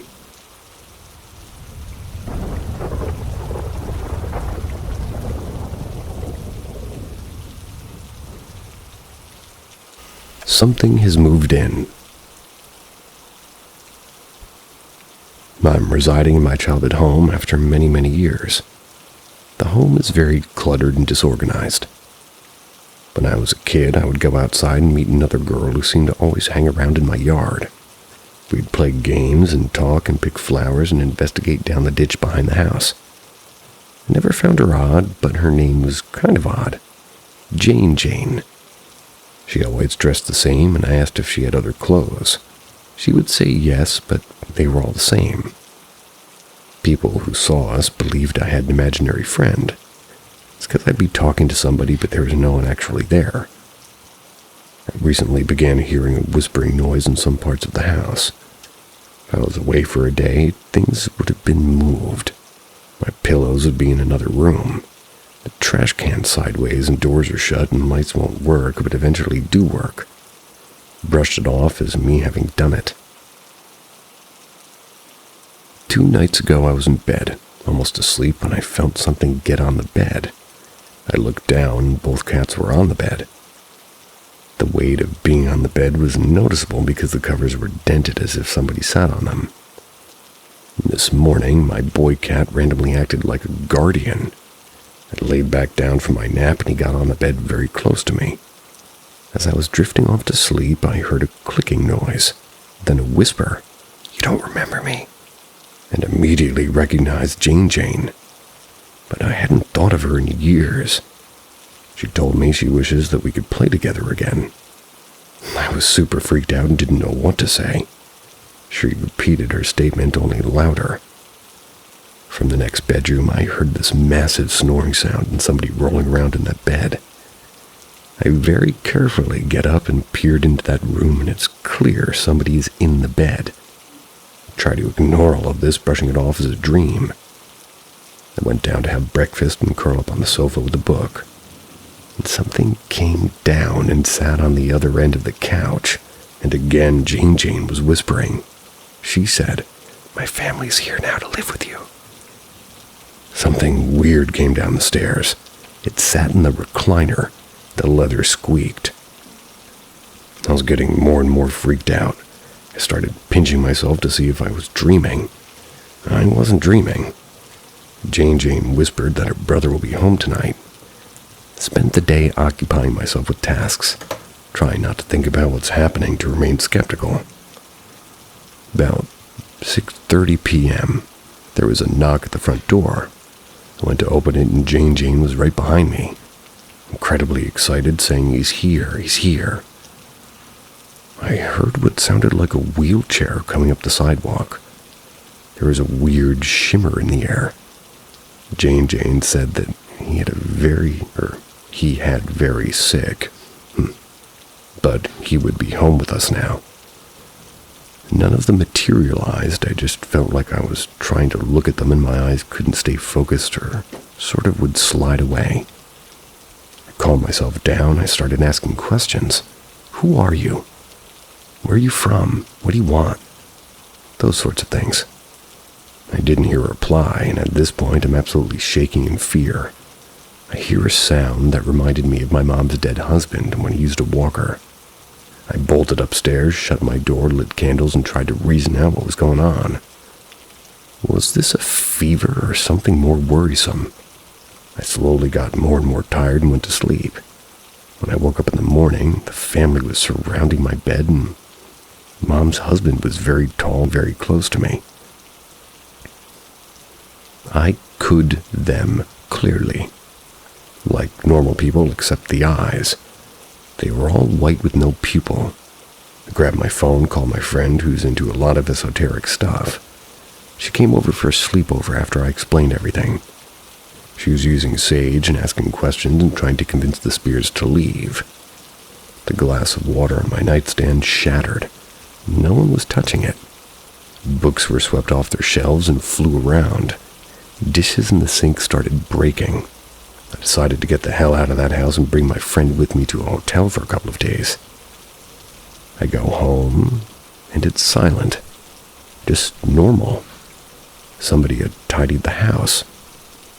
I was still scared, but I really needed to work the next morning in my home office. Calmed down, had a couple glasses of wine, went to bed. Closed my bedroom door, pulled the shades. I was feeling secure, and there was no strange noises or anything, just a normal house. In the middle of the night, I don't know the time, but it sounded like my home office was being trashed. I ran to check. The books were all over, paper crumpled, my planner ripped apart. Tears on my seat. The only thing that wasn't touched was my work laptop.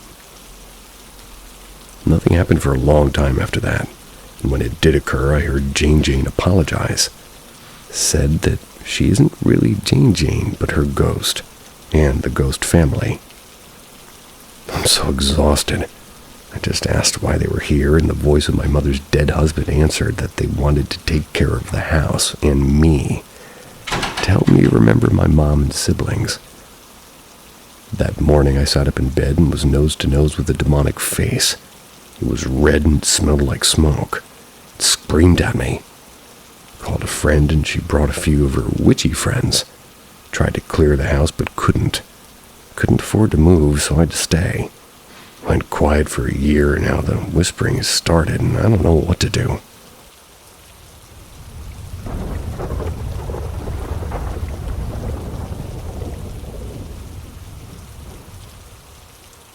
Scary experience at Waterfall Walking Trail. A few weeks ago, my partner and I decided to go for a late drive to this really pretty walking trail on a mountain. It's about 2 hours away from my house. I've only been here a handful of times, but it's somewhere my partner and his family would visit often. We left home at around midnight, which is a lot later than we normally would. So it was like 2:30 in the morning, at least when we actually got to the trail. I had a weird feeling as soon as I got out of the car, but I get that every time I'm in a bushy area, so I brushed it off. This walking trail twists you through the bush and a dirt path, down a bunch of stairs to a cave with glowworms. What's a glowworm? And over a waterfall that eventually loops back around at the end. I stopped at a sign just before you walk into the bush to light a J. I heard what sounded like someone walking in the bush off the trail. Again, I just brushed it off to being a big lizard or something. However, that eerie feeling was way more intense now. Every few steps down the trail, I was turning around to look behind me. It sounded like someone was walking behind us in boots. Anyway, we get to a point in the trail where you can start to see the waterfall. You have to start walking down the stairs. They also kind of bend a little as you go around the corner. My partner stops in front of me, and as I'm turning around to check behind me, I hear a female voice say, "Stop." Clear as day. It was right in my ear. It was not really a threatening voice, but it sent a cold shiver through my whole body, and I knew something didn't want us there. Before I could say anything, my partner turns around and says that we should leave. I agree, and we basically run out of this trail, both of us now checking behind us. As we exited the trail, still running, my partner turns to check behind us one more time and stumbles into me, nearly tripping both of us over in the process. We've never pulled out of there so quick. When we finally felt safe further down the mountain, I told my partner that I heard and asked him if he had heard it too, and that's why he wanted to leave. He said he didn't hear the voice, but he could tell from the sound of the waterfall that the river below was really high up, probably blocked our path. He did say as he was leaving he heard some weird clicking noises, and that's why he fell into me. I also heard those noises, but at the point I really didn't want to look behind me and just wanted to get the fuck out of there. After talking to my partner more about it, he told me a few people had died in that river from jumping off the waterfall. Oddly enough, when I heard the first noise, I was reading a sign warning people not to jump from the waterfall to the river, and that there was a fine if you were caught swimming in the river. So yeah, that's my story. It was a really weird experience, and haven't been back to that mountain since. I thought they were going to say there's a fine if you kill yourself. Well, I'll edit that out.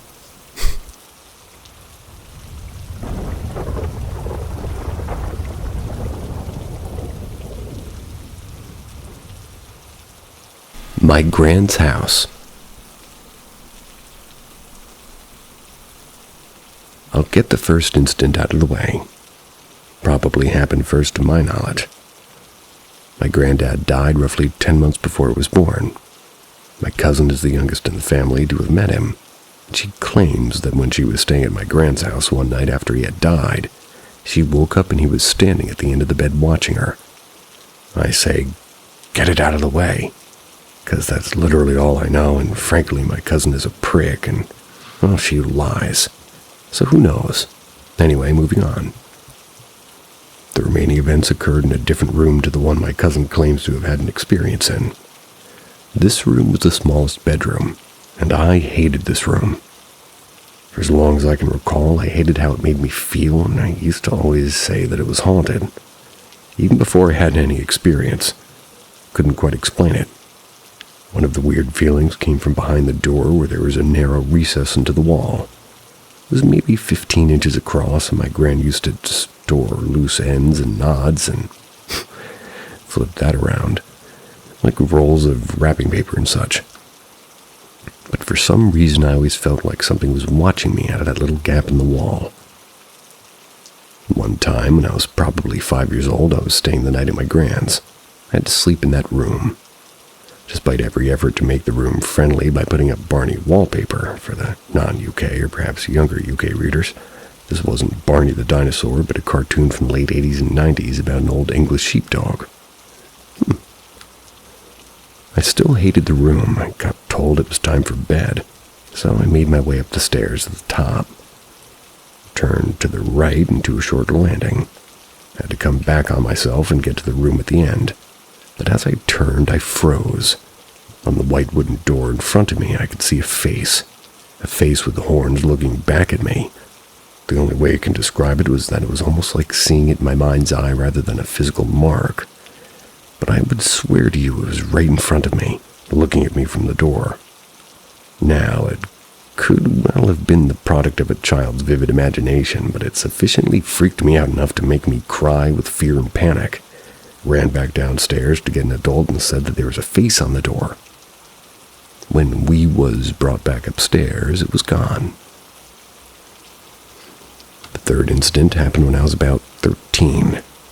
My gran was the only one in the family who had Sky TV, so I would regularly go just visit so that I could watch wrestling on the TV. On this particular day, I was downstairs watching and my gran was upstairs.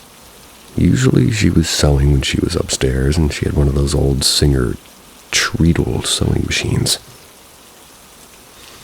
A big cast iron unit with a solid wooden frame. And for further context, my gran was easily 4'9", a tiny woman with her healthiest years behind her for sure.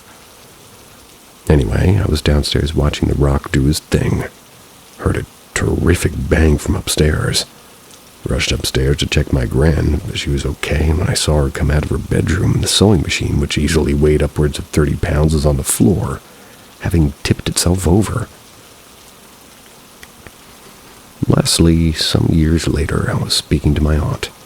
She had spent a lot of her childhood in the 70s and 60s growing up in that house. She said that room had been her bedroom. She told me that she also hated the room and thought it to be haunted, and that she'd had an experience of her own. The bedroom sat at the front side of the house and had one window, which was directly above the front door. She recalled that one day she was out in the street playing with friends while her siblings and parents were at work. She's the youngest of 4. And something made her look up at the house, and in the window she could see the figure of a man standing looking out into the street, despite knowing for sure that there is no one home. So that's the story of my grand's house. Unfortunately, we have no ties to the house anymore. She moved out at around 2010 and died in 2012. But I still regularly think about the house and the weird feeling I got in that bathroom throughout my childhood. And the only one in that bedroom, not the rest of the house.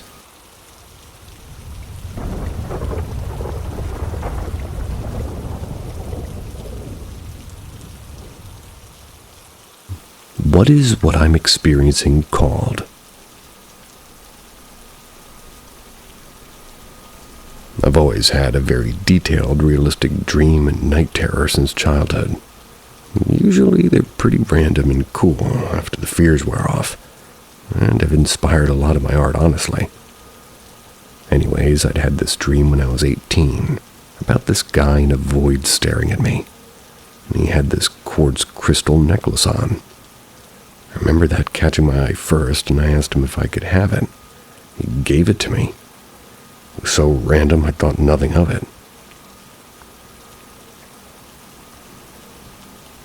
It's kind of a dick move. So a couple of months later, I got to this program for trade school, and I'm outside of my dorm, and I see this man that looks exactly like the person in my dream. He's wearing a quartz necklace. It freaked me the fuck out, especially because when I looked at him, he turned and stared at me. It was like immediate recognition. He called me over, and we immediately clicked, at least as friends. It was as if I already knew him. It was so freaking weird because he went, "We've met before in another life." Like, fella, I don't even know you, that's so weird. Gave me the necklace too. I told him a few months later that we all lived at this trade school and it takes a long time to complete the program about the dream. And he 100% believed me and thought it was so strange but also really cool. Around 2 years later, my best friend and I lived in a house with other friends and stuff. My friend has a younger brother who's not exactly the fan favorite among us. He has a lot of mental health problems that cause him to lash out, but when he's calm, he's a real joy to be around. There'd be times when I'd be outside in the backyard smoking and painting, and I'd see a black dot in my head. I'd feel his presence. I'd ask my friend, "Do you invite your brother over?" She said, "No, why?" I told her because he's here. And she was very confused. Then the doorbell rang. I didn't hear him say anything or anything like that, and it happened multiple times. Even if I was in my room just doing my own thing, listening to music, I'd just know he was there. It was like this very heavy feeling and kind of a sense of fear, I guess. My family member went missing for over a decade, and nobody heard a word from them. We all assumed that they were dead. Recently, I started thinking a lot about them, like intensely. We weren't close at all, and they were very odd, honestly. But I asked another family member if they'd heard from them recently or not. They said no. We don't think they're dead. That week, that family member showed up in town. Could totally be a weird coincidence, but after not even thinking about them for years to suddenly thinking intensely about someone for them showing up is super weird. No, I'm not schizophrenic, and no, I don't have any desire to be a witch or something like that. I don't mess with tarot cards or Ouija boards. My family is seriously Christian, like old values. Men can't have long hair or unshaven faces, and dancing and music's forbidden type of Christian. They don't even believe in ghosts. My friends have seen the weird stuff happen, or me knowing something before it happens, so they believe me and think it's cool and weird, but I don't know what it's called. The other half of my family believes in all the stuff my Christian half doesn't, and they say that we come from spiritual people.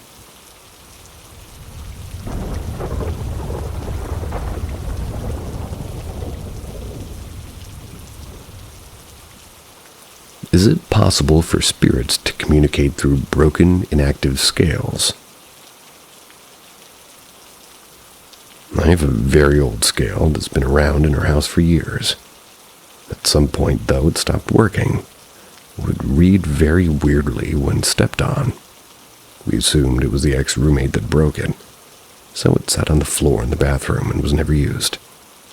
We didn't really bother to put it up and had no space to store it, so we kept it in there for a month or so.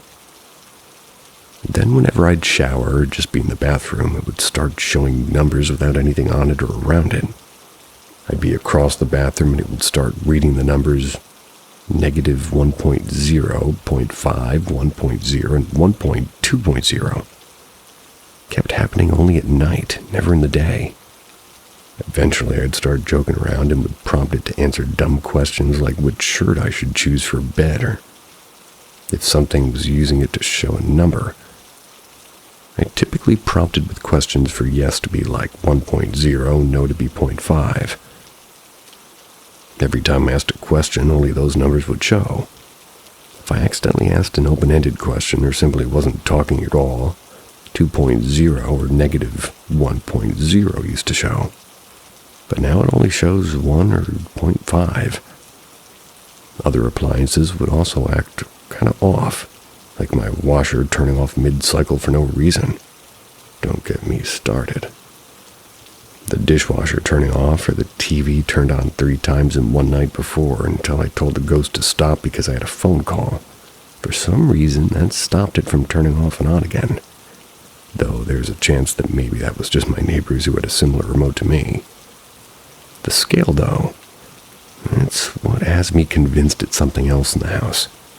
Beyond always feeling watched when walking in the hall at night, it'll answer any question I pose with those 2 numbers. And usually, answers remain the same when I try to word questions differently, just to test it. My ex-roommate and father both said it was probably just because it was on the floor and maybe me walking in the bathroom was messing with something. Maybe it was causing it to read things randomly. I'm 100 pounds, so I thought maybe. We got a new scale, but that one ended up broken too. So I put the original scale on top of it, so it was no longer on the floor. It was quiet for a long while. I think maybe a few months. I only saw the scale change numbers a couple of times, but tonight at like 2:30 a.m. when I was getting out of the shower, I started chatting like I usually did with it, and it just kept replying to every question I asked. It wouldn't change when I stopped talking, only if I asked things. This was roughly our conversation. I should also add for context to the first question, I had fake blood in the room as well. I was planning a weird core video for my portfolio. I was going to dress up like that spirit from The Grudge and hide in the shower and was prepping to film it for the weekend. 0.0 is the normal starting range that it shows when the scale has no more weight or changes to it. 1.0 for yes, 0.5 for no. Do you mind if I film a video for my portfolio? I'm going to be dressed as a ghost, but I don't know if that's offensive to spirits or not. 1.0. Changed to normal 0.0 directly after. Got it. Just gonna dress as an intruder. I get you. It's 2:48 a.m. You're not often really active so late. Is there any reason you're up? 0.5 to 0.0. Does the scale take any energy to talk through? 0.5 to 0.0. If I go to college next year and I take the scale with me, will you be able to talk through it still? 0.5 to 0.0. Are you only able to talk through it in the house? 1.0 to 0.0. Damn. Okay, I'm going to be back every other weekend and holidays. Would you be able to talk to me whenever I return? 1.0 to 0.0. Good, I'm going to try to find other methods for us to talk. I can find some kind of a device so we don't have to talk through numbers. Would you want that? 1.0 to 0.0. I'll find something for us to talk through when the house is empty. Struggling to wrap my hair in a towel because I still can't do the towel trick. Don't judge me for asking styling questions. Helps me test that it actually is responding, and also, not gonna lie, it's got good styling opinions when I ask about clothes. You think I should cut my hair? I got it to grow out healthy, but it's so long it's ridiculous. 0.5 to 0.0. You'd think I should put it up instead? 1.0 to 0.0. I kinda was a traitor and still haven't put it up. Alright, thanks, I gotta head to bed now. The last thing I said was bye, and the scale went back to 0.0 and stayed on that.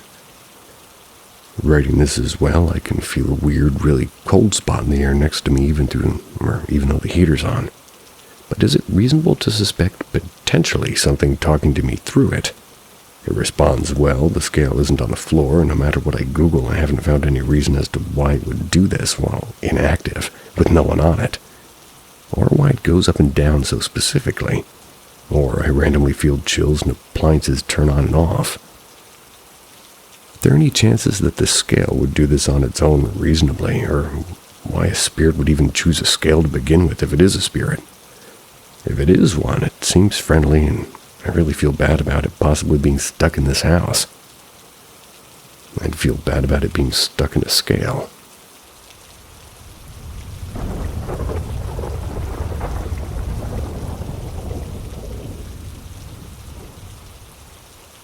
The dream I just had might have been inflicted by a demon. I don't know. X. X just feels right for some reason. Something like that was their name. Dream 1. Tried to tempt my character, bringing people in my life that would force me to do things I didn't want to do. And when I resisted, they made the challenges harder based off of my strongest desires, tried to punish me by threatening to take away the things I care about the most. Starting with threatening to take away my career, then proceeding to take away my friends. 3 a.m., I wake up at 3 a.m., I get some water, fall back asleep. Dream 2, I start the dream by waking up in my bed as I would a normal day. But when I wake up, there are 3 golden coins and 3 silver daggers underneath the skin of my hands. I try to tell my roommate and close friend Josh about it, even showing him the coins and daggers. But he's weirdly out of character, unimpressed, and seems like he's pulling a prank on me to lead me astray. Then I wake up from that dream to another, 3rd dream. Dream 3. I'm now at some history lecture with Josh. Neither of us actually have any classes together. I try to ask this professor about the coin and dagger dream I just had, and he plays it off as I'm being delusional. Second person to do that now. But he mentions saying something along the lines of, it's not as if Q, or some name that has a fashion like the other ones up top, isn't real. Then when I return to my seat in the lecture, I get a call from one of my closest friends ever, and another roommate of mine, Michael, and I start telling him about what just happened. But as he starts to speak, his speech turns into undiscernible sounds of horror and agony. Sounds like a threat of some type. Then I wake up. Real world. When I wake up in the real world, the same world I'm typing this dream journal on my phone in. I have my phone, it's up to my ear, being held by my hand in the same way I had it in my dream. In a cold sweat and very hard to breathe. I don't know if this is important to the story, but the sun still hadn't risen. But yet there are birds chirping outside very loudly. I don't know if birds normally are up this early, around 5:40 a.m., Virginia, Appalachia. Yes they are. Additional knowledge to know. I do want to make note that this is not the first dream or experience of the supernatural type I've ever had. I've had ones where I've experienced the entire day yet to come before it even happens. Even seen places I've never seen before, down to the most perfect minute detail. I've had dreams where it felt like I've seen almost entire worlds or the past. Even different realities, somewhat similar to what just happened this previous night. Seeing my family and friends gaslighting me not to worry about it, and then proceeding to see them die or suffer when I do worry about it.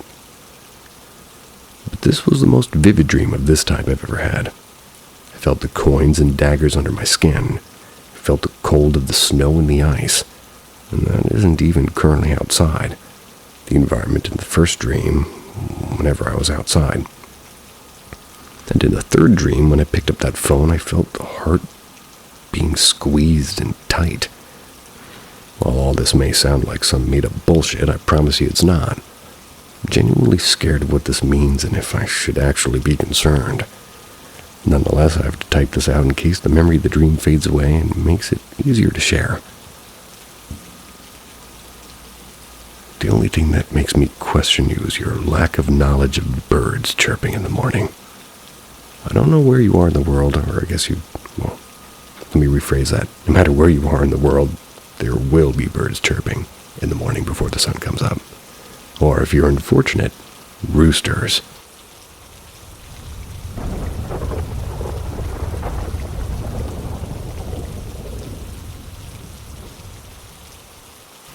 Who have told others in their dreams that they know that they're dreaming? What happens next?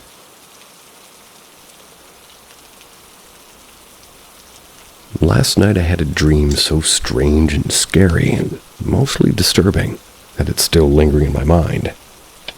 It wasn't just an ordinary dream, it was one of those that leave a strong feeling behind, even after waking up. What made it different was the moment I somehow realized I was dreaming. Normally, this realization would excite me, but this time, instead of simply enjoying the experience, I felt an overwhelming urge to tell everyone around me that I knew it was a dream. As soon as I spoke those words, something changed. The atmosphere shifted in an unsettling way, and suddenly, eerie images started appearing around me. They were outright terrifying, but significantly their randomness and the way they emerged made them deeply disturbing. It was as if the dream itself didn't want me to be aware that it was a dream, and by acknowledging it, I'd triggered something sinister.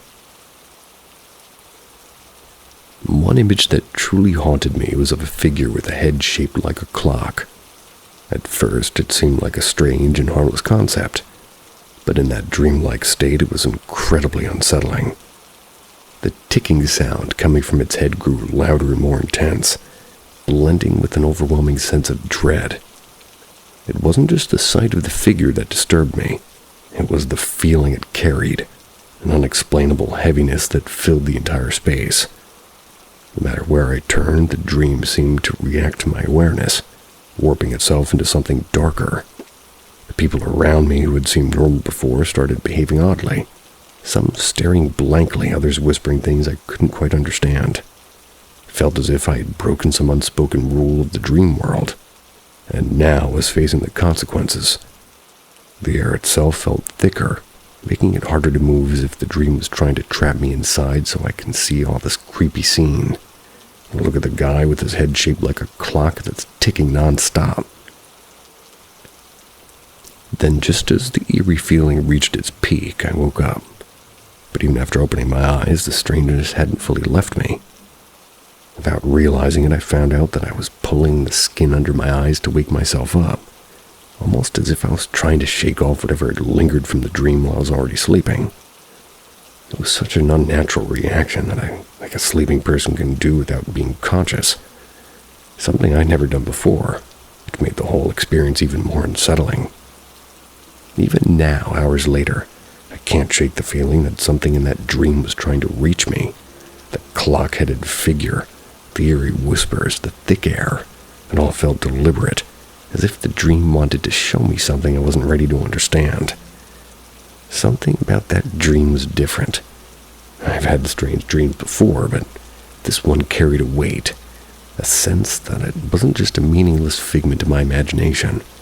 Maybe it was just my mind playing tricks, but a collection of subconscious fears manifesting in strange ways, or maybe, just maybe, dreams aren't always as random as we think.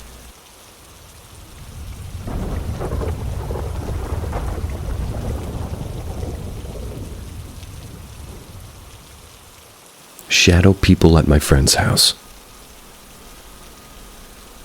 I was talking with my girlfriend about ghost stories and encounters. Made me think of my experience and really felt like sharing, as I haven't thought of this memory in ages. To preface, I'm generally not a skeptic individual, nor have I had any firm beliefs in any certain religion. While I do believe in life beyond and something higher, I can't firmly say I just, subscribe to any ideology. To set the scene, I was in 6th grade. fresh into middle school and very much an awkward, chubby kid. Needless to say, I didn't have very many friends except for a few. This story includes one of them that I will refer to as Jay. Me and Jay got along well. He didn't have very many friends, same as me. We mostly bonded over shared interests, such as Skyrim. It was still a relatively new game, and we were both obsessed.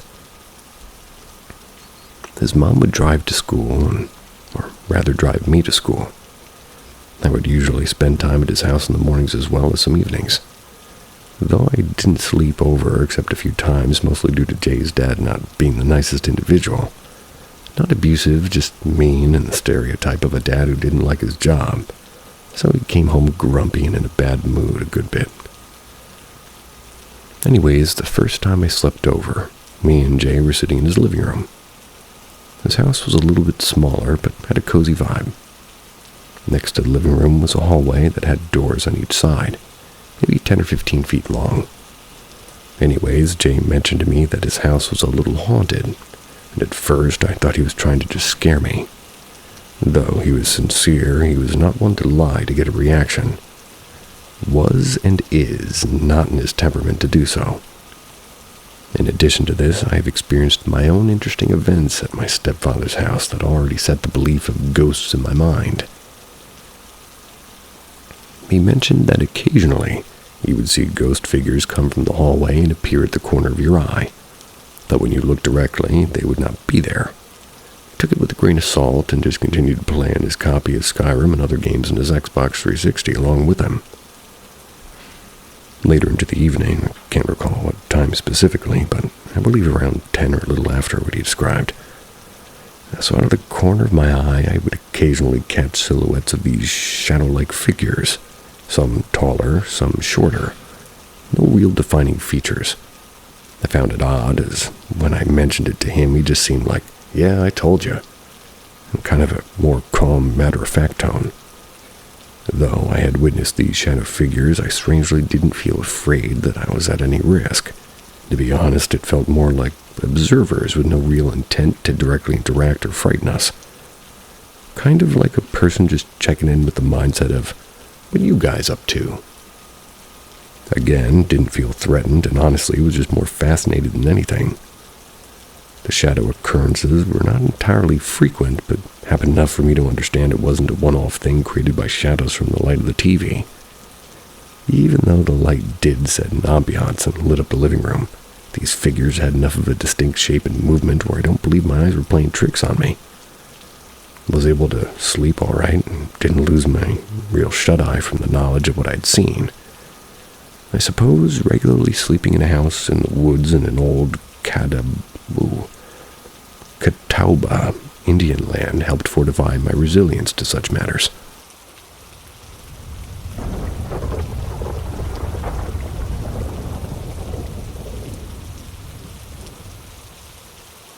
A mysterious dream stalks my family for generations. No one talks about it. For as long as I can remember, there's been something strange in my family, something we don't really talk about. It's a recurring dream passed down from decades, and only certain people experience it. The pattern is always the same. In the beginning, you see a shadowy male figure wearing a cap in your dreams. At first, he doesn't do anything, just lurks in the background watching. As the days go by, he gets closer and more noticeable. Then one night, he finally makes his move. He chases you, and he catches you.